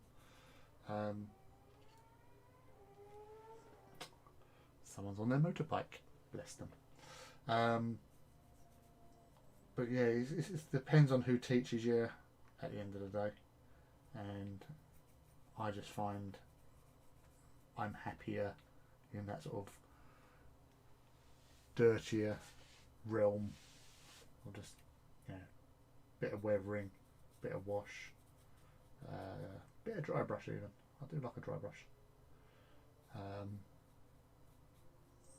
And just, you know, you just do with whatever you're comfortable, you know, because you want to be able to stand back, look at what you've created and go, damn, that's good. You're doing it for yourself at the end of the day, but you know, it depends on how you have that sort of, what your skill set's like really, and your imagination. I can do clean, but I prefer battered and battle worn. Yeah. Well, that's the thing. It's like even like with Space Marines. When I've done Space Marines in the past, I don't do them parade ground because they should be battered and bruised and like been in the thick of battle. That's what they're there for. That's what they're created, to go out and smack the crap out of something. And just go from there. Eek, eek, eek. What? Yeah, same here, Rob. It was just like nothing. These young'uns of today, they don't know what they've got. Bless them. But yeah, it's. I was teaching people the techniques I knew in a single hobby shop we had in Amsterdam in the 90s. That's the thing. It's like it depends. Sometimes you're lucky like that if you've got a hobby shop near to you, and the people in there are sort of welcoming and all that. It's nice. You learn that sort of stuff. I have a bad thing where every model must be perfect. When it doesn't make sense, they're at war. They're going to be damaged and chipped and beaten. Again, it's all down to personal preference. Some people like parade ground, others like them down and dirty sort of thing. Some like sort of ultra realism. It's all down to what makes you happy. It's your models at the end of the day. So having the ability to appreciate what you're working on is really important when it comes to hobbying. You want to be able to sort of paint to your own pace, to how you want it to be, and just go with it. There's no right or wrong.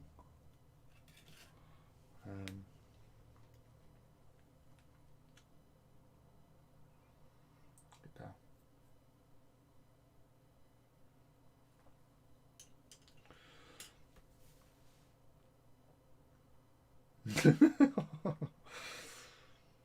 Oh, bless you.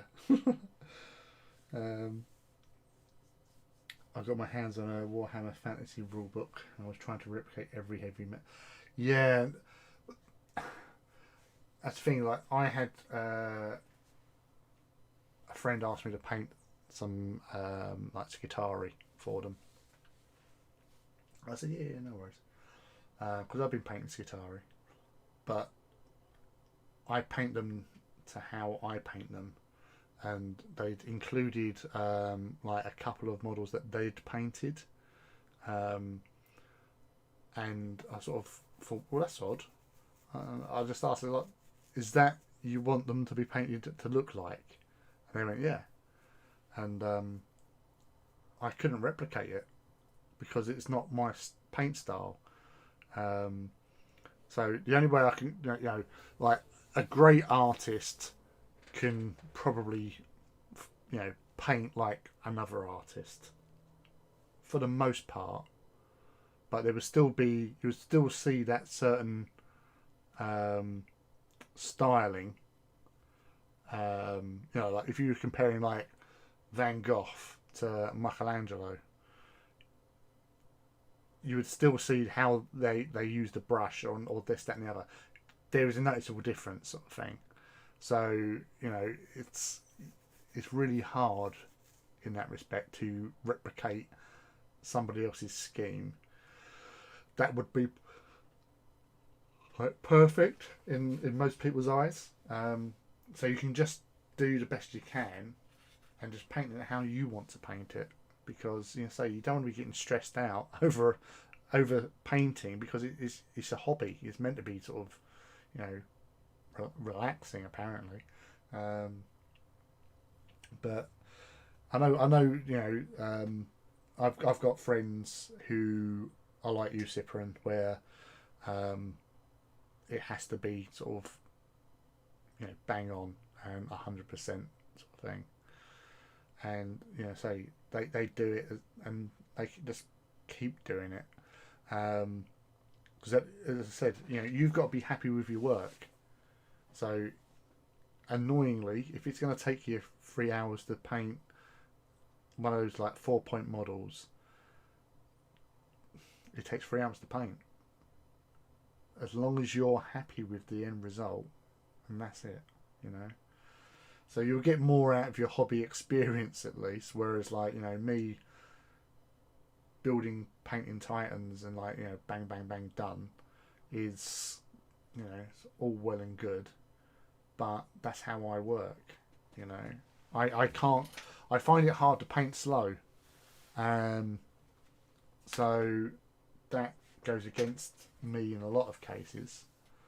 But yeah, no, say there's nothing wrong with painting as you paint. And I really wouldn't worry about it at all, mate. So long, as you get some form of enjoyment out of it. I would not worry about it at all. Just have fun with what you're painting. I have no complete 40k armies at all. I like to paint some models and switch to something. There you go. Exactly the same sort of thing. Like I do little, like after painting several titans, I will then go and do like something completely different, random, just to sort of like refresh the palette, so to speak. That way you don't get, because years ago I was painting like a Minotaur's army for 40k for like the Badab sort of campaign.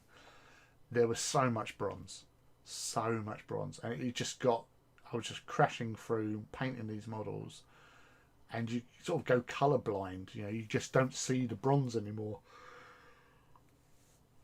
So I decided to do like a little side project, one little model, and just like spend some time painting something completely different from bronze, just to sort of break myself out of it, and then go back again.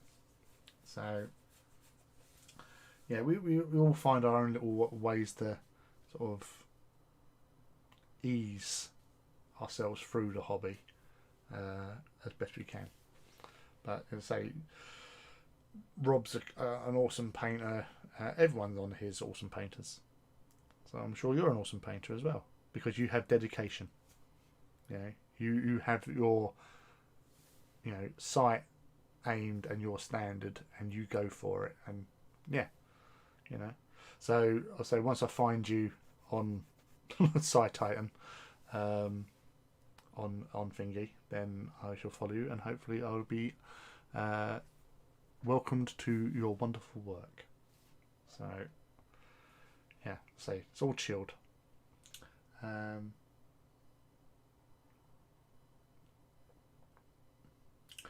Well, you can call me Forge, you can call me Lee. There you go. So you found it. Yeah, my Twitter and Instagram are both the Forge of Mars. So when I sort of set this YouTube thing up, it was to combine it all together, really. So yeah, so Twitter, because my old Twitter handle I lost because I logged off for over 30 days, and you lose your Twitter tag, and somebody else took it over, which was most annoying. So I had an Instagram which had that tag, but I've now changed that over to tie it all into the coverall name of the Forge of Mars. So yeah, you'll be able to find me on Twitter and Instagram now, as I've just seen you. So I'll just, there you go. I'm your first follower. And you so yes, there you go. It's all good. Yeah, found you back. Right. So come on, camera, work. So it's coming together. Oh, that's a fault. I've got to do all the metally bits. Well, I didn't do all the metally bits in Agrex. So I think... What's the time now? Well, it's almost 12:30. So we've done 4.5 hours. So that's all right. I like hobby. So you took the time to come and join us and follow and interact. So what's not to like about following you? So yes. So we've had some ups, we've had some downs tonight. We haven't really. I think we've had a pretty good go of things today. There are lots of people popping in and saying hi. So, I say there's always a lot of hobby love, which is always a good thing. But yeah, so I cracks all this metal to give it more depth.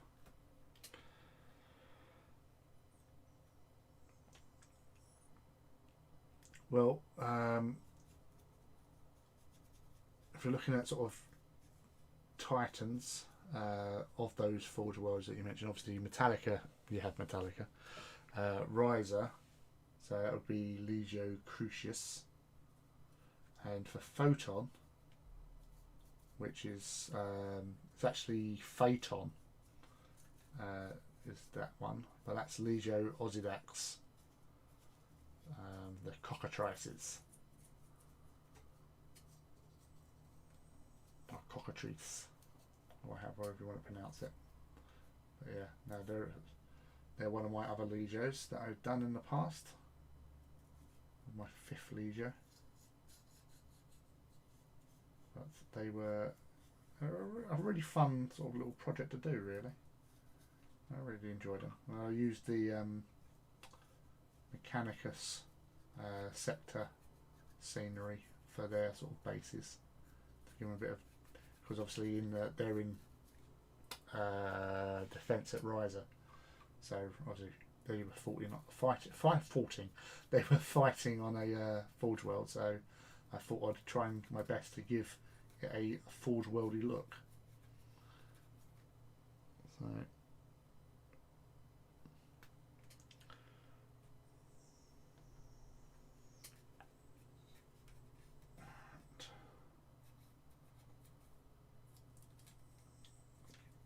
There.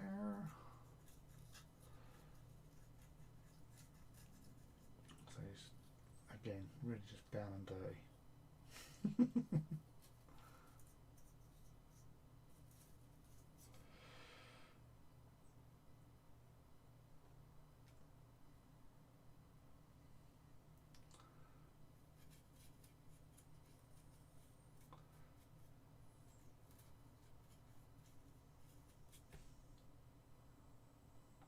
Yeah,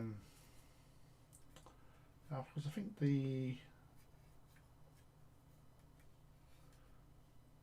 because basically all Legios, like with Space Marines, they all sort of descend from the first three, the Triad, Ferrum, Morgalis. Because I do like places like the Fire Wasp, obviously. I think it's like the Fire Masters, or who became Sutarova or Sutarava, are descendants of Ignatum.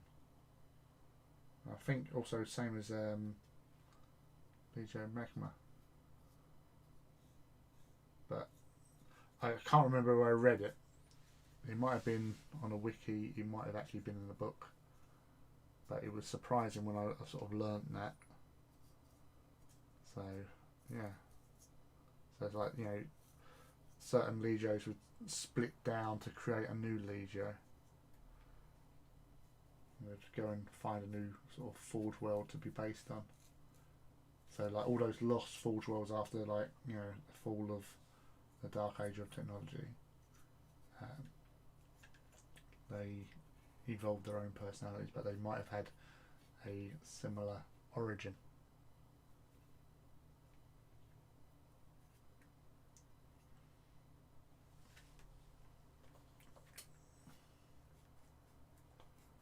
That's that.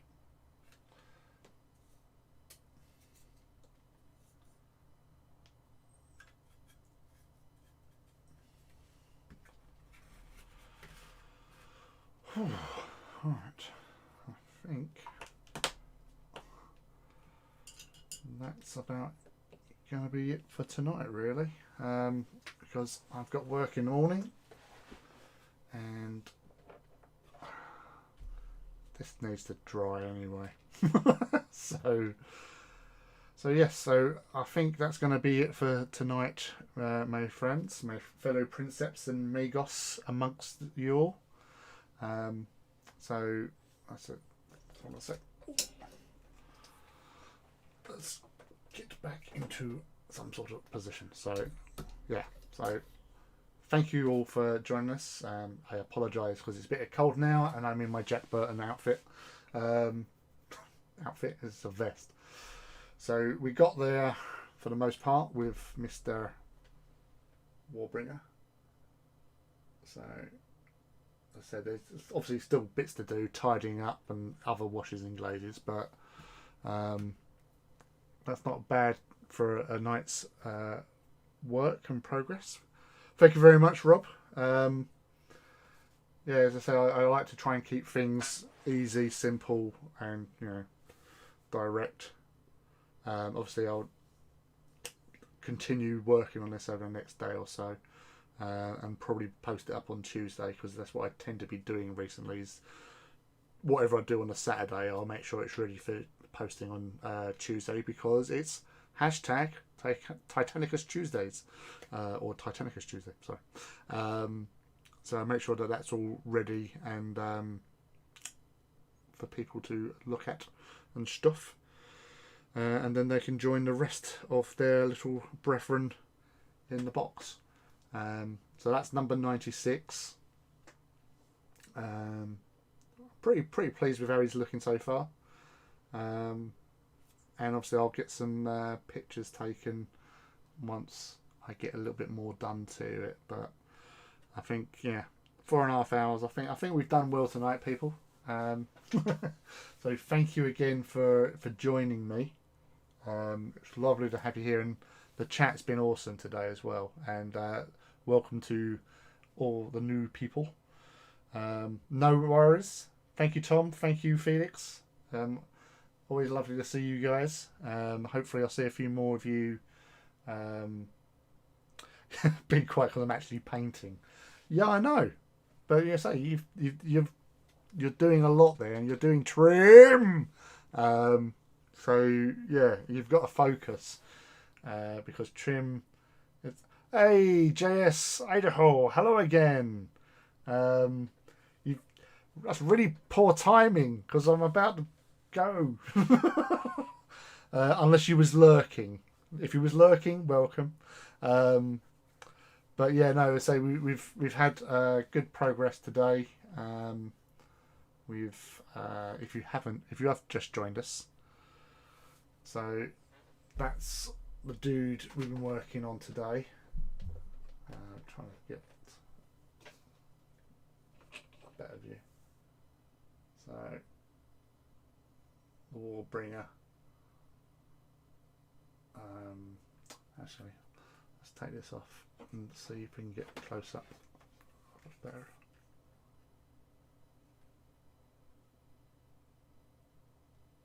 So yeah, he's come together.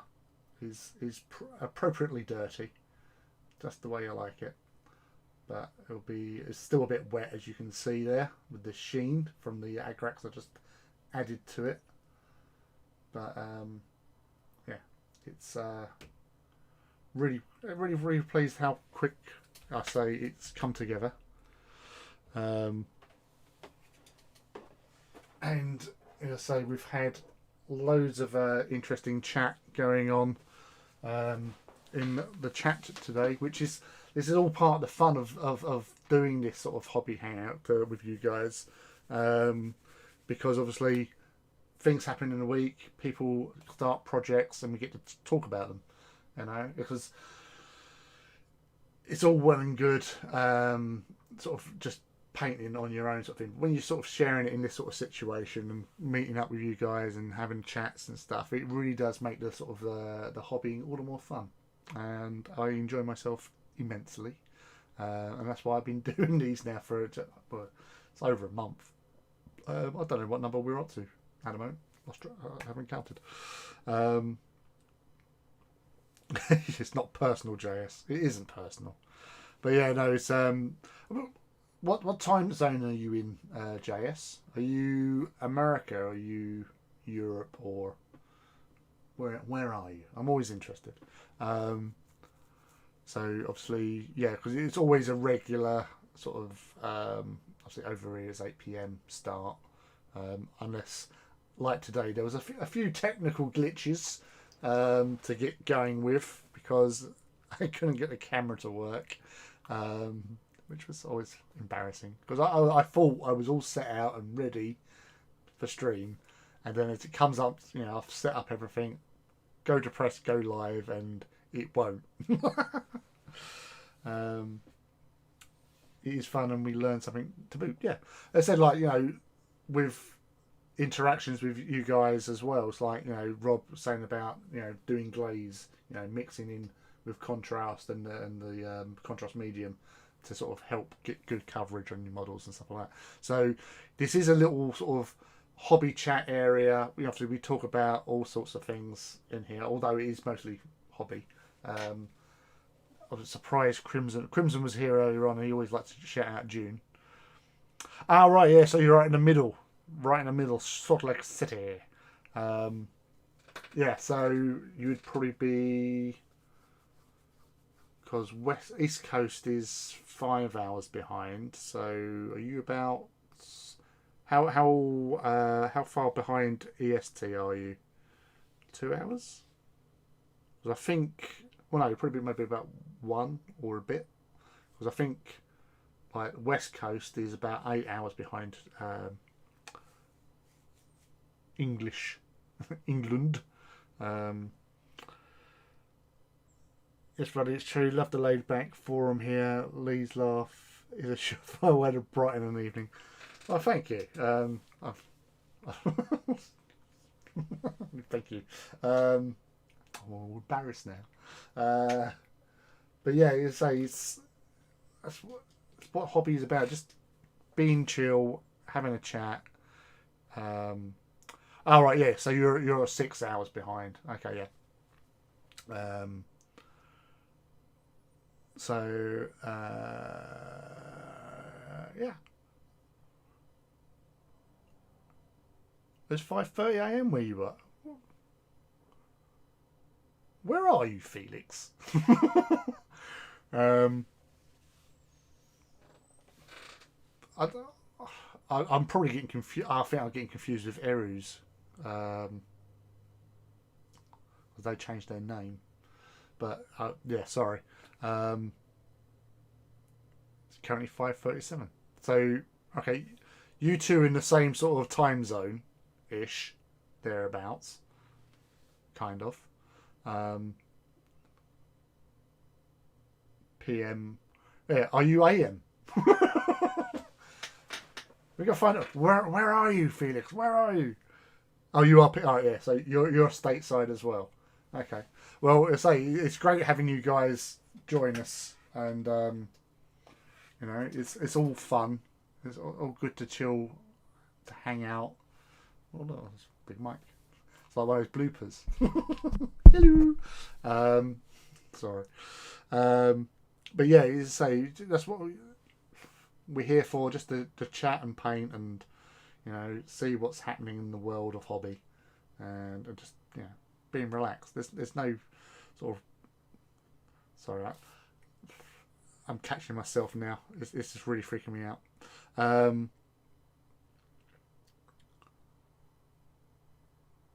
Ah, yeah, you're sort of Canada way, aren't you? Yeah. Yes. So I knew there were sort of like Arctic Circle vibes about you, Felix. um, yeah, say hello to Wendigo for me. Um, but yeah, it's a hobby hangout. You know, I know I like on occasions I do the little sort of like features of I'm building or build along, um, but I just wanted to be chilled, relaxed. You know, because as I say, that's what a hobby should be like, and just chilling out and chatting with everyone. It's a fun way to spend a Saturday evening. Um, but yeah, so it's now coming up to 19 minutes to 1 in the morning in fair old England, the south east of England, where I am. So I will be saying adios for now. I will be back on with Scott, aka Artist Empire, on Wednesday evening for me, which is from what is it? It's 2 p.m. Eastern Standard Time, so that would be you're 2 hours behind. So that would be 12 midday for you guys in the middle, or 7 p.m. here on Artist Empire's YouTube channel, which is conveniently called Artist Empire, for Paint Over Wednesdays. And then back again next Saturday. So I hope you all can pop in and say hi and tell us about your week of hobby and whatever else you've been doing. So until then, I find Mr. Mouse. Yeah, Night Rob, thanks for joining us, and I hope you enjoyed that rum you've been drinking. And thanks Cyprian, thanks Tom, Felix, JS, and everyone else that was in here as well. It's lovely hanging out with you guys, and as I say, we'll take care until I see you again next week.